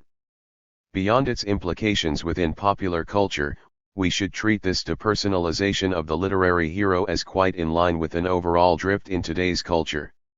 Here we might recall another powerful example raised by Žižek from recent cinema, The Mask, where Jim Carrey, a fearful and insecure middle management type, discovers a mask which, when placed upon his face, allows him to freely transform himself into all that he ever wanted but, previously, was too afraid to be, a kind of Superman freed from the neurotic limits that had previously made him weak and docile. He robs banks, seduces women, etc., etc. But, from Žižek's viewpoint, the telling thing about this film is the way that the mask coming alive takes possession of Carrey. It liquefies and adheres to his face, seeming to suck him out of his own body. The mask quite literally covers the face of its wearer, substituting a fearless and essentially cartooned character for Carrie's middle management banker. The mask is immortal, though with the peculiar, impersonal immortality of the cartoon. 6. Its wearer can be shot, hammered, dropped from high buildings, etc., etc., without being destroyed. Such immortality is a direct result of its impersonality, for the masked figure lacks the kind of investment in a meaningful, symbolic world that allows one to be a vulnerable person. Instead, it is a kind of pure substance without personality, an outcropping of the Lacanian real within reality, but in a fashion that 79. Explicitly preserves reality, defusing the riddle's revolutionary potential. 7. We might, then, reformulate the pervert's perverse compulsion: he/she wants to be a cartoon action hero. 8. And, indeed, the mask shows us with exceptional clarity the relationship between the decline of the modern narrative of full personhood and the rise of paranoid fantasy with its perversion. The peculiar way that the mask grabs Carrie, explained in the Freudian language of the phi-lm as the victory of the ID, reminds us of the problems we might associate with the fantasy of the bodyguard of the other. The temptation, the desire, to take on the power of the other is literally irresistible. Who could resist the desire to channel the power of techno-capitalism itself, to assume the position of life per se? Above all, it overwhelms the weak voice of desire, of the neurotic subject's need to discover itself through an enigmatic signifier. 9. Thus, the pervert is apparently incapable of commitment because she/he is differently placed in the economy of identification than is the traditional subject. At a first pass, we might say that the cynic is incapable of identification, psychoanalytically speaking, as Žižek discusses at length in With Her Oedipus, the Phi-Nal chapter of the ticklish subject. The cynic evades the traditional superego. The key here is to remember how the traditional master signifier already positions the moment of prohibition through desire. We say, I am X, where X is an idealized identity, both something I am and something I am not but wish to become. In this formula, the superego acts as the structural limit for the collapse of the both/and. In fact, I can never fully become X, or the entire identification loses its efficacy. Guilt is the force of the prohibition, what prevents me from fusion with myself. In perversion, the real shift is in the nature of identification. Having lost the lure of the enigmatic something that we want/are, the subject splits the tasks of personhood in two. Whereas earlier, the master signifier had provided a single answer to the questions, who am I, and what should I do? For the cynic, these questions are separate, though stable identity requires a response to both. Identification itself becomes largely fetishistic, a residual attachment to some signifier as opposed to others. That such identification works perfectly within a commodified culture, which offers identities for sale, is, as will be seen, no accident.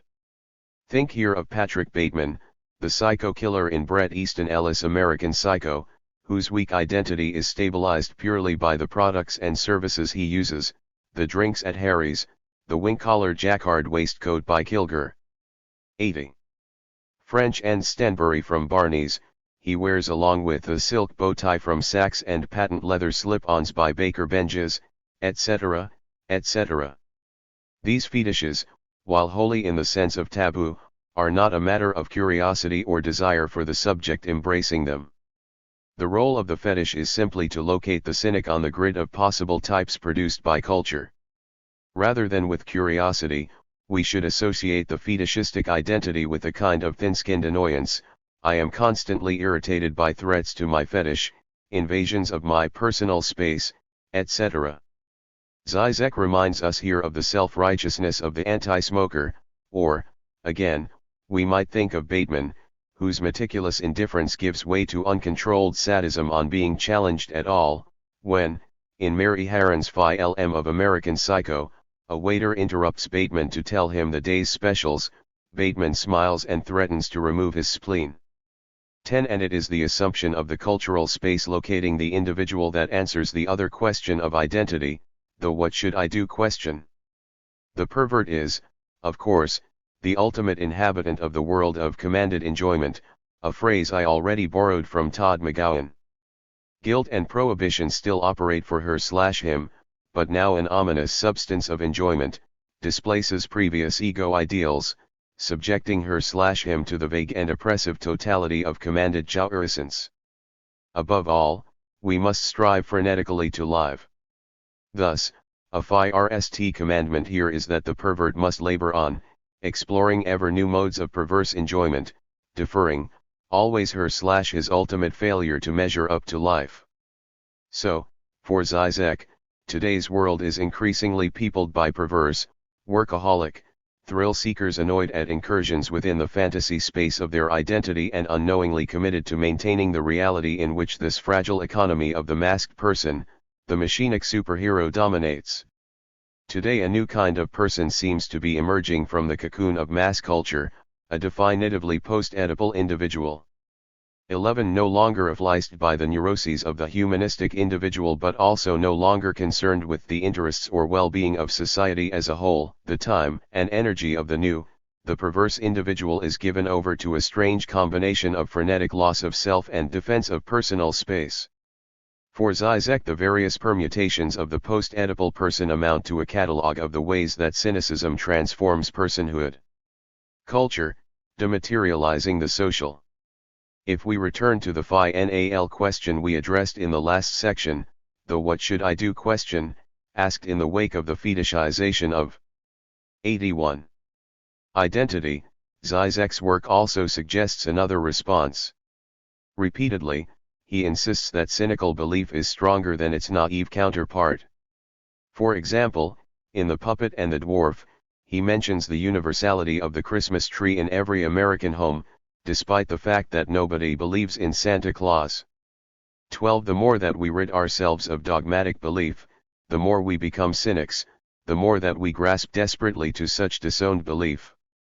For this reason, cynicism brings with it conformism, where, in the face of freedom to do what you want, everybody actually does exactly the same things. What I should do, is precisely what everybody else does. I raise this example here because it demonstrates the force of what we might call the cultural turn in societies today. In fact, Žižek suggests that culture is the name we give for the reality constructed of such disavowed but actualized beliefs, for all those things we practice without really believing in them, without taking them seriously. Such disavowed belief produces massive conformism, but that's hardly the last phenomenon for which it's responsible. Even given that ideology occurs first at the level of what we do rather than what we know, and given, also, that systems of ideology based on traditional belief are increasingly in crisis today, still Žižek also demands that we consider the emergence of second-level ideologies in our world, ideologies controlling knowledge and belief. That is, the gradual weakening of traditional religious ideologies should not blind us to the continued generation of ideological belief within a cynical society.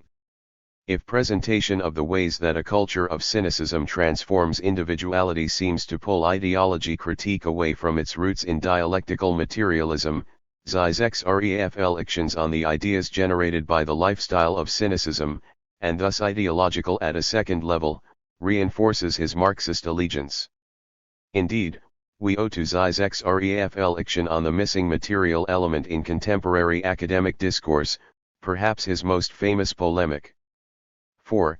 Žižek's critique of postmodernism as amounting to the ideology of late capitalism gives concrete meaning to his dialectical materialism and helps us make sense of an identification with Marxism that might otherwise seem far-fetched. In opposition to many of his leftist colleagues, Žižek is fundamentally critical of the left's cultural turn, the turn to cultural studies. Not for him, then, endless demonstration of the priority of socially constructed language in understanding all human projects. This path leads to perhaps Žižek's most famous position, his rejection of the post-Marxist cultural turn in political analyses. How are we to understand Žižek's criticism of the cultural politics ascendant on the left since the 1970s? 82. Working in the 1970s and 1980s, leftist intellectuals felt it necessary to break out of the rigid constraints of orthodox Marxist historicism. Typical in this regard is Ekobedo Lacan and Chantal Mouffe's Hegemony and Socialist Strategy, a text which attempts two things, both in an effort to defend the new social movements that, since the 1960s, have largely taken the place of traditional leftist movements in politics. FIRST, Hegemony completes a critique of the Marxist tradition aimed against its implicit essentialism. Under this project, Lacan and Mouffe attack both the specific economism of Second International Marxism, the dogmatic treatment of economic relations as an ultimate self-contained grounding reality impervious to other social/cultural spheres, and the general determinism implied by such a base/superstructure model. This part of Lacan/Mouffe's project is largely a rejection of the traditions of Marxist ideology critique and is aimed at legitimizing such movements as feminism or indigenous identity struggles, which cannot be reduced to a particular economic position. On the other hand, however, Hegemony attempts to remove the shackles limiting leftist theories by proposing the radical democratic imaginary as a non-totalitarian remainder of the utopian tradition. In a series of essays and lectures, including, most famously, one published as an appendix to one of Lacan's books, 13, Žižek offers a devastating critique of this turn away from the economism of traditional Marxists, showing how the democratic imaginary poetized by Lacan and Mouffe reflects the cynical universe backwards. In various versions of their anti-essentialist argument, Lacan and Mouffe are led repeatedly to introduce a homogeneous field coordinating possible differences of social or political understanding. The key to his critique, and to Žižek's overall rejection of the postmodern cultural turn, is the way it perfectly fits a cynical reality. That is, the cynic knows a reality totalized without transcendence, in this case, without a privileged base for the explanation of social phenomena. Culture, in this context, simply names the social stripped of any side of struggle or antagonism. 14. Thus, where Marx had given us class analyses of capitalist society, of the economic question always excluded from contemporary analyses, now we have a thriving multitude of identities, religious, ethnic, sexual, cultural, based upon the mantra of class, gender, and race as opposed to the earlier class reductionism and essentialism. However, for Žižek the key to this multiplication of dimensions of identity is the way that, in practice, it prevents class analysis based upon a crisis-laden material/economic dimension. In the neutral space of difference, class sticks out, never properly thematized. 15. 83. That is, invoked in the interest of breaking the rigidity of economic determinism, postmodernist culturalism actually produces its own limitation of trauma. It amounts to the cynical realization of the space where one knows everything. The very act of rejecting any exception to the space of competing and relative cultural truths, totalizes, prevents the emergence of any genuinely challenging exception. What Žižek calls the depoliticization of economics, the always implicit exclusion of the material from political debate, is inseparable from the victory of culture, of such a homogeneous field in which different truths can play. Culture, the multiplication of differences, acts for the postmodernist as a defense, a protection against the trauma of material exception, as much as it is an answer to a materialist reductionism. Strangely, then, Žižek, like today's reactionary conservatives, will criticize the very forms of contemporary pluralism, moral relativism, deconstructive perspectivism, and multiculturalism. But he will do so for the opposite reason, not because they indicate a threat to social order but because they actually stabilize or prop up that order. In its various manifestations, from post-structuralist perspectivism to multiculturalism and political correctness, postmodernism throws out the baby of materialism along with the bathwater of scientific socialism. Postmodernism enforces a shrinking of the social/political imagination, constructs a terrain for unquestioned conformism whose contents are precisely those terms which are supposed to challenge that landscape. 16, which is to say that both multiculturalism and various other manifestations of postmodern culturalism amount to renunciations of the possibility of more radical change. And Žižek's most famous charge is that the emergence of postmodern and post-structuralist theory is strictly correlative with retreat from any genuinely radical thought. It is in fact as if, since the horizon of social imagination no longer allows us to entertain the idea of an eventual demise of capitalism, since, as we might put it, everybody tacitly accepts that capitalism is here to stay, critical energy has found a substitute outlet in fighting for cultural differences which leave the basic homogeneity of the capitalist world system intact. So we are fighting our PC battles for the rights of ethnic minorities, of gays and lesbians, of different lifestyles, and so forth, while capitalism pursues its triumphant march, and today's critical theory, in the guise of cultural studies, is performing the ultimate service for the unrestrained development of capitalism by actively participating in the ideological effort to render its massive presence invisible, in the predominant form of postmodern cultural criticism. The very mention of capitalism as a world system tends to give rise to accusations of essentialism, fundamentalism, 84, and so on.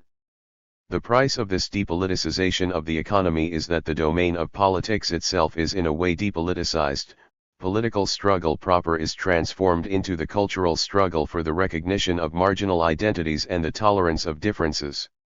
The dark force, violence and techno-capitalism. In my discussions of both the individual and culture in the age of the paranoid fantasy, we've felt the shadow of an unprecedented social violence. It's time to make such violence our explicit theme, to pursue Žižek's diagnosis of its origins in the construction of today's reality, understanding the bond between the fantasy responsible for cynicism and the forms of social violence we see emerging around us. Whether analyzing the failure of forced busing as an address to school segregation, the problems of punk and skinhead brutality or the brooding sense of threat behind the post-9/11 security state, Žižek has a single and remarkably powerful explanation.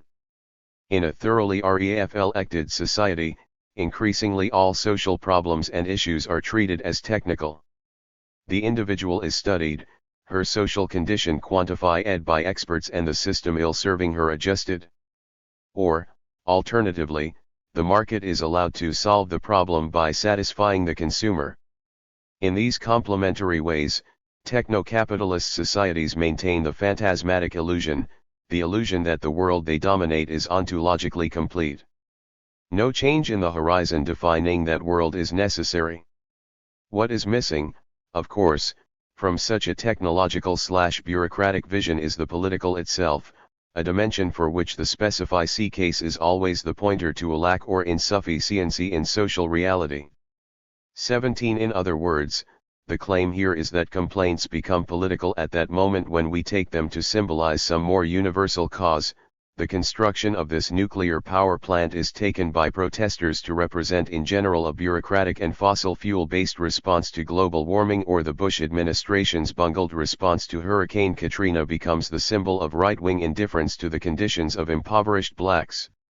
Without the possibility of politicization of particular problems and grievances, treatment of their particularity as symptomatic of broader failure of the social world as a whole, the inevitable result is senseless violence. That is, subjects within techno-capitalist societies are robbed of language, robbed of 85. The function whereby particular issues or questions point to a problematic in social identity itself. Thus, Žižek writes, what post-politics tends to prevent is precisely this metaphoric universalization of particular demands. Post-politics mobilizes the vast apparatus of experts, social workers, and so on, to reduce the overall demand of a particular group to just this demand, with its particular content. No wonder this suffocating closure gives birth to irrational outbursts of violence as the only way to give expression to the dimension beyond particularity. In other words, irrational violence is the symptom of a society where the political is foreclosed by a paranoid fundamental fantasy. It is a passage act by the individual or group frustrated by social elision of the symbolic function itself. An image haunts Žižek's texts. In it, a racist skinhead eloquently discourses on the causes of his own violent predilections while planting a jackboot in the head of his victim. 18. Such cynical violence is the outgrowth of a techno-capitalist society, one in which everything functions, as Heidegger admitted in a famous interview. 19. The culture of utilitarian/pragmatist problem solvers is inevitably haunted by machine gun-wielding psychotic teenagers, biological terrorists, vicious skinheads, etc., etc. 20. The emergence and spread of such senseless violations of the social contract points to the repressive limitation within which terror becomes such a dominant force, the prohibition which today forbids agitating for a fundamentally different world. And, of course, it's not too big a leap from the multiplication of such acts within a cynical reality to their effect upon that reality, the release of a kind of sadism in the social body. As the paranoid fantasy with its apparent perversity completes its domination of social space, the sense of looming and inexplicable violence grows with it. We might, indeed, associate the sense of a peculiar stain on the very surface of reality with the classical paranoid mechanism of the persecutor figure. Such an agent allows an effective presence of the fundamental fantasy otherwise denied to the subject. By focusing the paranoid fantasy, it operates as a kind of defense mechanism, giving a limited outlet to the phantasmatically generated anxiety and, at least, temporarily preventing complete breakdown of the subject and its society. On the other hand, the paranoid structure refuses to grant a full focus to the figure of the persecutor, who thus remains the shadowy secret agent. 86. Lurking everywhere and nowhere. For Žižek, such paranoid delusions, black helicopters, shadowy conspiracies, etc., typify our world, where they act as a coping mechanism in the face of potential trauma. As Žižek puts it in The Ticklish Subject, the typical subject today is the one who, while displaying cynical distrust of any public ideology, indulges without restraint in paranoiac fantasies about conspiracies, threats, and excessive forms of enjoyment of the other. But, of course, such mechanisms also fail to cope and, in fact, work in reverse, focusing anxiety and social aggression against the persecuting other. In other words, such social anxiety serves, above all, as trigger for a defense of reality itself. A social reality laced with nausea is prepared for prophylactic measures that would otherwise remain unthinkable. Žižek here calls our attention to the figure of the terrorist, indicating the vicious circle of a war on terror.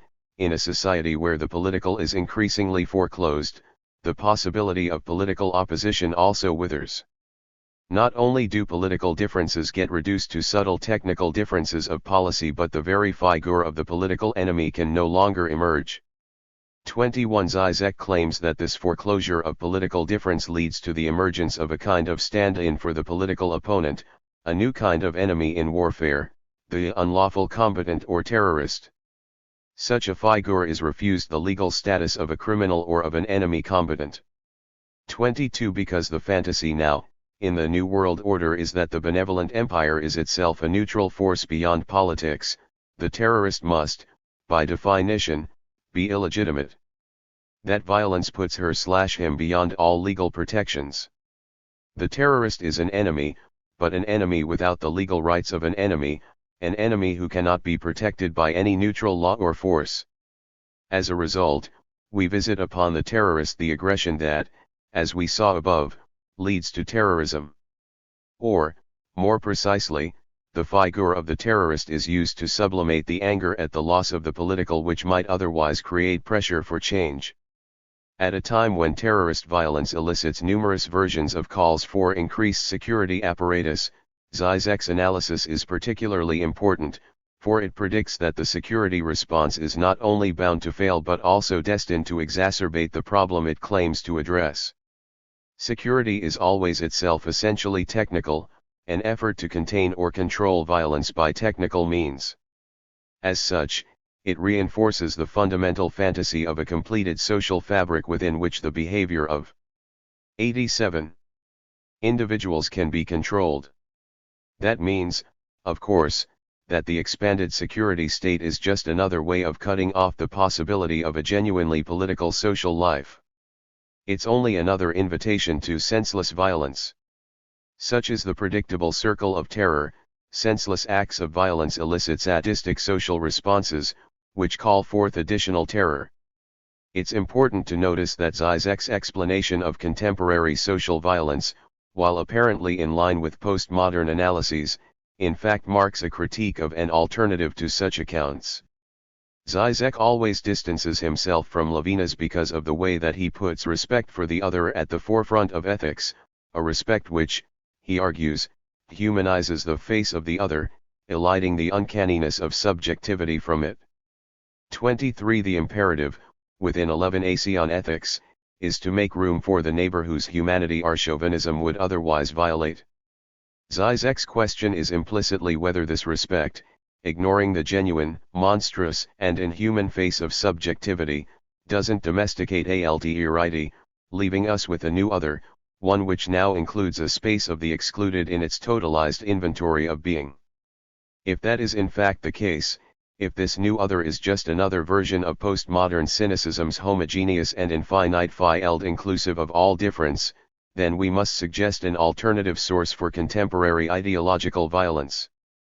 To put this more assertively, Žižek claims that violence against an other representing the other is a uniquely contemporary, cynical phenomenon, not an overall explanation of aggression.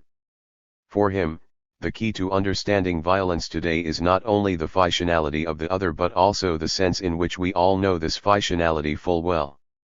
Ironically, violence against the absolute heterogeneity of the subject occurs in the very gesture of respect, the gesture which creates a place for the other within an ideologically constituted reality.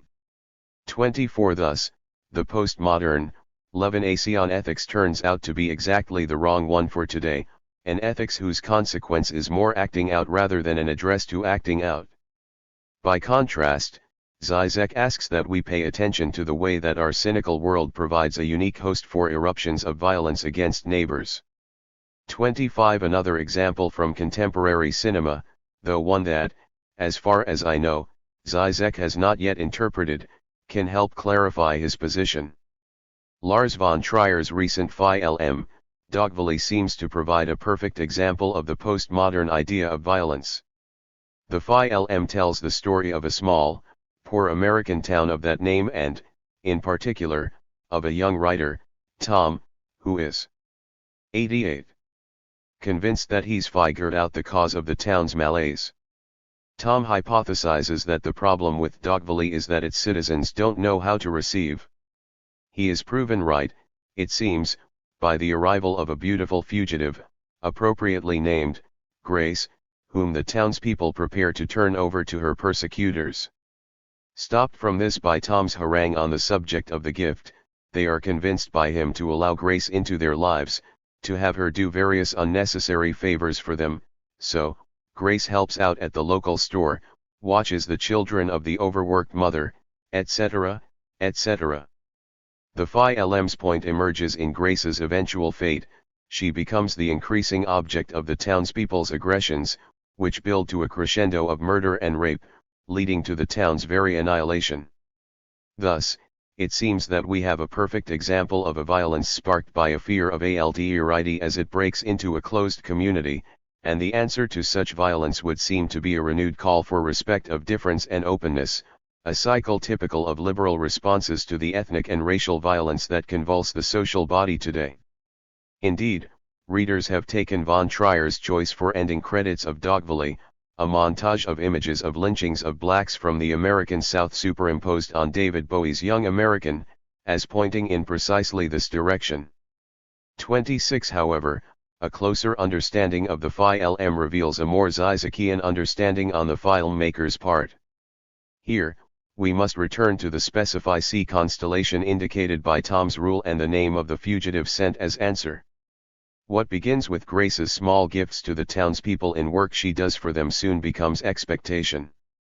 What begins as superfluity becomes necessity, with the result that Grace, constant reminder of gift itself, that something which cannot be placed within an economy of pleasures and needs, becomes the increasing object of hostility. Not only must she work ever more, but this placement of her within the economy of Dogville is what subjects her to abuse. Von Trier's most brilliant gesture here, though, involves Tom himself, for whom the illustration of his rule about the universal importance of accepting gifts, cancels the grace in grace. Of course, he falls in love with her, and is, in the end, unable to wait for her to respond to him. After all, she must love him for his recognition of who she is. His betrayal of her is the decisive turning point in the Phi LM, and its result, registered in the picaresque structure of the Phi LM's narration, is to call into question the very possibility of an economy of human freedom, or, more precisely, to equate the pressure to conform with the breakdown of traditional normativity. 89. That is, it turns out that the town of Dogville is quintessentially postmodern, even cynical.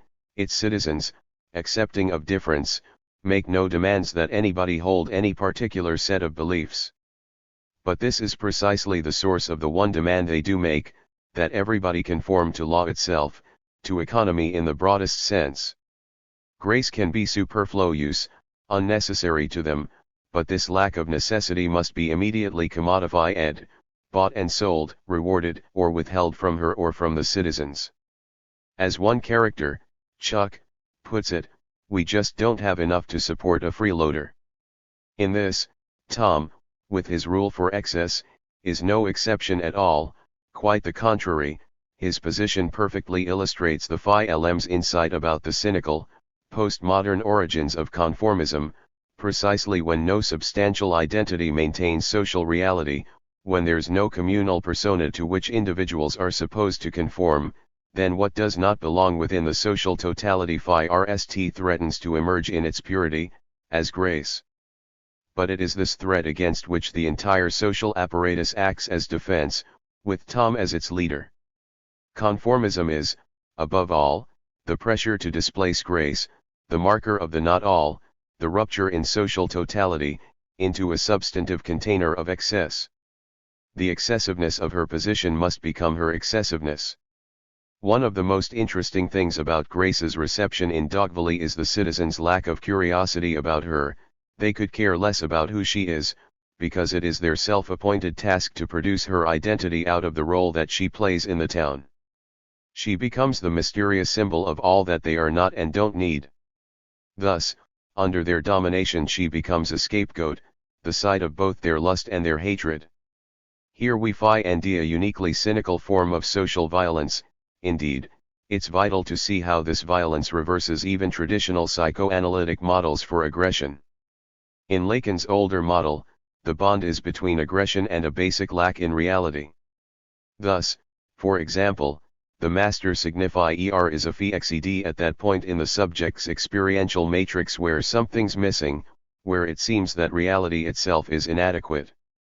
This privileged signify thus marks a site of primordial ambivalence, naming both my love or ideal and my hatred, the unattainability of my ideal. Within such a context, the symbolic task must be to break the logjam of identity, to deflect the whole in being into articulation. Put differently, the answer to aggressivity is the symbolic itself, the sublimation of the death drive, its diversion from imaginary captation and obsession, into the endless articulation of desire by language systems.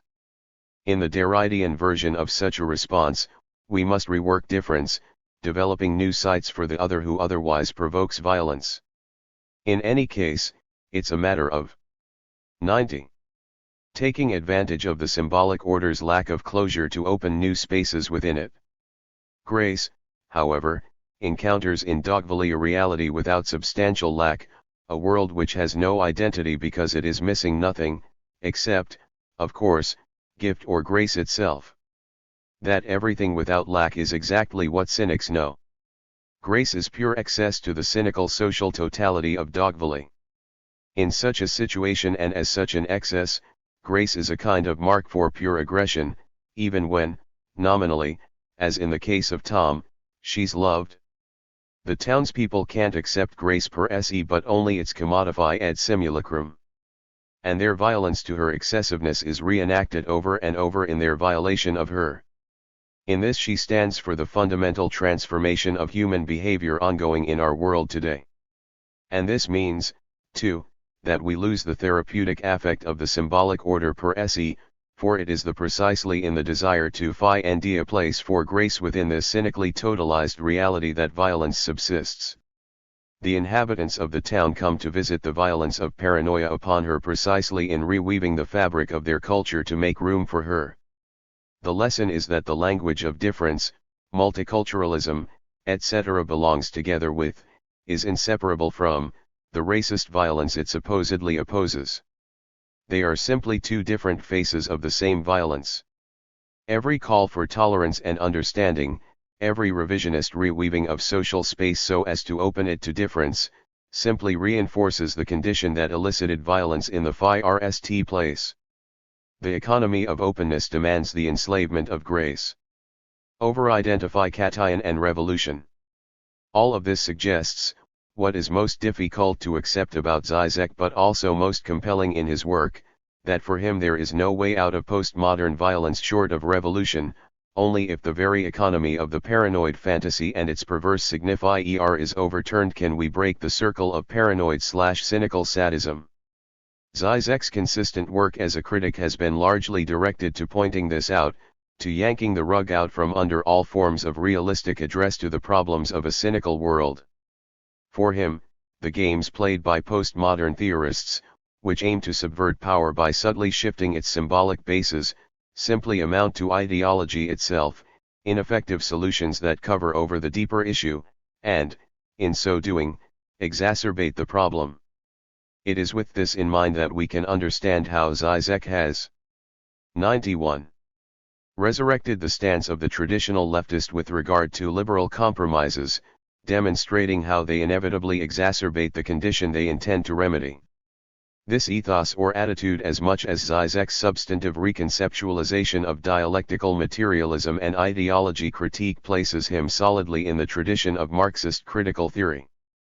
On the other hand, regarding the level of address at which ideology critique might make a difference, Žižek has more in common with postmodernists than he does with Marxists.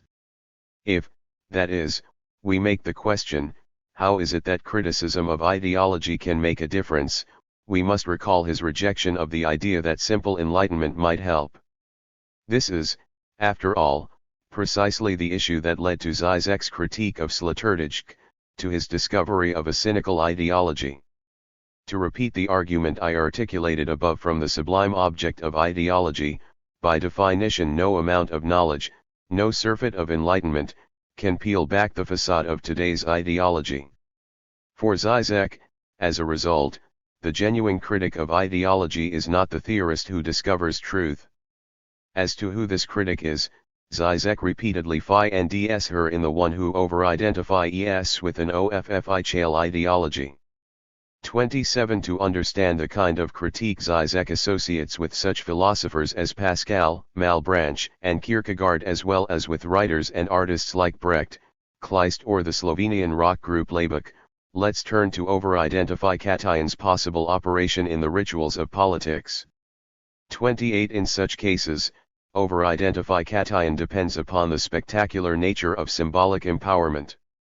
Covering over the fact that all political power is actually produced by those who are ruled is the magnificence, brutality, or sublimity of the ruler.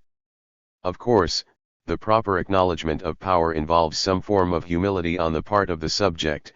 In the fantasy here, she is nothing, the ruler everything, etc., etc.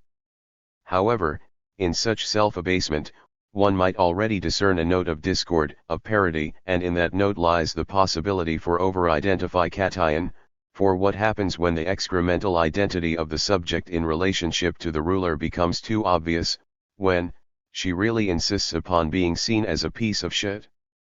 What happens when the sadism involved in actually reducing the subjected to nothingness is acted out in front of power? For Žižek, the obviously inconsistent combination of Stalinist, Nazi, and Blut-und-Boden themes invoked in Laibach's response to late Yugoslav communism amounts to such an over-identify cation, as does the odd behavior of Jack, in Fight Club. In this last Žižekian 92 example, the key to an entire drama of self-beating is contained in a single scene, where Jack bottoms out by responding to an upbraiding in his boss's office by beating the crap out of himself, throwing himself through coffee tables, etc., etc. As Žižek puts it in Revolution at the Gates, the unbearably painful and embarrassing effect of the scene derives from its exposure of a sadistic disavowed phantasmatic truth, namely, that the normal reality of the late capitalist world the film depicts depends upon such a sadomasochistic exclusion of the subjected from power. The genuine critic of ideology is thus the proletarian subject. That subject alone confirms the sadomasochistic contract underlying her/his nullity before power, and is thus able to paralyze the operations of the fantasy, just as Jack's self-punishment paralyzes his boss or as demonstrators defuse police abuse by similarly starting to beat themselves. The model is of ideology critique directly as revolutionary act and of the proletarian as the critic. 29 But this model indicates a deep problem, namely, that, even among Žižek's list of over-identifiers are a series of philosophers for whom criticism takes the form of a truth embraced rather than a transformation enacted. That is, in each of these cases, over-identification comes in the form of a philosophical insight demanding a crazy act rather than in the act itself. Like Žižek, each of them delivers an argument for over-identification rather than an impulse toward it, an argument whose distancing form mitigates against any actual over-identification. Or, to put this in other words, the critic of ideology is more recognizable as the traditional intellectual representative of the proletariat rather than as the proletariat itself. In his very reliance on sources like Fight Club, which is, after all, either a filmic representation of ideology critique or itself constitutes such criticism as representation, Žižek seems to admit a basic unclarity here. And certainly such unclarity extends to the entire range of ideological phenomena that we've seen Žižek to discover throughout this chapter, that is, Žižek's ideology critique uncovers basic structures of selfhood and social structure in late capitalist societies. While these discoveries may call for transformation, they do not yet involve it. In giving a picture of our contemporary world, they expose a truth underlying it, a truth which self-consciously distances the recipient from any actual transformative act. Here, it would seem that we must distinguish between ideology critique and the act of the revolutionary. 93. Thus, in Žižek's account of ideology critique, a vital distinction, about both the addressee of Žižek's imperative and the level of address at which that command operates, gets mudded. That's a fact which, first of all, explains why we can discover in his thought the critic both as proletarian actor, as the mad hero of over-identification, and as philosopher, as the distanced addressee of a complex theory of contemporary society. The final part of Žižek and Heidegger argues that this unclarity plays a vital role, positive and negative, in the genesis of Žižek's thought. Leaving behind Žižek's sketch of contemporary reality from Part 2, Part 3 now turns to both the virtue and the vice underlying this split between two positions, both of which he embraces as his own. This page intentionally left blank. Part 3. The split subject of history. This page intentionally left blank. Chapter 5. Splitting history, Žižek on utopia and revolution. At the end of the last chapter, I wrote of a basic unclarity in Žižek's ideology critique when it comes to the double question of his mode of address and his addressee. Swinging back and forth between an exemplary work aimed at a proletarian reader, a subject directly transformed by the writer's gestural act, and, on the other hand, an argumentative textuality, a science demanding philosophical appropriation, Žižek's thought on ideology, in particular, seemed divided. His writing assumes two readers, and, what's more, two readers with mutually cancelling reading practices. If, now, we make this doubleness our more general theme, the following chapters home in on different ways that it mediates our relationship to Žižek's texts. In this chapter, we will see the overwhelming fecundity of an aspect of his thinking just beyond his control, My claim will be that Žižek's best work often approaches, but fails to articulate, the rupture we've underscored at a performative level, circling around the substantive issue of his address to the reader. That is, we find the difficult bond between act and knowledge of the act serving as a kind of red thread in many of Žižek's most provocative texts, and our task must be to demonstrate how this thread, unacknowledged, organizes those arguments. In the final chapter, we'll reverse the coin, turning to the issue of performative contradiction and relating it Žižek's impatience with self-referential questions of voice and address. Perhaps the best sites for investigating issues of split or rupture in Žižek are those places where he explicitly makes them the theme of his writing. And most vital of these sites is the introduction of the parallax view, a text which frames that book's project in terms of the idea of parallax gap, the confrontation of two closely linked perspectives between which no neutral common ground is possible. 98.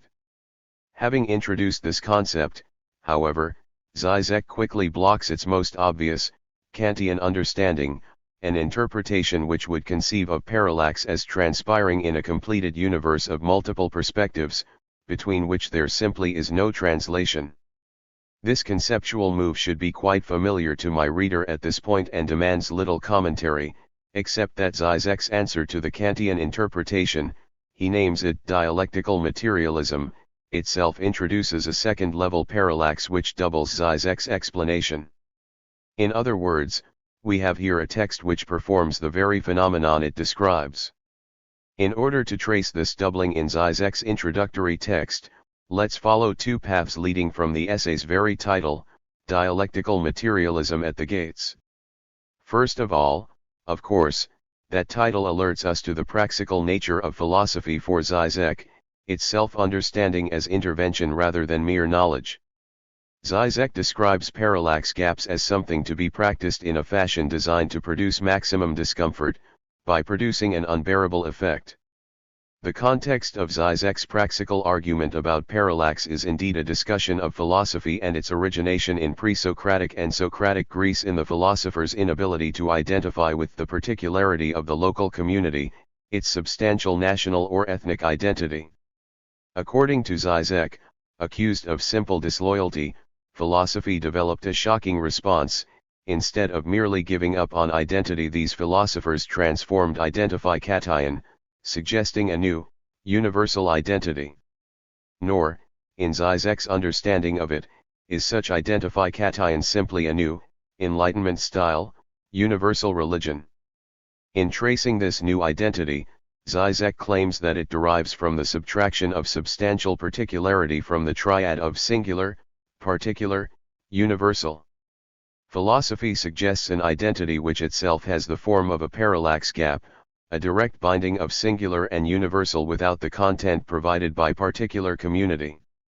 In the philosopher's proposal, the universal is both absolutely singular, so singular that we cannot characterize it, and absolutely general. What falls out are the characteristics, the particulars, by which an individual can be one member of a broader class, both like and unlike others. More important than Žižek's narrative here, is the end it supports, namely, a view of human activity as act, as literally a confrontation with the incompleteness of the life world. In uniting the thoroughly unredeemed singular with the lofty universal, the philosopher practices what Hegel calls infinite judgment, an existential face-off with the impossibility of totalization. Thus, in Žižek's ultimate example of philosophy from the introduction to 99. The parallax view, he gives us several pages of Hegelian argument but devoted to a dialectical logic of sexual acts, a passage meant to illustrate the irreducible necessity that the concrete negation implicit in parallax shifts can only be practiced. In other words, the singular universal of philosophy lies in its shock effect, its ability to defeat expectations for a universal content, to restrict such content to the absolutely singular, so singular that it defies language. 2. We have here a practice comparable in many ways to that of those aesthetic avant-gardes from the early 20th century which practiced collage and montage as a way of exposing the ideology behind culturally sanctioned representation. 3. In the proximity of radically heterogeneous objects, one is forced to acknowledge the limits of knowledge itself, its failure at the specific point of the singular. On the other hand, if we rest merely with such a praxical rejection of knowledge, then we end up unintentionally underwriting a theoretical aestheticism, a reduction of revolution itself to the momentary effect of rupture. Žižek, aware of this, also proposes another understanding of dialectical materialism, one which stands in direct contradiction to the THIRD. To understand this other approach, we might follow Adrian Johnston's tracing of it in a brilliant interpretation of the parallax view, an understanding for which parallax gap is also a way of reconsidering Marx's theory of historicity. In the course of the introduction, Žižek elaborates on the theme that Johnston picks out, suggesting that the key today is to catch up to the increasing materialism of contemporary science, its ability to explain, for example, human behavior in terms of genetic characteristics or the structure of the brain. The problem, of course, is that both the analytic philosophical interpretation of such materialism and the self-understanding of science conceive it reductively, leaving no space for any meaningful discussion of non-material phenomena. Or, as Johnston puts it, these accounts assume that the outcome of folding mind and matter into each other is a becoming material of the mind, namely, a naturalization of the spirit, an approach in which the mind comes to resemble the brain conceived of as just another part of the physical world as depicted by the cause and effect laws posited by the natural sciences at larger scale levels above the quantum domain. One natural result of such reductivism is what Žižek calls idealist obscurantism, that is, an effort to save some space for the spiritual, through one or another reservation from full objectification by science. 100. Spirit leaves some space beyond or outside of the material realm as the space of the subject. As we've seen before, in response to this arid choice between reductivism and idealism, Žižek's dialectical materialism offers an alternative. He maintains the thesis of a material origin for all phenomena but now adds to this what we've already seen in reference to Heidegger, an incomplete conception of material ontology itself. It is a thesis which leaves room for the development of an autonomous, extra-material dimension from the gaps or lacunae within a natural, material dimension, reserving a possibility for a transcendental account of subjectivity, through its genesis from the material. That is, the dimension in which we can know ontological completion is the restless and chaotic dynamism of nature, a dynamism that gives birth to subjectivity itself. Žižek's story about nature here amounts to a science of history, of the emergence of historicity. Thus, the two accounts of dialectical materialism sandwiched into the few pages of the parallax view's introduction suggest the full scope of Žižek's praxical insight, which is here revealed to concern nothing other than the limitation and possibility of a praxical philosophical science, a knowledge of practice. Stretched between an irreducible negation of the field of knowledge, the field of representation, and an alternative knowledge belonging to it, we might hazard that dialectical materialism transpires when those two irreconcilable concepts of the material in fact touch. Such touching, such enactment, does not remove their heterogeneity, but it does allow a transformation which, from either perspective alone, remains strictly impossible. Indeed, that is what Žižek really means by that overly pregnant term he pulls from Lacan, the act. The act, for Žižek, is the materiality of human life as exemplified both in the irreducibility of practice to knowledge and in the material historicity of knowledge itself. Only when these two senses of the term come into contact can we hope for significant human change. Revolution, the impossible. Nowhere does the parallax gap between two epistemological constitutives of act play itself out more richly than in Žižek's various addresses to the related questions of utopia and revolution, addresses which sometimes seem scattered and even contradictory, but, which, such will be my contention, actually hide precisely the kind of hitherto unilluminated thinking that we discovered in our examination of the parallax view's introduction. Here, though, the appearance is often of bald contradiction between 101. Žižek's own various views. That's particularly the case when we ask the simple question as to where Žižek stands with regard to utopia. On the one hand, at stake for him with this issue is the very possibility of radical change, of a change beyond what's conceivable within the ideologically produced boundaries of every realism. Thus, in a recent Phi-LMED lecture, The Reality of the Virtual, Žižek goes so far as to suggest that our very survival as human beings depends upon a reigniting of utopian possibility in response to our cynical world. The future will be utopian, comments Žižek, or there will be none. On the other hand, Žižek himself criticizes that particular utopian imaginary at work in various postmodern thinkers as well as in contemporary techno-capitalism, and even rejects the possibility of any utopian image at all. Indeed, one could go so far as to suggest that, given certain understandings of the word utopia, Žižek's entire critique of contemporary political theory turns on his demonstration of the ideological nature of utopian thinking. Of course, the first step in unraveling any terminological confusion here demands that we distinguish between a utopian impulse as it's revealed in revolution and the utopian imaginary. The important thing here is not to mistake Žižek's rejection of such an imaginary with the condemnation of utopia, per se, to carefully distinguish between utopia and utopia. Or, if you like, we must pass beyond the positing of utopian images to some more essential task of the imagination. Still, even with such a clarification of the language by which we refer to utopia, a problem remains for us as interpreters of Žižek. That problem follows from the dueling demands that the fruits of revolution remain absolutely unknown prior to it, and that we be able to form imminent criteria to distinguish genuine revolution from its pseudo-cousins. Thus, Žižek confirms Frederick Jameson's theoretical model according to which utopia originates in the revolutionary act rather than in any prior historical dialectic. In Organs Without Bodies, Žižek argues for the unanticipated nature of the utopian revolutionary moment, a moment in which revolutionaries are forced to the reinvention of the very modes of dreaming. The key here is that we can only form the dream for which such experiments give evidence in the wake of the disruptive event. But, alternatively, Žižek also demands that we distinguish genuine revolution, using, among other things, utopian self-invention as setting apart the real thing. That is, he gives us criteria for knowing whether a given revolution deserves the name. However, doesn't this amount to, if you like, 102. A meta-imaginary, of the utopian, a symbolic substitute for the traditional image of the good life forbidden as ideology.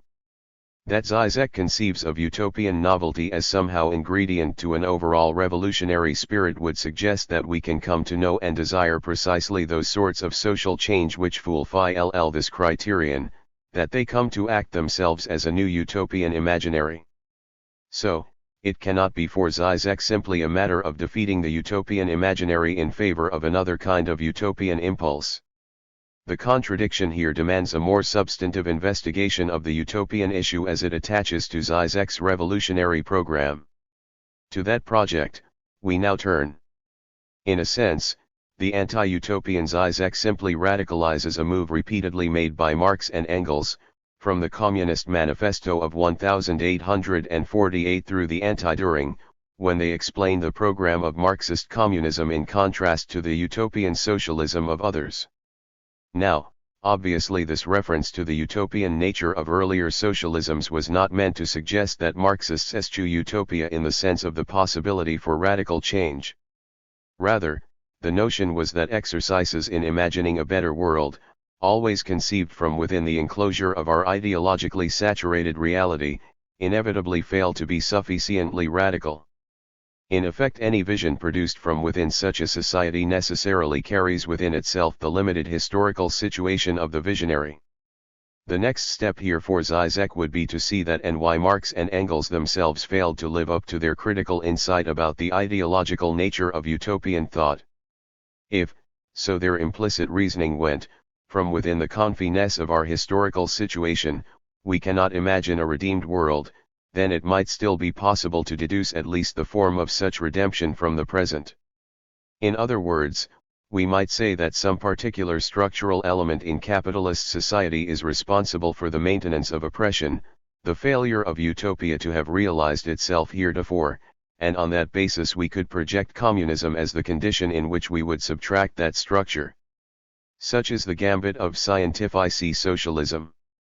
As Žižek puts it, with communism, everything remains as it was, only the means of appropriation have been transformed. The remaining form of utopia, then, would simply be the industrial means of production. And, here's the trick, that form could then provide the content of a revolutionary moment. The end or telos of revolution would be the emergence of a society in which the means 103 of appropriation and distribution would reflect the rationality of the new, industrialized, means of production. Voila! The 19th century science of socialism could claim to discard the utopian imagination while in fact using it to maintain the picture of the industrial workers' revolt. At this point, we would do well to remind ourselves of the lesson we already saw Žižek draw from his life in the Soviet-era Eastern Bloc, namely that really existing socialism was itself nothing, a construction of capitalism, the ideological inherent transgression of capital itself. On the one hand, this means that, when stripped of the injustices and inequalities of capitalism, the wheels of production grind to a halt. Communism simply cannot reproduce the wonders of the bourgeois industrial world, the world in which all that is solid melts into air in a perpetual phantasmagoria of romantic proteanism. On the other hand, though, Žižek's comment indicates that for him the entire formalist method of Marxist utopianism fails. In the final analysis, Marx and Engels are not able to locate in industrial productivism a genuinely revolutionary utopia, a form beyond the ideological determination of capitalism. The utopia they do find is still determined by the capitalist fantasy. Soviet-era Marxism might be a dead letter today, but we should not therefore decide that the residual deduction of utopia it represents has dried up as a source of leftist thought. Effectively, Žižek's response to Eko Bedo Lakha, Chantal Mouffe and other postmodern political theorists is to see their work as merely repeating the formalist failure of Marx and Engels. For in its most recent manifestation, since his 2000 essay Auseinandersetzung with Lakha and Butler printed in Contingency, Hegemony, Universality, Žižek's criticism of Lakha and Mouffe takes the form of a rejection of democracy as potential utopian signifier. This critique of the democratic ideal, a departure from Žižek's earlier position, provides the site for his self-clarification on the possibility of any leftist imaginary. 5. The first step in following Žižek's argument must be to understand why today's leftist imagination necessarily takes the form today of democracy, why the democratic trope is so powerful. And the easiest way to grasp that is to follow Lakha and Mouffe's own justification for their choice of democracy as the key ideal of a post-Marxist left. The argument is precisely for a rejection of the teleology of history implicit in scientific socialism. Hegemony and socialist strategy asserts that since there is no utopian end of history, we must get beyond the illusion that political movements tend 104. Logically toward the realization of a single, universal vision. Such a transcendence of traditional essentialism precisely leaves room to imagine the efficacy of the disparate and often unrelated identity movements of the New Left.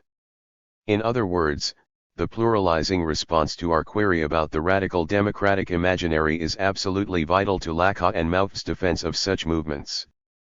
But if the fundamental insight following from the fall of Soviet Marxism is the lack of a universal identity and end of history, this insight, when applied also to individual and society, serves Lakha and Mouffe as more than historical precondition for the emergence of a new theory.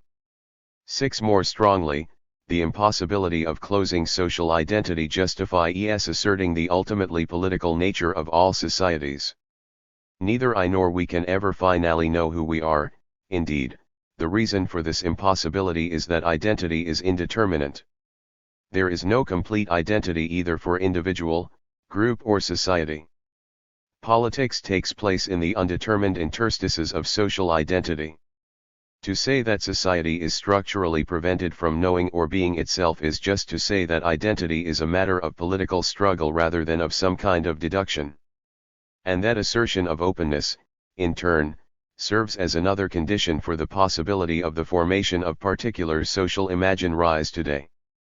For Lacan and Mauve, this transcendental can and does become at least part of the radical democratic imaginary, for a democratic society is definitionally one which makes itself, which structurally acknowledges its indeterminacy.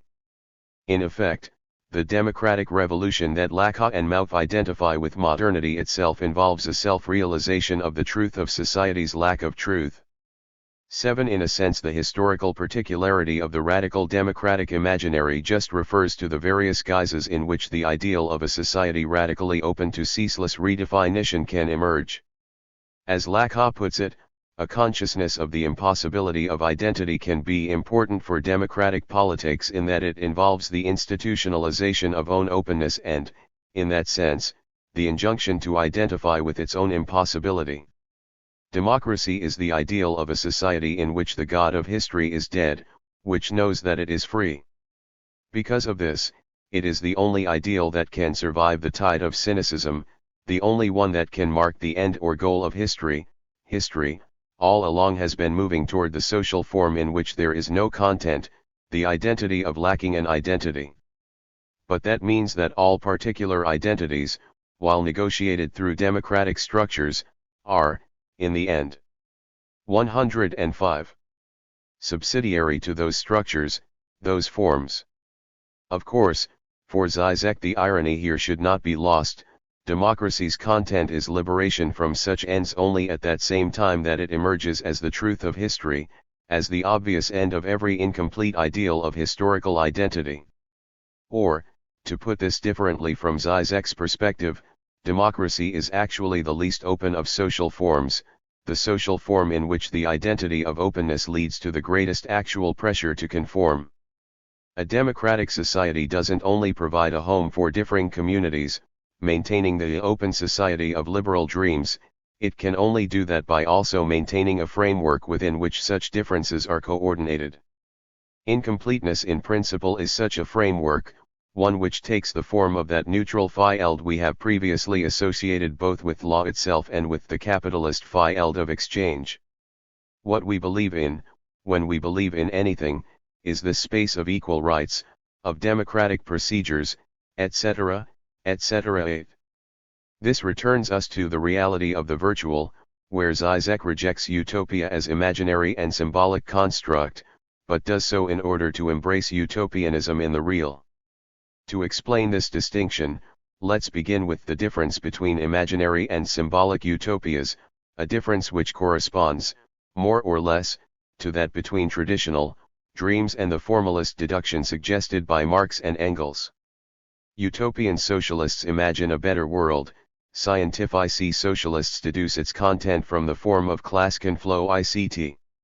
Žižek explains what a utopia in the real means with regard to Lacan's equation in Seminar 11 of the real and the impossible, suggesting that we call utopian precisely that action within the matrix of choices which offers itself as beyond possibility. As he puts it there, utopia means do what appears within the given symbolic coordinates as impossible. In analyzing Žižek's distinction here, we should begin again from his rejection of the Marxist method, that is to say, precisely what characterizes the impossible is its refusal to appear within the philosophico-utopian game wherein the content of the good life is deduced from its form. The acts chosen for their impossibility are precisely those which disallow any such deduction. Žižek's example in the Phi Lm, Nixon's trip to China, suggests this absolute opposition between any vision and the utopian effect. It also underscores the reason why utopia must be an act rather than a thought or an image. The key here is that, only when something is actually done, something actually changed, does the utopian dimension open. Utopia emerges when, rupturing the symbolic fabric, an act produces new possibilities. 106. Not when it reinforces any previously framed ones. Which also explains Žižek's contention that the impossibility of the utopian act refers to its ability to change the very coordinates of the possible. In other words, precisely what produces a utopian moment in history is its unanticipated nature, and thus its ability to change reality. We are moving in the direction of the possibility that the very fundamental fantasy underlying the social might shift. But wait. To this point, Žižek's discourse disregards a matter central to his own concerns. It's not the case that the impossible in every situation actually produces new possibilities, actually transforms the symbolic world. Indeed, in the light of the failed revolutions of 1968 and 1989, Žižek himself has wielded the psychoanalytic distinction between genuine traversing of the fantasy and a mere acting out which, as we've seen, perversely reinforces society's underlying coordinates. We must admit that a certain kind of impossibility often fails to produce genuine change at the level Žižek desires. And, furthermore, it is precisely when we know that revolution lies in a present which is impossible that we enter a spiral of pseudo-revolution. While this issue emerges in numerous places in Žižek's work, it is perhaps most clearly focused in his recent debate with the thinker to whom he is otherwise closest, Alain Badiou. At least in Žižek's interpretation of him, Badiou structures his view of history through the merely logical contrast between a truth event, which produces revolutionary eruption, and an otherwise structurally static order of being. Occasionally the entire phantasmatic edifice of reality crumbles, producing a revolutionary change and liberation from the constraints of prior ideology. The problem with such an emphasis upon the evental, imminent, present, rupture of being is that it unintentionally reasserts the totality of the history it disrupts. In an odd but vital passage from the parallax view, Žižek raises a problem with Badiou's view, one that, interestingly, he imputes to Jacques-Alain Miller as well as to Badiou himself. Paraphrasing Lorenzo Cisa, Žižek asks what he calls a key question of Lacanian political theory, namely, whether or not psychoanalysis must reach the resigned conservative conclusion that every revolutionary upheaval has to end up in a new version of the positive order. To the extent that revolution represents an unsupported act, an unanticipated and impossible event rupturing an otherwise whole order of being, such a conclusion seems unavoidable, for the very 107. Knowledge of history represented in such a structure precisely forbids any progress and ironically condemns history to a classical closed cycle.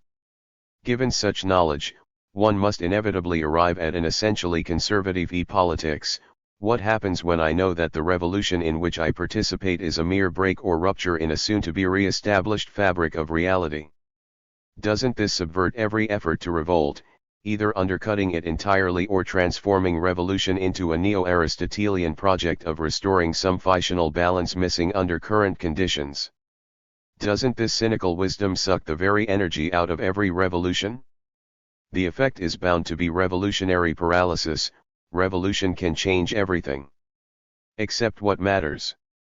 We have thus arrived at the crisis reflected in the return to a closed historicism from an ironically open affirmation of human spontaneity which, nonetheless, has the effect of confirming the futility of human practice.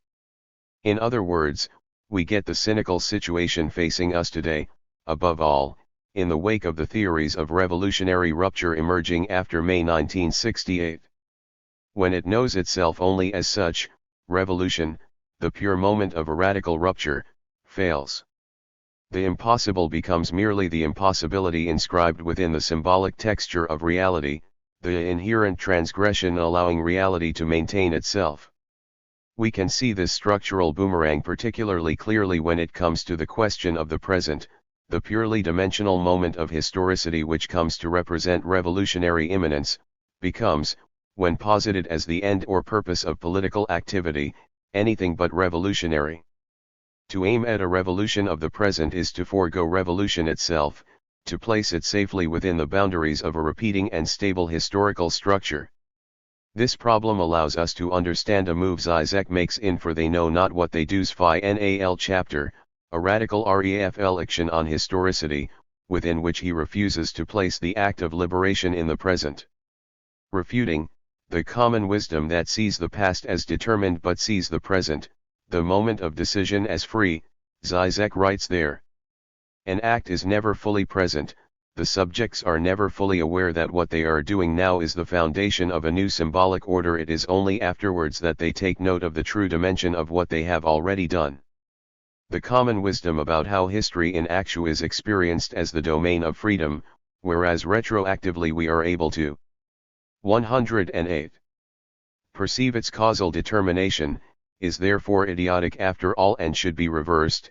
When we are caught in the flow of events, we act automatically, as if under the impression that it is not possible to do otherwise, that there is really no choice, whereas the retrospective view displays how the events could have taken a radically different turn, how what we perceived as necessity was actually a free decision of ours. In other words, what we encounter here is another confirmation of the fact that the time of the subject is never present, the subject never is, it only will have been, we never are free, it is only afterwards that we discover how we have been free. Žižek can only save the revolutionary potential of the act by rejecting its immanence, the utopia of the present. The supposedly revolutionary desire to live in the present is, in fact, an unconscious subversion of the historical subject's revolutionary potential. 9. The labor of the act. Okay, rewind the file. Let's go back to the question of how Žižek legitimates a utopian impulse. To save the utopian act, Žižek must consider its historicity, which means, also, that he must betray the purity of the vision he frames in the reality of virtual, proposing a content of the utopian moment. He must add something to the characterization of the utopian/revolutionary moment as simply the impossible hole in the symbolic fabric of reality. Happily for us, though, this theoretical betrayal on Žižek's part also itself corresponds to another vital way that he approaches the set of issues around utopian thought and revolutionary change, a manner which emerges nicely in his answer to Badiou's antithesis between being and event. Equating Badiou's projection of history on the basis of the order of being/event of truth pair with the way the political universe must be conceived in order to reproduce the liberals' fear of totalitarianism, Žižek writes. The fear of the impending ontologization of the proper political act, of its catastrophic transposition into the positive order of being, is a false fear that results from a kind of perspective illusion. It puts too much trust in the substantial power of the positive order of being, overlooking the fact that the order of being is never simply given, but is itself grounded in some preceding act. There is no order of being as a positive ontologically. 109. Consistent whole, the false semblance of such an order relies on the self-obliteration of the act. In other words, the gap of the act is not introduced into the order of being afterwards, it is there all the time as the condition that actually sustains every order of being. In some sense, of course, this is simply a repetition of what we've seen to be Žižek's basic ontological insight. However, Žižek follows up this passage with a practical result of this understanding, one which applies specifically to the problem of revolution. We should measure revolution, Žižek suggests, based upon its success in founding new institutions. He insists that every successful revolution must happen twice, that it depends upon the revolutionaries' follow-through beyond the mere feast of destruction with which the world of the old regime falls. Eulogizing Lenin, Žižek takes up the idea that the fundamental lesson of revolutionary materialism is that revolution must strike twice. To cease revolution after the first moment is to reassert a false erasure of the act by which the order of being, ontology, is constituted at all. Not only do we thus falsify the nature of reality, but we also hide the nature of the act, turning it into a mere instantaneous event by granting it a completion that really it lacks. An act only exists insofar as it acts upon the real, producing a reality. Thus, Žižek writes that the test of the true revolutionary, as opposed to this game of hysterical provocation, is the heroic readiness to endure the conversion of the subversive undermining of the existing system into the principle of a new positive order which gives body to this negativity, or, in Badiou's terms, the conversion of truth into being. And here we might reference a basic line of traditional leftism, namely that the worker shapes nature, using its residual resistance or opposition as the opportunity to produce both world and self. 10. For both Marx and Hegel, what distinguishes human beings from animals is what Marx calls our species being, namely consciousness of our own activity as it bears upon an object that we shape. As Hegel writes in his Aesthetics, at its most radical, the self-consciousness means that we produce ourselves through our labor, that it is only through our awareness of the difference we have made in the world that we can be selves. Only by means of this effectual activity is he no longer merely in general, but also in particular and in detail, actually aware of himself.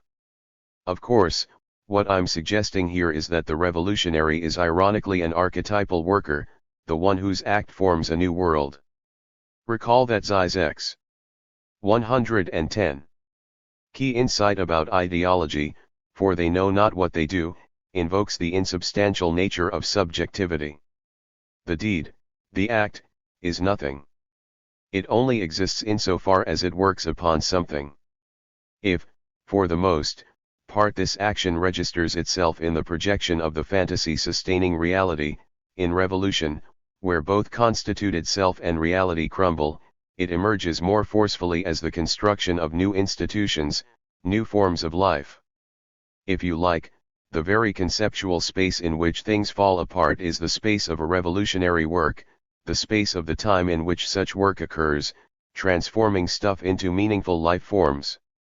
Instead of a revolutionary time conceived as the exception that characterizes the transition from one normality to another, we have an excessive historicity later gentrified by the imposition of a falsifying fantasy. The extended time of revolution, what for Badiou and others only appears as an instantaneous break or cut in history, already testifies to this constructive dimension. It is for this reason that Žižek can write that in revolutions, we are already free even as we fight for freedom, we are already happy even as we fight for happiness. That is, the very time and very act of the revolutionary already in a sense marks the new vision, the new world that can emerge from it. The energy fueling the revolution is already, in theory, the energy for constructing a radically different form of reality, one not dependent upon guilt. This is the origin of Žižek's sympathy for Trotsky, his claim that Trotsky's ideal of perpetual revolution marks the primordially repressed moment in Soviet history and thus embodies that which is worth redeeming in the Leninist legacy. The key for Žižek, then, is the unity between the negating and constructing moments of revolutions, both subsumed under the sign of a revolutionary way of life. As Žižek puts it in the parallax view, where he again uses this embodying metaphor, the new post-revolutionary order does not negate its founding gesture, the explosion of the destructive fury that wipes away the old, it merely gives body to this negativity. Consider for a moment Žižek's discovery of this measure for the authenticity of revolutions, a way of distinguishing between pseudo-revolutionary acting out and moments of genuine transformation. Does a revolution remain satisfied with having brought down the old regime, or does it move from the fury of destruction to institution building? Only the revolution which insists that the destructive moment is incomplete without the moment of construction, only the revolution which 111 struggles to overturn the very social form of the old world by replacing it with a new set of conventions and practices is real. Most famously, Žižek refers us back to the case of Lenin in 1917, as he tells it in Revolution at the Gates, a collection of Lenin's intra-revolutionary writings with commentary. The situation created by the February revolt seemed to call for a halt to revolutionary activity. Žižek reminds us that, after February, Russia was the most democratic country in the whole of Europe, with an unprecedented degree of mass mobilization, freedom of organization and freedom of the press. Nonetheless, Lenin's greatness lay in his refusal to cease agitation, to let well enough alone. Indeed, for Žižek, such an acceptance of the new status quo would have meant a fundamental betrayal of the revolution, one which would have subtracted from it its very revolutionary nature. Žižek embraces this Lenin as a figure for his general theory of what I might call the historicity of revolution. What does Lenin know that forces him to continue? What constitutes the science of the party? Not, Žižek assures us, the stereotypical omniscience in which the party is always right. In order to explain this in his Lenin text, Žižek focuses on the Brecht play, which seems to plump down for such a view of scientific socialism. In the celebration of the party from the measure taken, Brecht apparently embraces such a position when he praises the party as having 1,000 eyes. However, Žižek's closer reading of this poem indicates that something other than a mere equation of the party with God is at stake here. In Žižek's interpretation, the rightness of the party lies not in its omniscience about matters of content, these need the intervention of individual interpretations to decide, but simply in its formal demand for collective self-determination. The authority of the party is not that of determinate positive knowledge, but that of the form of knowledge, of a new type of knowledge linked to a collective political subject. The only crucial point on which the chorus insists is that if the young comrade thinks that he is right, he should fight for his position within the collective form of the party, not outside it. The party needs him even more than its other members. What the party demands is that we agree to ground our I in the we of the party's collective identity, phi-GHT with us, phi-GHT for us, phi-GHT for your truth against the party line. Just don't do it alone, outside the party. 112. With these last ideas, revolutionary follow-through and collectivism, we have turned 180 degrees away from our earlier conclusion, the conclusion that defined net utopia for Žižek as the impossible. In our prior analysis, the dialectic of history led us away from any deduction of utopia's content and toward a pure moment of rupture. The trope of impossibility simply names the remainder of utopia after the subtraction of both imaginary and symbolic modes from it. Today, such was Žižek's implicit argument, the same winnowing which earlier forbade any utopian imaginary extends to Marx's own discovery of utopian content in the forms of class struggle. Now, starting from the possible aestheticism of a utopia of impossibility, from, that is, the insufficiency of Žižek's phi-RST definition, I've reached a point of reversal. We've now followed Žižek's construction of an argument starting again from Marxist utopianism, but now leading us ironically to a form of collective labor, opening new possibilities in a manner which is never simply present. In other words, we return precisely to the symbolic model utopia of Marx and Engels, the utopia whose failure produced Žižek's own candidate, the utopia of the real. The problem is, though, that, taken alone, this utopia, the utopia of a radicalized labor, fails the other Žižekian test, the test of conceptual impossibility. Once we have any of the formal ideas definitive of genuine revolution for Žižek, we lose the sense that the act is unimaginable. Here, an example would help. Take the work of Michael Hart and Antonio Negri, authors of two key texts in contemporary political theory, Empire and Multitude. Hart and Negri have attempted an alternative rescue of Marxism to Žižek's, one that repeats the Marxist deduction from a utopian form in contemporary production. Instead of rejecting the Marxist symbolic logic of utopia, Hart and Negri argue that Marx and Engels simply came too soon, that the form of production in industrial capitalism was not yet anarchic enough, and so the revolution that they proposed was also still too hierarchical. As Žižek puts it, for Hart and Negri, the limitation of Marx was that he was historically constrained to centralized and hierarchically organized, mechanical, automatized industrial labor, which is why his vision of general intellect was that of a central planning agency. In the place of such containment, such still mechanical centralization and unification, Hart and Negri propose that today's globalized techno-capitalism opens the possibility to liberate labor in its uncontainable and anarchic self-creativity. Today's capitalism has unleashed forces of life that it 113 struggles to contain and that can overcome it. Effectively, they locate two qualities of contemporary labor which seem to win at this potential, its virtuality and its decentered multiplicity.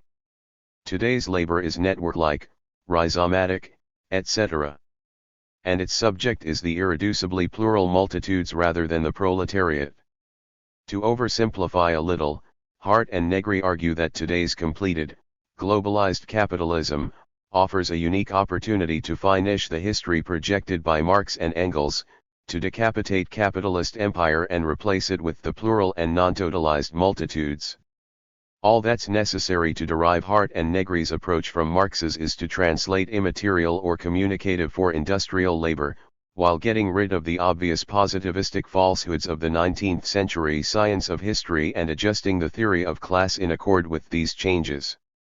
Complicating this story is, of course, the very nature of the means of production dialectically liberated, for, as good Deleuzians, Hart and Negri are exquisitely aware of the irony of producing a unified historical narrative about a unified subject engaged in a linear historical movement. As a result, much of both empire and multitude is devoted to revising the Marxist hypothesis with regard to each of these modes.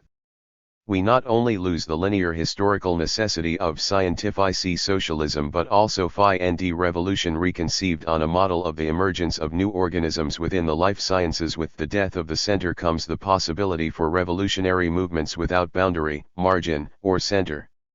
Thus, we get a new analysis and strategy of revolutionary action, one for the age of the Internet and other mediatic events.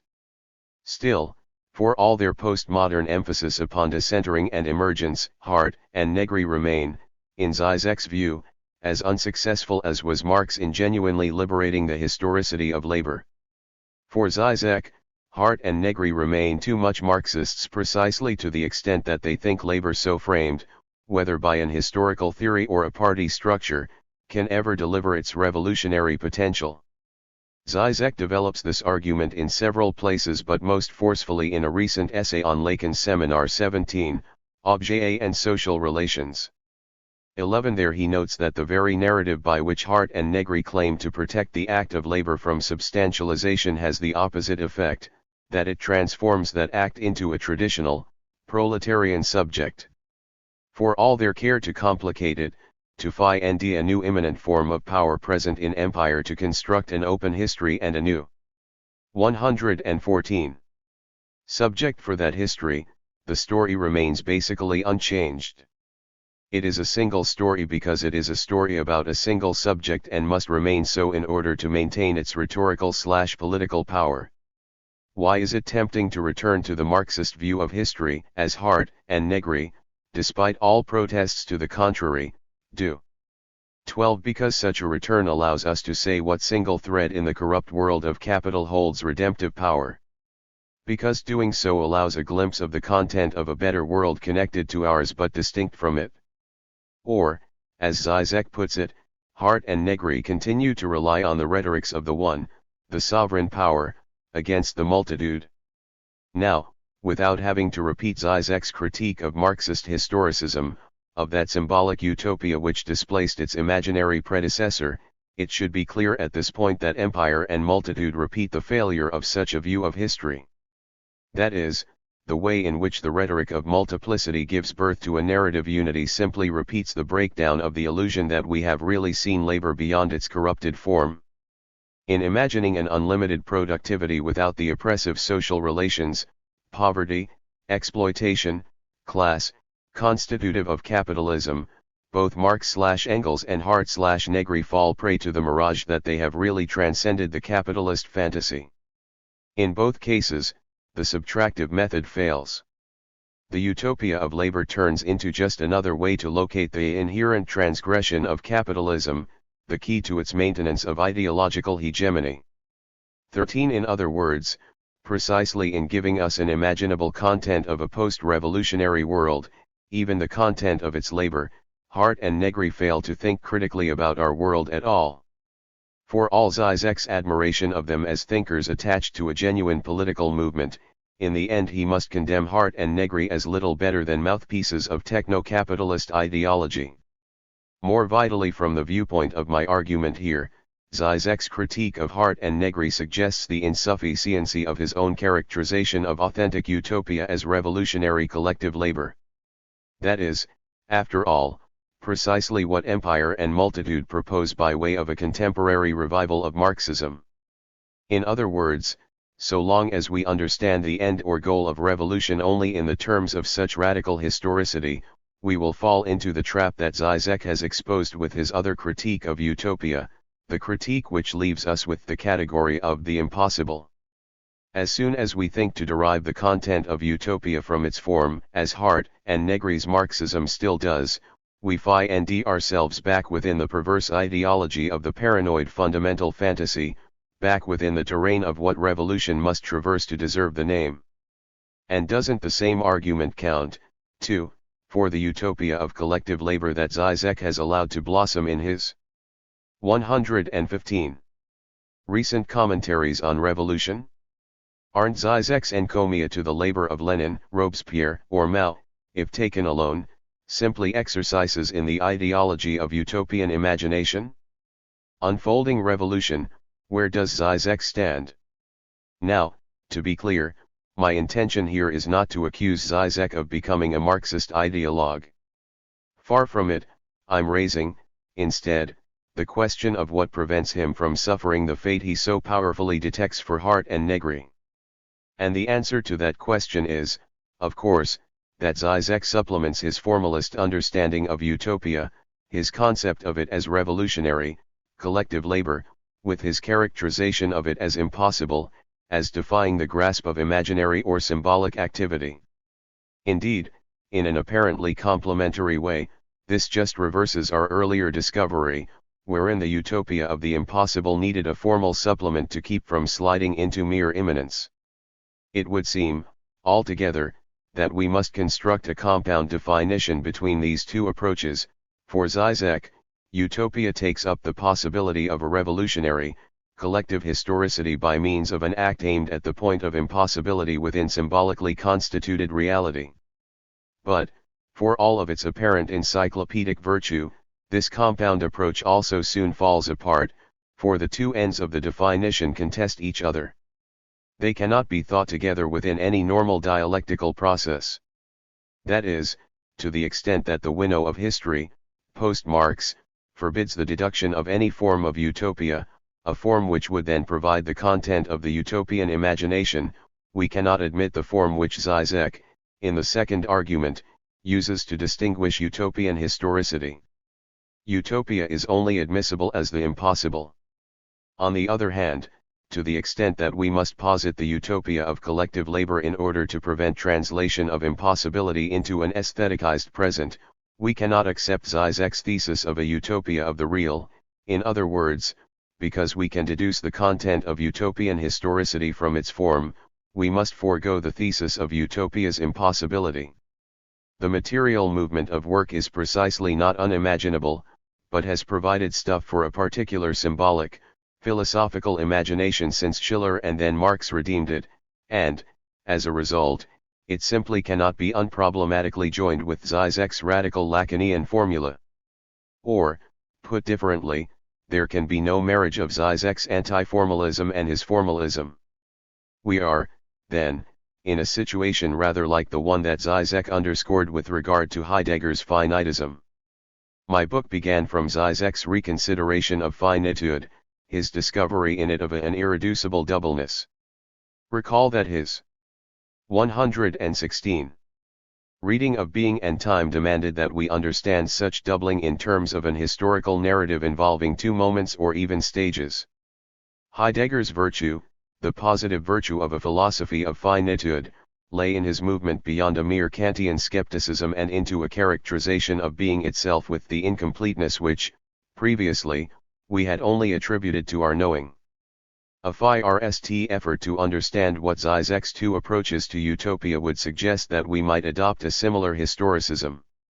The obvious insight here, one that I've mentioned above in my discussion of Badiou and Lenin, would be that the two arguments represent pre- and post-revolutionary perspectives, that before the revolution we can only detect the possibility of utopia negatively, whereas after the revolution we can reconceive history itself materially. Indeed, it turns out that the radical historicity we've discovered under the name of collective revolutionary labor has been at work all along, and thus that this historicity forms a possibility for the content of utopia. Now, of course, the danger inherent in such a sequencing of viewpoints on history, a danger to which Žižek himself succumbs at moments and particularly in his Heidegger interpretation, is that we consider the second moment an adequate synthesis of the truth contained in the THIRD. According to such an understanding, actually, the materialist possibility of a radically different social form has existed all along as possibility. It was just impossible to discern within the old reality. However, a moment's reflection reveals that Žižek's argument against Hart and Negri's Marxist historicity also forbids this naive solution. No discovery of a stable underlying structure, even if it is a structure of pure becoming, can suffice to understand the necessity of revolutionary break.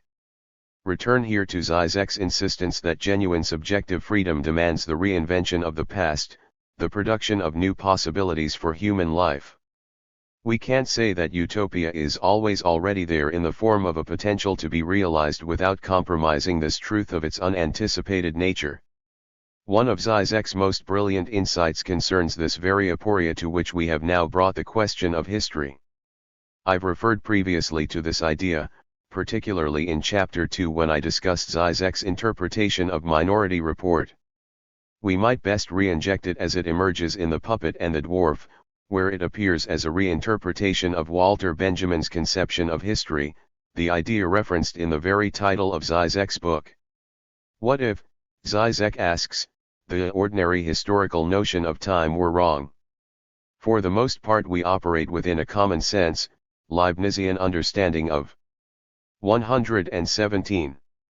History, one in which there are multiple possibilities waiting to be realized, but once one of them actualizes itself, others are cancelled.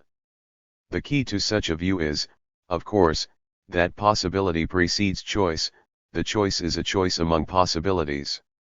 Against this universe of Leibnizian monads, Žižek proposes that we conceive historicity as the notion of a choice/act that retroactively opens up its own possibility, or as he puts it alternatively, the idea that the emergence of a radically new retroactively changes the past. As we saw in Chapter 2 in the case of Enderton from Minority Report, Žižek is here invoking the odd set of phenomena that result from the subject's imbrication within objective causality, the self-referentiality of knowledge of a predetermined train of events. However, the effect of such inner loops within the apparent straight line of determined history is importantly twofold. On the one hand, they indicate that, from within a common-sense pre-revolutionary historicism, it remains unprecedented. As Žižek puts it, we cannot establish the time of the explosion of the event by locating any predictive objective criteria. On the other hand, however, the event itself brings with it a different historicity, one which, in hindsight, becomes a structurally stable characteristic of revolutions. Or, as Žižek puts it in The Puppet and the Dwarf, his anti-Leibnizian theory of historicity is really just another way of conceiving the act as unthinkable, an alternative to the limited conceptualization of it as impossible in the reality of the virtual. Now such unthinkability refers to more than what violates the phantasmatic fabric of social reality, it also refers its own logical self-immolation. For Žižek, revolution stands for the possibility of an unprecedented act, an act which is, prior to itself, impossible and thus can only occur insofar as it creates its own possibility. So, we must say instead that the utopia of and in revolution both is and is not a potential structural for human existence, that it both awaits discovery by a political science, and demands creation by a revolutionary act.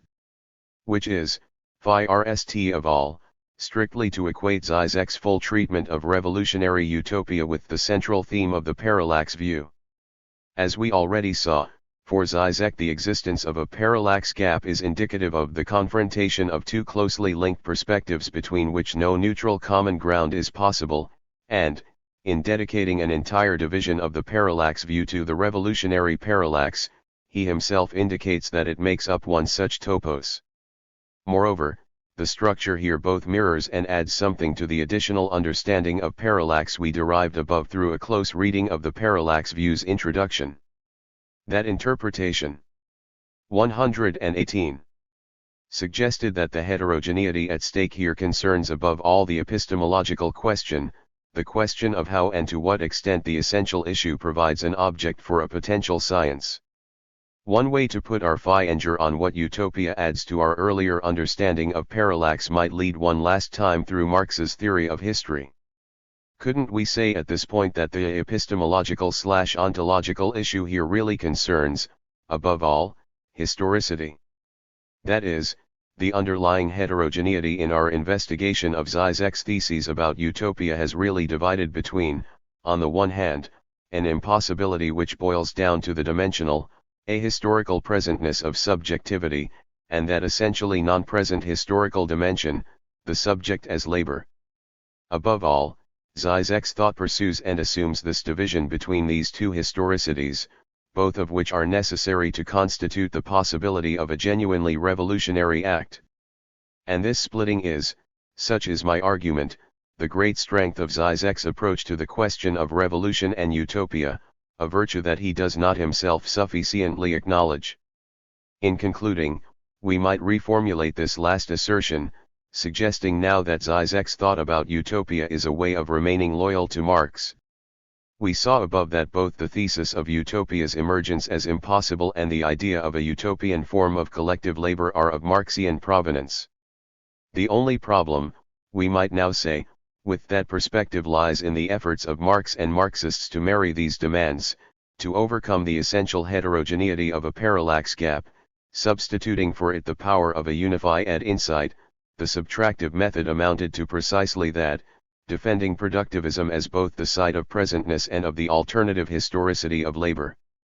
In other words, implicitly for Zizek, Marx should have insisted upon the full force of a contradiction: utopia both is inaccessible as form and is pure form, the form of labor. Utopia, in the end, is impossible in another way than liberal theorists since Popper and Berlin have been proposing, but also in a different manner than the one that Zizek suggests in The Reality of the Virtual. It is impossible because its reality subsists in the inconceivable confrontation of those absolutely heterogeneous perspectives, one might almost say, those subjects, which Zizek's two approaches to it delineate. Chapter 6. The Pervert and the Philosopher, the Theologian and the Analyst. I began Žižek and Heidegger with a discussion of Zizek's commitment to philosophy as a pursuit of truth, his disdain for postmodern views of thought which, claiming only to be interventions, eschew taking the risk of saying something. In such a spirit, he makes the following comment in a recent interview. I believe in clear-cut positions. I think that the most arrogant position is this apparent multidisciplinary modesty of what I am saying now is not unconditional, it is just a hypothesis, and so on. It really is a most arrogant position. I think that the only way to be honest and to expose yourself to criticism is to state clearly and dogmatically where you are. You must take the risk and have a position. At a first take, we might say that Zizek is demanding that we take the ultimate stake of theoretical work and his work to lie in the exposure of a truth, albeit, in Zizek's case, a strange and often paradoxical one. Above all, this commitment forbids the kind of hyper-reflexivity about voice and discursive structure that typifies much post-structuralist writing. Zizek does his best to present the truth, full stop, and all secondary concerns about the imperial authorial voice or related matters be damned. On the other hand, though, Zizek's work, which claims the mantle of a praxical philosophy, is all about doing things with words. Indeed, a closer analysis of Zizek's statement above from Conversations with Zizek indicates this praxical concern, since his measure for theoretical work lies in whether or not the theorist is willing to take the risk of embracing a position. Read thus, the success of Zizek's writing depends 120. Upon its ability to forward revolutionary change, at every level, from the individual through society. In the tension between these two Zizeks lies the story of the following chapter, a story which, as we will see, takes shape around the by now familiar issue of perversion. The question I raise below is the following: what happens when Zizek's commitment to truth, to the presentation of truth, actually blocks the effectiveness of his arguments? What happens when the presence of Zizek's clear theses inhibits the revolutionary end they propose? Because, as it turns out, Such collision is no rarity but occurs at certain key moments in his project. These questions will raise more than merely academic concerns. Let me return to the end of the last chapter, to Žižek's introduction of an unthinkable concept of historicity, one adequate to the odd, double narrative of revolution and utopia that I traced in the chapter's body. Recall that the idea of an act which would pull itself up by its own bootstraps, creating its own possibility, served my larger narrative precisely by adding to the ways in which utopia is the impossible for Žižek. Now, returning one last time to this question of the revolutionary act's historicity, I want to suggest that Žižek's presentation of it nonetheless betrays its content at the performative level, the level I invoked at the end of the chapter 4 of Žižek and Heidegger. Isn't what Žižek does, in proposing the act's absolute self-creation, precisely to assert its possibility by giving us a theoretical frame within which to understand its impossibility? That is, the act of framing the revolutionary moment's historicity posits it as possible, as a possibility among others. Many things could happen, among them a self-creating act. And this, in turn, prevents us from confronting the act's absolute heterogeneity, its radical impossibility. Žižek's presentation of his shocking insight limits its shock. A related example might help to clarify my point. Consider the following passage from the Parallax View, where Žižek tells the story of the servant on an errand in Baghdad who meets death. The servant is so terrified by death's fixed gaze at him that he immediately returns home, begs his master for a horse and permission to ride to the city of Samarra, which the master grants him. But the master, concerned for his servant, also himself seeks out death at the market and, in Žižek's words, reproaches it for scaring his faithful servant. Death, surprised, answers, "But I didn't want to scare your servant. I was just surprised. What was he doing here, when I have an appointment with him in Samarra tonight?" 121. Of course, just as is the case with the story of Oedipus, we usually read this narrative as illustrating the unavoidability of fate.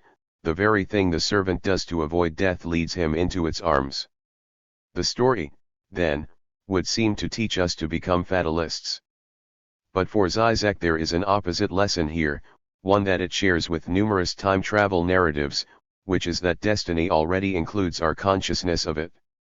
Such a conclusion, however, leads Žižek to a radically different moral than the one usually attached to such tales, namely that, because it includes our knowledge about it, the story actually opens up a hole in fate.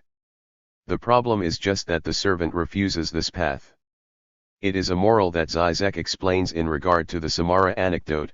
What if, he suggests, the message of this story is not that our demise is impossible to avoid, that trying to twist free of it will only tighten its grip, but the exact opposite: accept fate as inevitable, and you will break its grasp on you.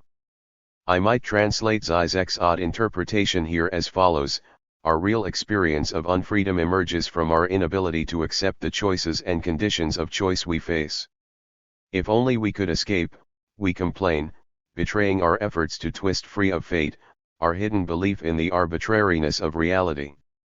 Still, on the other hand, as we saw in Žižek's underscoring of anticipatory resoluteness in being and time, eschewing such self-pity, or simply leaving behind the game in which we imagine another possible life as our own, we can decide. Thus, if we just quit trying to assert our freedom, we will in fact free ourselves. No matter how compelling it is, my claim here would be that Žižek's insight about the Samarra anecdote produces the perverse effects of knowledge that we saw to be operative in his Benjaminian interpretation of historicity. The key idea, that consciousness punctures a closed causal loop, splits into two contradictory propositions. On the one hand, the imperative is to act as though there was no way out of fate's declarations, a command backed up by the way that fate's declarations already take into account our struggles against it. On the other hand, though, Žižek suggests that we accept fate because doing so will liberate us. His very inclusion of such consciousness within destiny leads us to a secret perverse knowledge of freedom, a knowledge whose very purpose is to get around fatalism. This is not to say that the advice to quit struggling with fate is wrong, quite the contrary, this advice contains Zizek's THIRD level wisdom about finitude. Nor is it incorrect to suggest that, in fact, coincidentally, following such a course has a liberating effect. The problem lies, rather, in Zizek's insistence upon the simultaneous combination of these 122 propositions. Insofar as we know that the hidden effect of our fatalism will be the undoing of fate, any acceptance here becomes a mere ruse. When Zizek couches his advice in his knowledge of its effects, he undoes those effects. Not that, on the other hand, one could really avoid this moment of perversity. After all, Zizek's central insight about modernity, about the modern subject, binds it precisely to such knowledge of our freedom. In truth, we need the argument that our action will further liberation, in order to motivate our act, our decision, at all. As a result, not just Zizek but all of us seem to be left with the essentially perverse imperative: if you want to be free, give up on freedom. By Zizek's own insight, such a commandment must fail, since we cannot forget, cannot give up on it, so long as it forms our purpose. Recall that, in my interpretation of being and time in Chapter 1, I suggested a splitting of Dasein between its inauthentic and authentic forms, between the Dasein torn by existential guilt and the resolute Dasein who responds to such guilt. Short of proposing such a solution here, proposing, that is, that the subject who ceases trying to evade fate is not the same as the one who believes in freedom, there seems no way out of Zizek's dilemma. Knowing the truth of our freedom prevents us from attaining it. Christianity and perversity in the puppet and the dwarf. We could find a convenient example of what I'm proposing, and one, ironically, that plays around the very question of perversity in Zizek, in the subtitle of Zizek's The Puppet and the Dwarf. It announces the book to be about the perverse core of Christianity, though any serious reading of Zizek's intention soon discovers within the text itself just the opposite, Christianity's non-perverse core. One like Zizek's previous theological essay, The Fragile Absolute, whose subtitle promises to tell us why the Christian tradition is worth fighting for, The Puppet and the Dwarf attempts to rescue Christianity from its perverters. Indeed, the framing question for Zizek in this book is, can Christianity be pried apart from the perverse form in which it has been institutionalized so as to provide an alternative to the cynical belief dominant within the postmodern world? To that Zizek answers this question affirmatively would suggest that there is, in fact, another core of Christianity than the perverse one, and that the puppet and the dwarf aims to elucidate and valorize precisely it. 3. 123. Things in the puppet and dwarf are not, in fact, even as clear as that. We do also get the story of Christianity's perversity, but the marginalization of that narrative is itself significant. In fact, the real confusion here concerns the extent to which Christianity can be fully understood as a belief system at all. To grasp this, follow through on Zizek's analysis of how Christianity can have a non-perverse core. To arrive at this, the puppet and dwarf THIRD frames an argument much like the one by which Heidegger's understanding of finitude is preferred to Descartes' mere skepticism, a version of the Kant-Hegel refrain to which we've been thoroughly familiarized at this point. Perhaps Zizek's clearest articulation of this framing in the context of the puppet and the dwarf involves an old Soviet-era joke: Rabinovich wants to emigrate from the Soviet Union. In his interview with the emigration official, he gives two reasons for his desire.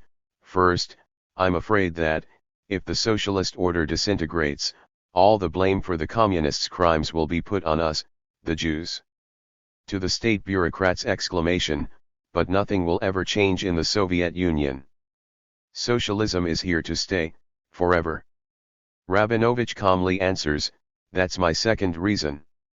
The key to this joke and the logic that it announces is the necessity that a certain situation be read twice, first from the perspective of those engaged in it and then, again from a viewpoint including the speaker's position of enunciation. That is, Rabinovich first articulates his desire, his dissatisfaction, from the discursive set of possibilities available for a Jew in dialogue with the Soviet OFFICHL, the fear of anti-Semitism as the brutal force held at bay by the necessary discipline of Soviet governance. The OFFICHL's response, and Rabinovich's twist on that answer, reveals the way that discursive position distorts what can be said. It reveals the truth of Rabinovich's desire to get out from under the repressive Soviet system, in a way that can only emerge after the source has THIRD appeared in distorted form. The claim in The Puppet and the Dwarf is that the core of Christianity amounts to the second iteration of the other's non-existence, the iteration including the position of enunciation of the believer. Zizek phi and ds the THIRD or Kantian insight in the central doctrinal moment of Christian theological history, the doctrine of original sin and the history it traces out before and short of Christ's sacrifice e. For such a doctrine locates a missing or lacking element in cosmological totality precisely at the point of the human will. For Christians, the sin of Adam is the form of sin itself, so that no sacrifice by any of us could atone for it. As I already 124 discussed it in Chapter 3, the idea here is that we ourselves are the unruly and extraneous element in an otherwise whole creation, the exception which allows every created element to enjoy a pre-given place in a cosmos. As in the dialectic of finitude, here, too, prehistory THIRD delivers truth as our limit or failure. The knowledge of this failure is, of course, perverted by the fantasy formation that it sustains. Instead of making manifest the incompleteness of being, it simply multiplies our guilt. For Zizek, this opens the opportunity marked by his Pauline version of Jesus, a Jesus who proves his Father impotent to save him from death when he calls out to him in despair upon the cross. God can't save Jesus because he doesn't exist. There simply is no force to the universe guaranteeing that everything will turn out in the end. This atheism of the dying Jesus allows, as a kind of second blow, the fall to appear as what it really always was, an assertion of the essential, meaningless non-totality of the universe. Zizek's Jesus wants us to see that, precisely because, actually, this universe is incomplete, we had to posit our sinful selves as exception to any totalized cosmos in order to maintain the phantasmatic illusion of totality. Jesus teaches that the very idea of a divine reality against which we sin is an illusion reproduced in the gesture by which we THIRD free ourselves from it. In other words, the fictionality of the other's sustaining fantasy can only THIRD appear as fantasy. For Zizek, Jesus does not come to redeem us from Adam's fall but only to help us shift our subjective position, our perspective, so that we could see that it is already there in the fall, that there never was a cosmos from which we rebelled. In a precise mirroring of the logic of finitude in Heidegger, Christianity, as non-perverse enterprise, means for Zizek this knowledge or insight translating the form of our own limitation into the content of a lack in being itself. The interesting thing about this theological structure, really, is how Zizek constantly reasserts it throughout The Puppet and the Dwarf, but only at the same time that he obviously struggles with its insufficiency. If Zizek is right, things ought to be clear. Christianity, once rescued from its various orthodoxies, delivers us a doctrine, a body of knowledge, sufficient to truth. The only task thus would seem to be critique of various theological deviations and defense of what is certainly a radically Protestant version of Christian dogma.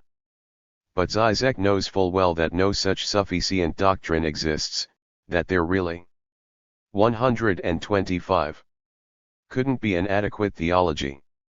It's for this reason that he must so insist, in the last lines of The Puppet and the Dwarf, that Christianity, to save itself has to sacrifice itself. And it's here, too, that we must insist upon the significance of the subtitle of The Puppet and the Dwarf as symptom of Zizek's muddle. In some sense, Christianity is perverse to the core. But what could this mean? In what sense is Christianity essentially perverse for Zizek? Return to a site I've discussed before, Zizek's retelling of Moses and monotheism, their common view of Judaism as the religion of the Kafkaesque law. With the sadistic imperative that indicts us before the court of law, with an order whose content, whose specify C demands, we are never allowed to know, we find a freedom that we don't want. If I can't know what God commands me to do, I am, as Žižek puts it, thrown back into myself, compelled to assume the risk of freely determining the coordinates of my desire. 5. That is, as I indicated above, we are liberated by the necessity that, in the face of an unspecified, infinite demand, we choose for ourselves. And, furthermore, this liberation is shared and, as such, marks the birth of that new form of community, the collective. For Žižek, the dialectical virtue of Judaism lies in its introduction of such collectivity, of a new kind of social being. Notice, though, that in such choice we are made free, paradoxically, by the very existence of the other, albeit in its sadistic, supplemental form. Without the other and its unreasonable and unfathomable imperatives, without the law before which we are inexplicably and indefinitely called, we never can take the leap to form a collective, even the collective of the Holy Spirit. Nor can the authentic moment here be reduced to any belief or knowledge, rather, it lies in an act produced in response to the other's demand, albeit a demand which throws us back on ourselves. Seen thus, as Žižek does see it at various points throughout the puppet and the dwarf, the problem with Christianity is that, for all of its theological acumen, as a belief system it is essentially unable to reflect this demand. Seeing things in this way allows us to understand a number of passages in the puppet and the dwarf where Žižek attacks postmodernity's pluralistic or New Age efforts to renew religious traditions. Precisely in their avoidance of anxiety before the law, Buddhist meditators or nice modern Christians avoid that traumatic aspect of religious tradition which opens the radical possibility of modern freedom. 6. In this light one might argue here that, for Žižek, Christianity remains necessarily perverse, precisely insofar as it delivers the hidden formula of atheism, insofar as it is too enlightened, too nice, that is, in giving birth to the illusion that we might get beyond belief, get beyond. 126. The other, it actually paralyzes us all the more effectively in our effort to act. Žižek knows that the religion of atheism he openly embraces automatically becomes its own opposite when we come to believe in it as a sufficient basis for our actions. In other words, when it's a question of how one should act rather what the truth is, Žižek's analysis dubs perverse exactly what seemed the path away from perversity from the perspective of his epistemology. The perverse core of Christianity is precisely Christianity's hidden atheism, its non-perversity. The case of Christianity thus illustrates the difference between the two models of operation in Žižek's texts, as presentations of a truth and as efforts to produce an effect on an interpreter. Christianity is non-perverse as a truth but, at least at an initial pass, perverse as it affects us. Furthermore, Žižek also seems to propose another Christianity, one which subsists precisely in order to betray its own truth, which comes full circle to evade perversion through a decisive act. Recall those last words of the puppet and the dwarf with their invocation of sacrifice. Isn't their implicit proposal that the truth of atheism must sacrifice itself to produce the revolution it espouses? Of course, this religious language is particularly central to Christianity, the belief based on endless reenactment of a particular sacrifice. I can explain what I mean here by returning to the problematic with which I began this chapter, the issue of a performative contradiction between form and content in Žižek's doctrine of the act's historicity, a historicity without precedent or anticipation, one which opens a new past. Now, the reader will recall that the contradiction here comes in the very act by which Žižek announces his insight, a form that implicitly reintroduces the act into a totalized field of possibilities, betraying the radical novelty that is its content.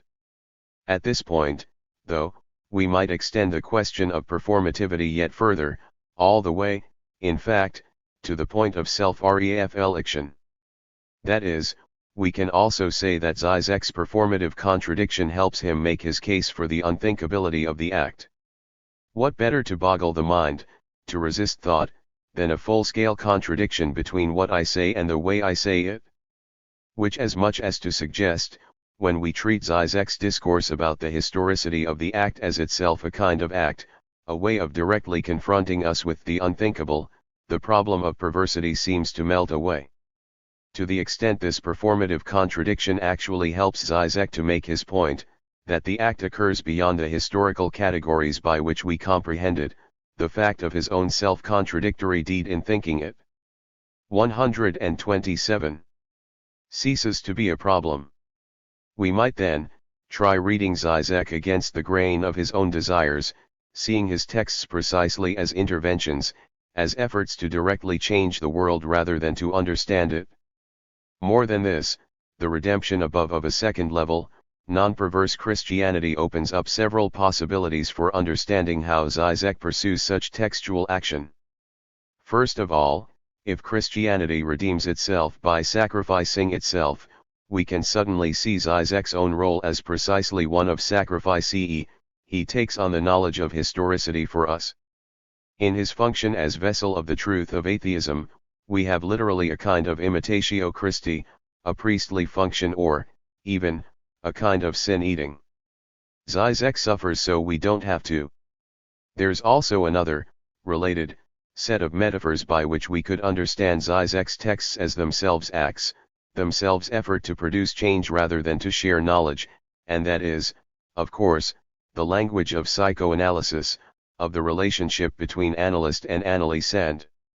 7. If we cannot read Zizek as philosophers communicating with a master philosopher, if what we come to know in that relationship actually protects us from becoming what we should be, then perhaps we should admit that we are analysands and that Zizek is our analyst. Perhaps to the extent that both Zizek and we take on those roles we are able to escape perversity, perhaps psychoanalysis marks the path of sacrifice open to us. Let me now turn to this language of analysis, hoping to gain from it a deeper understanding of how Zizek might model the efficacy of his texts. The desire of the analyst. In his early exposé, Enjoy Your Zizek, Robert Boynton reports Zizek's own following account of his incomplete training analysis with Jacques-Alain Miller. It was my strict rule, my sole ethical principle, to lie consistently, to invent all symptoms, fabricate all dreams.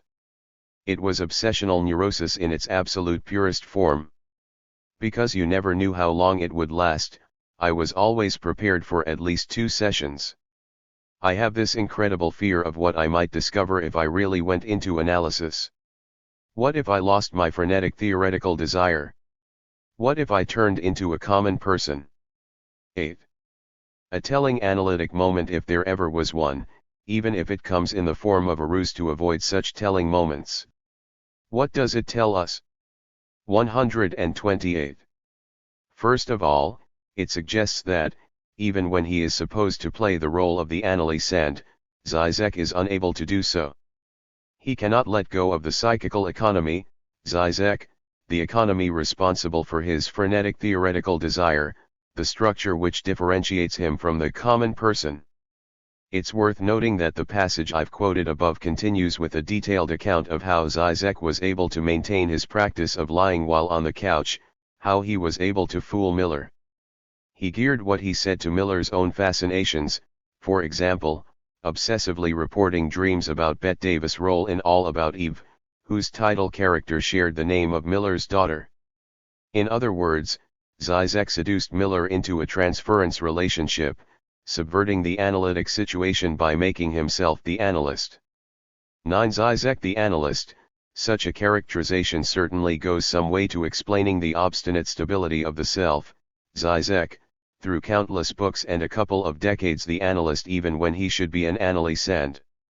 10. Many scholars have noted the development of Zizek's work since 1989, and, indeed, there have been changes of focus, allegiance and, to some degree, of doctrine. On the whole, though, we should marvel at the obstinate and unchanging nature of Zizek. Today, he's still telling the same jokes that launched his international reputation with the sublime object of ideology, and finding much the same meaning in them. We might here observe the odd parallel between Zizek and the figure of the sadistic but eloquent skinhead to which he's returned over and over, Zizek's symbol for, among other things, the inefficacy of interpretation in our world, for the clean separation between what the subject knows and its behavior. Don't we witness something akin to that skinhead in Žižek's own work, which for years has been singing the praises of revolutionary change from a theoretical position that has remained remarkably static, remarkably unable to undergo radical change? Žižek tells us endlessly of the cause, demands that we transform ourselves for it, but himself remains a model of stability. Žižek is immune to classical analysis. He need not fear the exposure of his symptom, which will resist interpretive resolution in any case. Given this personation of the analyst, any effort to understand Žižek's texts should explore how they might function as analyses of the reader. As prelude to such an exploration, we must recall what he has to say about the analytic relationship, the relationship between analyst and analysand. Let's go back a little bit. The interesting thing about psychoanalysis, and particularly about Lacanian psychoanalysis, is that it isn't just another 129 symbol system for conceptualizing issues of belief and knowledge. Quite the contrary, analysis emerges in, and is a way of responding to, the peculiarity of a world in which we know the fictionality of the other, know that we have made up the very idea of a position from or for which we might enjoy omniscience. In other words, analysis belongs to a world in which the perversity of the knower becomes an issue. Up to this point, we've effectively been asking whether Žižek demands that we know the fictionality of the other, including my role in producing this fantasy, even if my knowledge limits the efficacy of its insight, or whether he demands that we live beyond ourselves in a way that actually attacks the fantasy of the other, even if without knowing what it does. The drama of an analysis is, of course, that it casts the two sides of this now familiar Žižekian choice, placing them in the dual roles of analyst and analysand. We might say that the efficacy of analysis depends upon a strict division of labor between an analyst who knows and an analysand, who changes. In other words, the analytic relationship, largely pushed into the background of Žižek's explicit concerns, actually rehearses the structure of his thought as a whole, perhaps even forms that structure. To provide content to this claim, let's flesh out the way that the roles of the analyst and the analysand correspond to the two sides of the Žižekian divide, beginning with the analyst, who does not lose her status as bearer of truth with the resolution of the transference. Quite the contrary, key to Lacan's approach to analysis in Seminar 17 and to Žižek's Lacan is the diagram of the four discourses, a diagram in which the position of the analyst cites knowledge in the position of truth. Žižek comments here that this knowledge is irreducible to the supposed expertise which originally draws the analysand into transference, but rather also includes a non-scientific dimension, a knowledge that concerns the subject in the truth of his subjective position.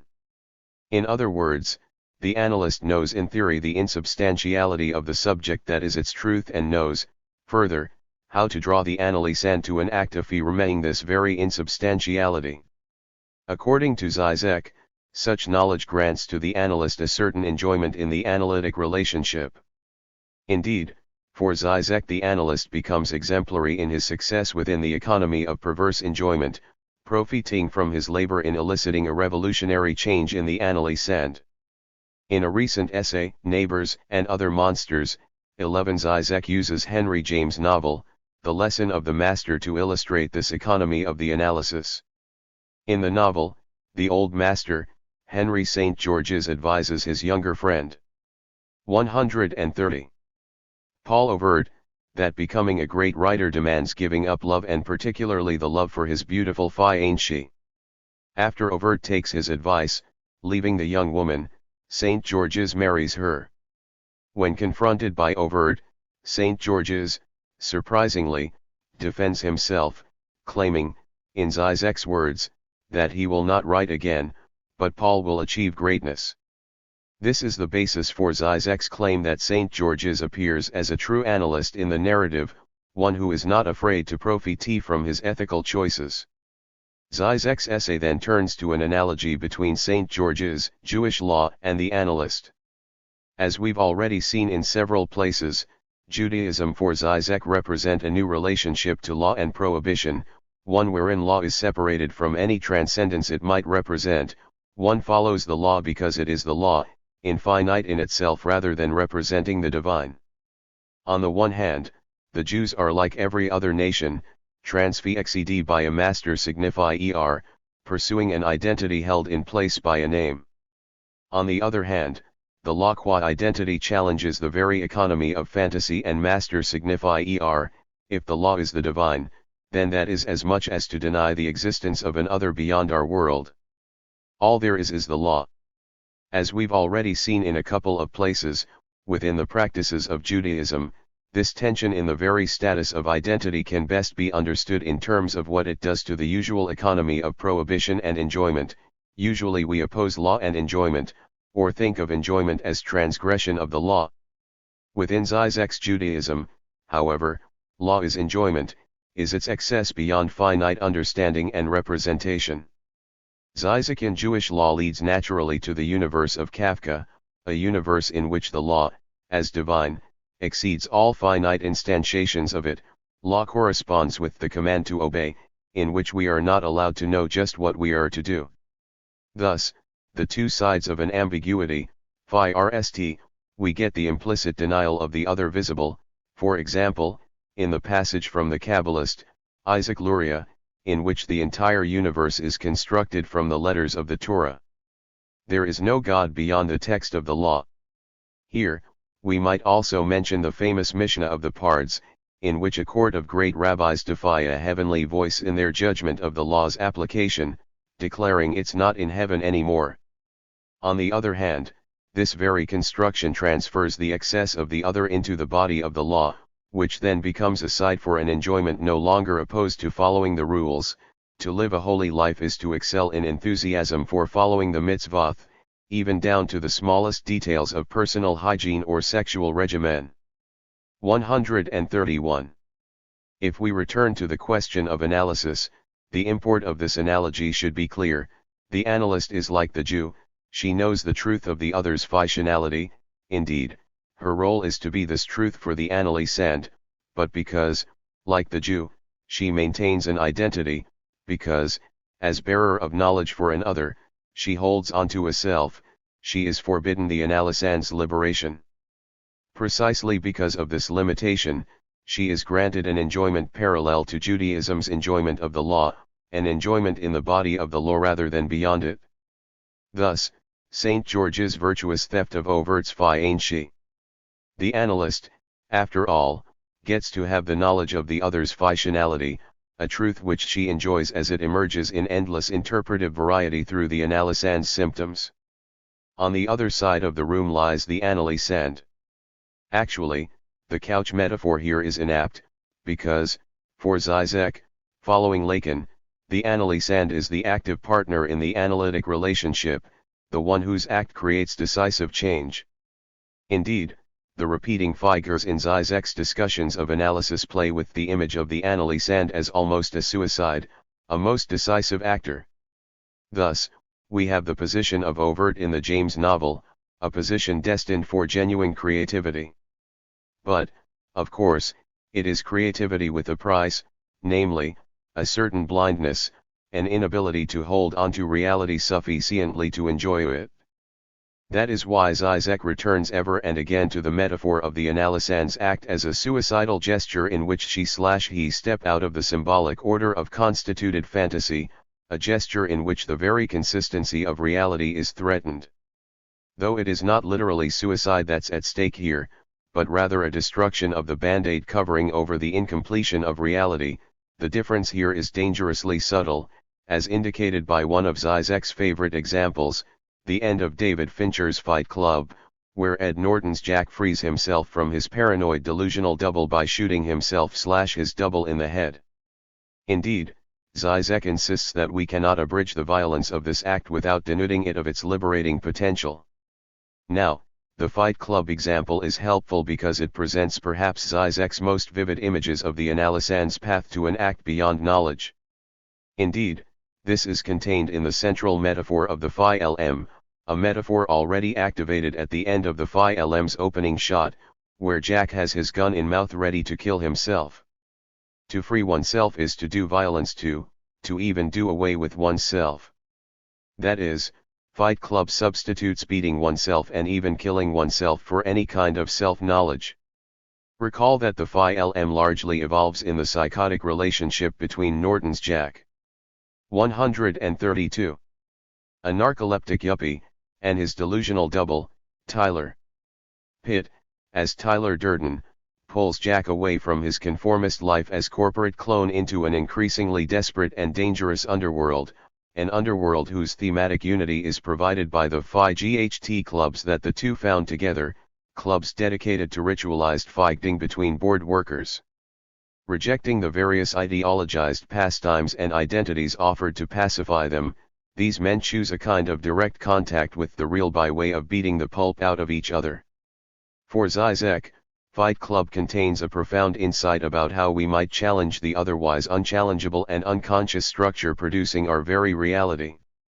One must understand, Phi RST of all of the sadistic violence in the Phi LM turns out to be masochistic, that the Phi GHT clubs and all of their spin-offs are actually venues for unconsciously beating oneself up. Tyler is really Jack's psychotic double, they are one person. When Tyler beats up Jack, actually we are witnessing acts of self-mutilation.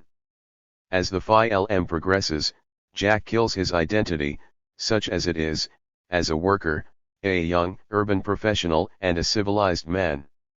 In the words of Tyler, he bottoms out, losing all that had previously held together his identity. In other words, Jack becomes the universal subject Marx envisioned with the term proletariat, the one who has been emptied of all substantial humanity in subjection to capitalist reality. Nothing to lose here means no longer needing to participate in the ideological activities by which we support the consistency of ourselves and reality, prepared for revolution, a preparation Jack reveals at the end of the Phi LM when he does away with Tyler by shooting himself and then is able to watch the detonation of the bombs by which his group hopes to destroy the techno-capitalist order. In this way, Žižek tells us, Jack also liberates himself from the dual mirror relationship of beating. In this culmination of self-aggression, its logic cancels itself. Norton will no longer have to beat himself, now he able to beat the true enemy, the system. While Freud introduced the idea of transference as the agency of analytic therapy, our primary interest lies with Lacan's translation of Freudian thought. Still, since understanding that transformation demands a minimal 133 discussion of Freud, let's begin with the observation that transference historically arose as a way out Freud's deadlock on the issue of knowledge. In the period of his association with Breuer, Freud became aware that his initial theory of the talking cure as practiced with hysterics was inadequate, that the hysterical symptom might survive discovery and that the analysand's knowledge of the origins of the symptom was not effective in curing hysteria. It was in this context that Freud proposed that the talking cure rested on transference, an erotic bond between analyst and analysand which re-injected the erotic disturbance in the patient's behavior into a situation internal to the analysis. Responding to an erotic incapacity in her/his life, the hysteric or neurotic reproduces within the transference relationship with the analyst, the symptom blocking the formation of non-pathological erotic attachments. The success of analytic therapy, then, depends upon the identification and resolution of these issues within the safe laboratory of the analytic situation. The interesting thing about Lacan's approach to the transference is that, in a complex manner, it returns to the bond between love and knowledge, precisely the tie that Freud sought to break. What, for Lacan, leads the analysand to fall in love with the analyst in the Phi RST place? Precisely the fact that the analyst is the subject supposed to know, supposedly possessed of the secret knowledge of the analysand's illness, his/her sickness.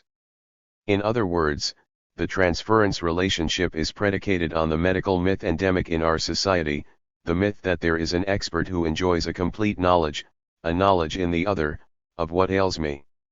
Indeed, because of this starting point, Lacan playfully calls the transference relationship philosophical a love of knowledge, although its goal is not the attainment of knowledge but only of the affections of the knower. From a Lacanian perspective, in fact, the analysand's real goal is the maintenance of her/his ignorance, or, better, of the mystery protecting the knowledge in the other. Rather than seeking a successful relationship with the analyst, the analysand really wants to reproduce the reality, the viewpoint of the phantasmatically constituted other, within which the symptomatic failure of the erotic has been constructed. Which is as much as to say that the analyst comes to occupy the side of the master signify for the analysand. 12. Thus, the resolution of a transference within a Lacanian context depends upon the dissolution of the analyst's status as location of occult knowledge about the analysand's symptom. This suggests, what I've already discussed in earlier chapters, the problematic status of interpretation in Lacanian analysis. We are about as far as we can be from the classic Freudian picture. 134. Of an analytic situation in which the doctor solves the mystery of the patient's symptom. The analyst must precisely cure the analysand of the syndrome by which the analysand makes her/himself into a patient, one who is the object of knowledge. Effectively, the analyst uses the patient's desire, a desire reversing the dynamics of objectification, to begin this transformation of the analysand. Resolution of the transference occurs when, in a final use of the analysand's identification with the analyst's status as master signify breaks down. That is, there, where I look to the secret of the other, I realize that there is nothing, just another person who him/herself lacks certain knowledge. At this point, the very consistency of the reality guaranteed by this other is threatened. Perhaps reality itself is not, in the sense that I have taken it to be, that is, as guaranteed by a possible totalizing knowledge. The situation of the analysand, leaping into the precipice of an act challenging the very existence of the other, seems to model perfectly the situation of the revolutionary, able to embrace a different kind of transformation. In The Plague of Fantasies, Žižek points out the necessity of extending the path I've already suggested, which leads away from interpretation in resolving an analysis. In fact, we throw away the picture of the analysand, as making sense of her symptom at all. Depending as it does on the very end of Lacan's career, this addendum to our understanding of the efficacy of analysis demands we amend our vocabulary significantly. For most of his life, claims Žižek, Lacan belongs in a solidly existentialist tradition, one which conceives the goal of therapy in terms of authenticity. As Žižek explains it, this Lacan underscores the role of truth for the analysand. Emphasizing the hysterical symptom, the symptom which tells the truth in the guise of a lie, the Lacan of the 1940s through the mid-1960s sees analysis as moving toward the analysand's need to acknowledge the lie she/he has been living. It is the lie of my own desire hidden in the hysterical symptom. For example, when I say I hereby close the session instead of I hereby open the session in a public speech, I let slip this repressed wish or desire. Analysis aims at authenticity to the extent that its goal would coincide with the analysand's acknowledgement or knowledge of that repressed desire. For Žižek, however, the very last period of Lacan's life, when he was working through the implications of the idea, introduced earlier in the 1960s, of a fundamental fantasy, rejects both the existentialist ideal and any 135. Section of Truth and Analytic Progress. Here, the key movement takes us away from the overlapping of truth and knowledge, to a condition in which the truth enjoyed by the analyst is rigorously divided off from a new, asubjective knowledge on the part of the analysand. To understand this, begin from the distinction between a symptom, unconscious, yes, but theoretically resolvable through and into knowledge, and that fundamental fantasy which, constructive of reality itself, remains inaccessible to consciousness because it is in itself non-subjectivized, ontologically prior to the very dimension of truth. As we've already seen, the fundamental fantasy simply cannot be subjectivized, integrated into an honest or authentic interpretation of the subject's life story. Contrary to such interpretation, the construction of the fundamental fantasy in an analysis has more the character of a transcendental posit than of a discovery. Žižek even go further, proposing that the construction doesn't actually represent any reality at all, that, to quote Freud, the fantasy has never had a real existence. Furthermore, the defining quality of the constructive narrative is that it cannot be made sense of by the analysand, that it seems irreducibly crazy, to her, even after its presentation within the analysis. There is nothing uplifting about our awareness of this factor. Such awareness can never be subjectivized. It is uncanny, even horrifying, since it somehow depossesses the subject, reducing her or him to a puppet-like level beyond dignity and freedom. In the shift from what Žižek calls an analysis centered on desire to one which uncovers the workings of drive, we find a second model for its efficacy which no longer places the analysand in the truth about her/himself. Of course, what now counts as the analysand's knowledge, is also correspondingly different. It's not just that such knowledge lacks the pleasure of theoretical epiphany, rather, it lacks even the transparency we associate with truth. Here, once again, Fight Club is useful, as Jack's traversal of the fantasy, his exposure of it, is by no means accompanied by any process of insight. In other words, here the end of Žižek's thought is not theoretical at all, no truth about the nature of history or truth, but, once again, that very act which produces reality from the impossible real. In Fight Club, the analysis has clearly reached its term at the film's end, when Jack is able to shoot Tyler and blow up. 136. The capitalist infrastructure of the city. The actualization of a knowledge beyond conscious truth subsists in freeing the analysand from the circle of aggression which makes up the phantasmatic basis of reality. More, we cannot map a straight path from truth to such knowledge, cannot claim that the attainment of the truth of finitude forms a simple prolegomenon to a liberating act. The act is, must be, in some basic sense, blind, and the very impulse to present it as a truth betrays it. Let's begin from that last image, the image of the analyst and the analysand working in radically divergent directions. The problem here is the fundamental inequality between these two roles. What I mean is this: certainly Žižek's model can help us to make sense of the analytic situation, but this splitting of tasks between an analyst granted truth and an analysand endowed with a blind but practical knowledge falls apart when applied to the relationship between Žižek's texts and his readers. More precisely, the analysand's trauma threatens to become merely perverse in the case of the reader of a theoretical text, a play with risk rather than the real thing. The key here lies in the bond within an analysis between traversing the fantasy and transference.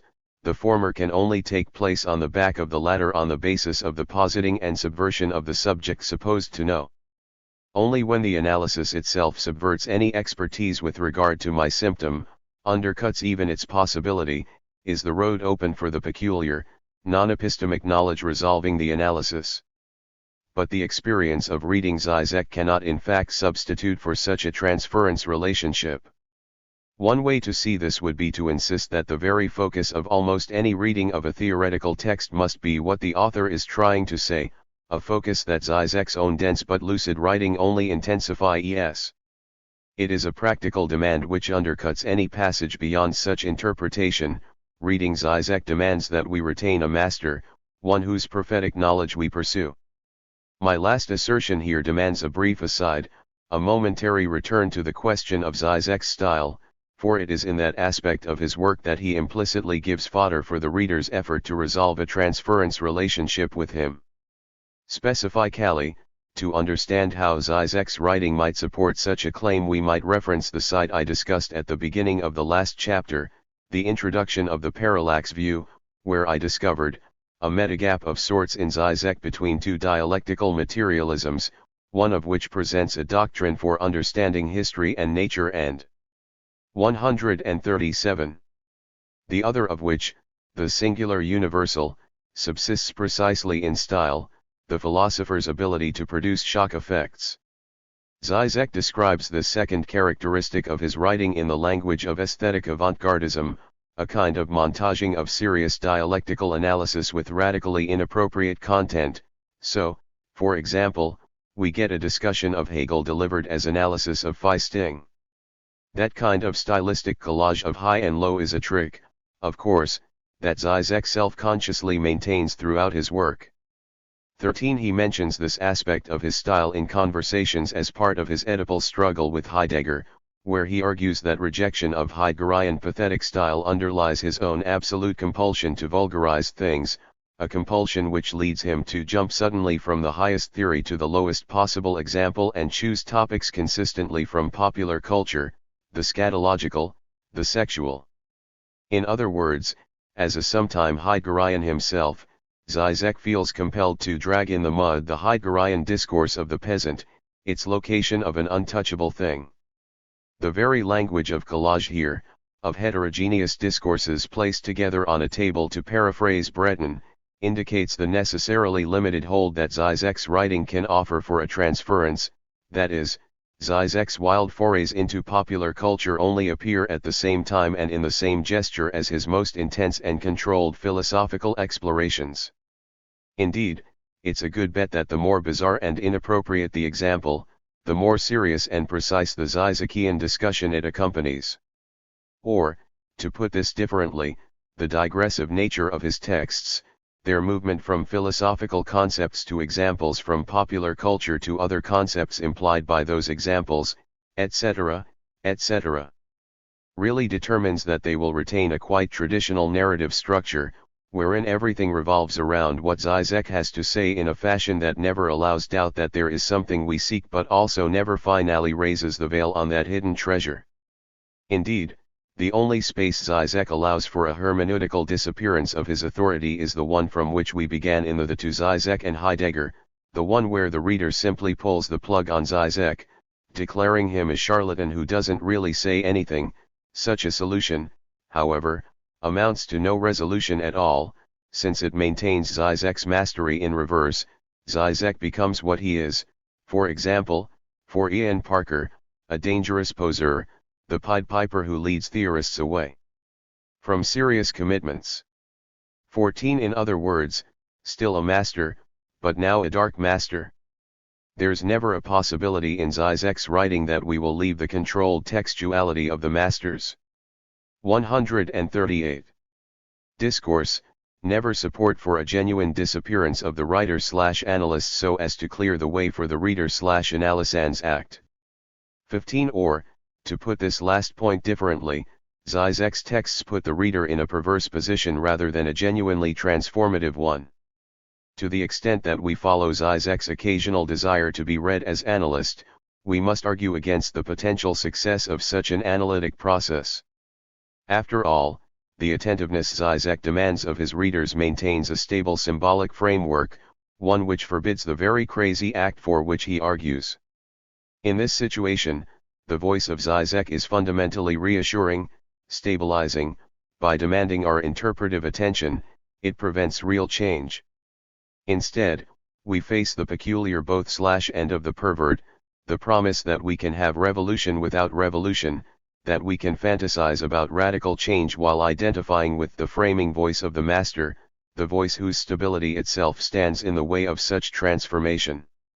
Indeed, we might go so far as to suggest that, when applied to Žižek's own texts, the model of analysis which proposes a split between the knowledge of the analysand and the truth of the analyst proposes nothing other than perversion itself, the reassuring bond between the blind reader and the writer who sees for her. The analysand can rest assured that the analyst understands her truth, a perverse reassurance which forbids the very transformative effects at which psychoanalysis aims. And we might reinforce this by noting that the actual effect of all those low examples in Žižek's work is to support such an economy. As we learn to play like he does, we come to identify with the space of perversion which Žižek's style pictures for us, becoming comfortable in the pervert's universe, that Newtonian infinite, centerless, homogeneous space in which, precisely, nothing is sacred. To be clear, I am not proposing that Žižek for the most part plays the role of a perverted analyst in relationship to his readers. Quite the contrary, my real intention here is only to close the door that Žižek opens when the issue of the perversity within his own theoretical text leads him to a quandary. If Žižek takes the position of analyst in his texts, then he remains a failed analyst. Thus, because the model Žižek proposes for his texts leads back to exactly the same problem, we can't leap from Žižek the theorist to Žižek the analyst, cannot close our eyes to the issue of performative contradiction in the interests of what Žižek's work does. Whether we see his writing as a site of truth or a provocation makes no difference. In either case, we face Žižek's occupation of a perverse position in his battle against the perversity of the contemporary world. There's no easy way out of this challenge to the very manner in which he does philosophy. 139. Conclusion, Žižek ex machina. Throughout this chapter I have explored the question of how Žižek's texts would have us respond to them, or, to put it even more directly, how he would have us respond to him. It turns out that we can take neither of the roles that Žižek's writing proposes for us, can be neither philosophers nor analysans in relationship to his texts, without falling into perversion. As a result, we have been torn between the impossibility that Žižek could effectively guarantee our knowledge that we are free and, alternatively, that he could certify the success of our own act. It's now time to examine the hidden prejudices behind my questions, behind this demand that we attribute to Žižek. Why, after all, should we accept his proposals? Why accept his offer of a guarantee? Of course, the simple answer to these queries is that we fall into Žižek's proposals because he makes them so compellingly. With his profound thought about freedom, he tempts that part of us that demands to know we are really free. With his radical conception of a transformative act, he entices us to make sure that we really can change ourselves and our world. Which is all simply a way of admitting that we have unwittingly entered into a transference relationship with Žižek. Indeed, isn't exactly that what we do when we take up the demand facing us in his texts, the demand to be read carefully, parsed, reconstructed, made sense of? To respond to such an imperative is precisely to admit a neurotic concern for what Žižek, or more precisely, Žižek, thinks. This is the deeper support for my suggestion above that something in Žižek invites us to consider him the reader's analyst, this despite the fact that Žižek's few pronouncements on the subject would discourage such an understanding of him. 16. In his unique combination of lucidity and difficulty, the ability to produce the sense of a definite meaning just out of the reader's grasp, Žižek writes in precisely the way that sets him up as the writer supposed to know, a relationship with his reader that we might, in order to differentiate it from full-bore analysis, call a philosophical transference. The answer to the questions that I raised above about just how we get into a situation where we find ourselves responding to Žižek's perverse textual positioning is double. On the one hand, Žižek artfully puts us there.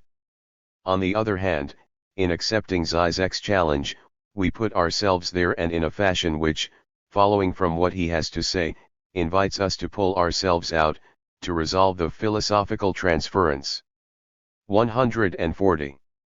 Let's tarry for a moment here with the first idea, the idea that something about the way Žižek writes asks us to take the position of transference in relationship to his texts.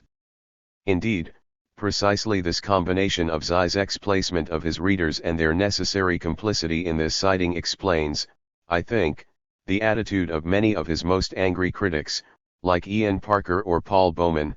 Their outrage, I would suggest, is precisely at the unreasonableness of the demand to enter such a philosophical transference in order to get what Žižek is saying. If one would be critical of him in any case, and if Žižek is always telling us that one should write clearly, at least one could be spared the demand to have a relationship with him just to criticize his theses. We might also find here a good explanation of Žižek's rocky relationship with so many of his colleagues in political theory, a rockiness more extensive than could be explained alone by Žižek's frequent critiques of their positions. In recent years, as Žižek's influence has increased within the academic world, so, too, has his political isolation within it. At this point we are in a position to suggest why that might be the case. Is there not, after all, something structurally undemocratic in Žižek's thought? Not in the sense, of course, that he doesn't embrace the deepest aspirations of democratic life, but rather because he does, indeed, speak from the analyst's view of the analyse and or the party leader's take on the proletarian subject. Moreover, isn't there something shocking today in Žižek's very willingness to posit a kind of fundamental division between the position of the analyst/leader, the one who, in some sense, knows, and everyone else?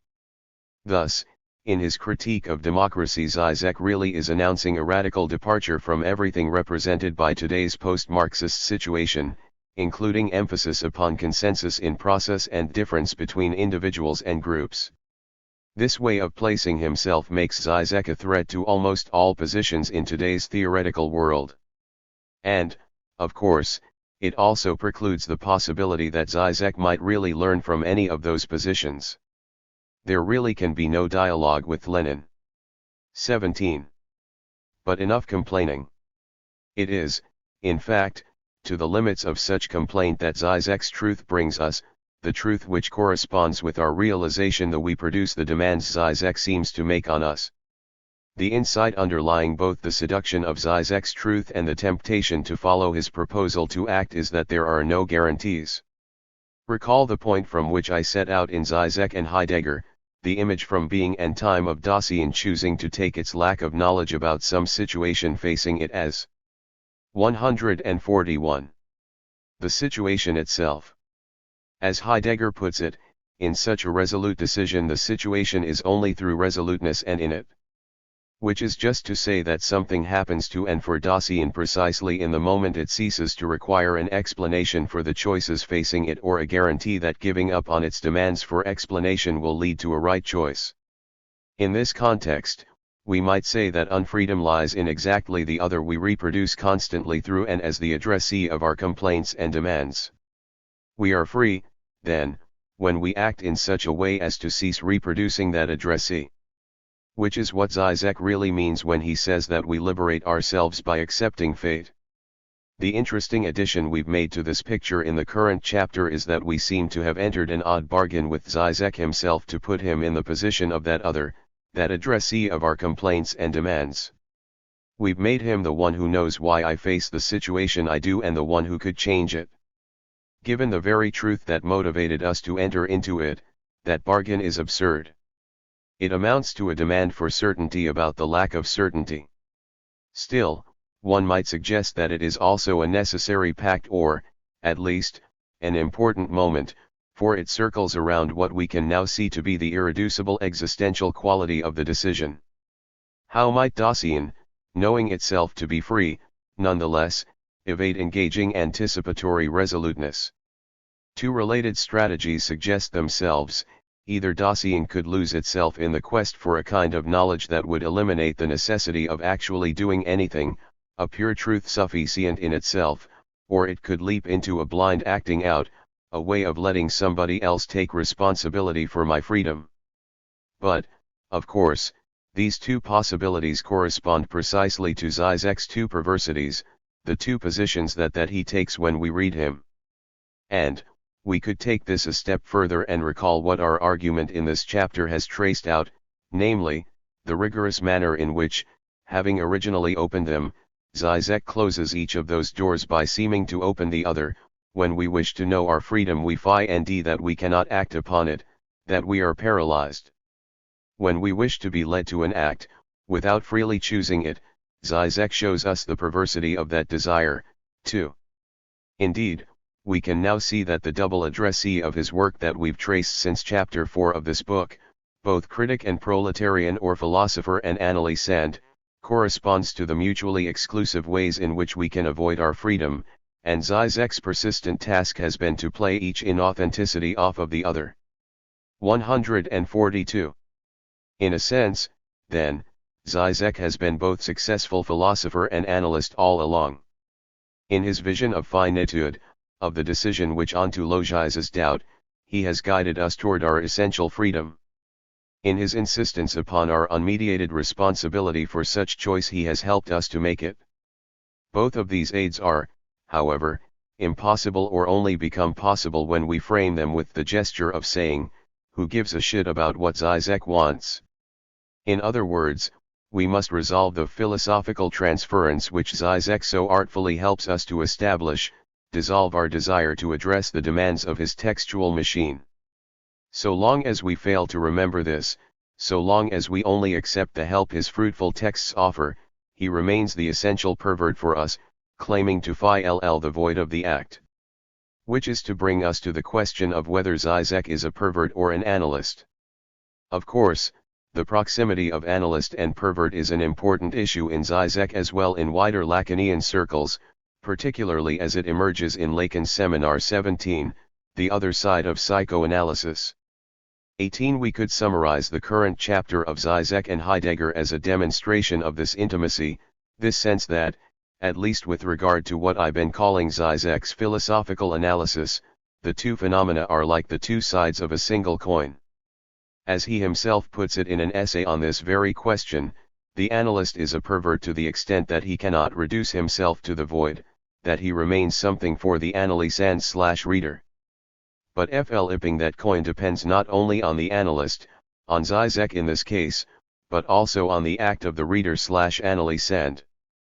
What results is a double test, an ordeal for both analyst and analysand, writer and reader, one whose outcome is never predetermined. If there's a broader lesson here, it would be that we have not in fact wandered so far from Heidegger as it might at first seem. The complexities of Žižek's meditations on predestination, mind, and causal determinism should blind us no more than the twists and turns of his thought about the revolutionary act. In every case, what's at stake, what remains at stake through all the changes Žižek is able to wring, is finitude. While Žižek may have turned Heidegger on his head, we can still recognize the reversed idol. Žižek's virtue comes in helping to complete Heidegger's task, a task which, so long as he remained right side up he could only fail to accomplish.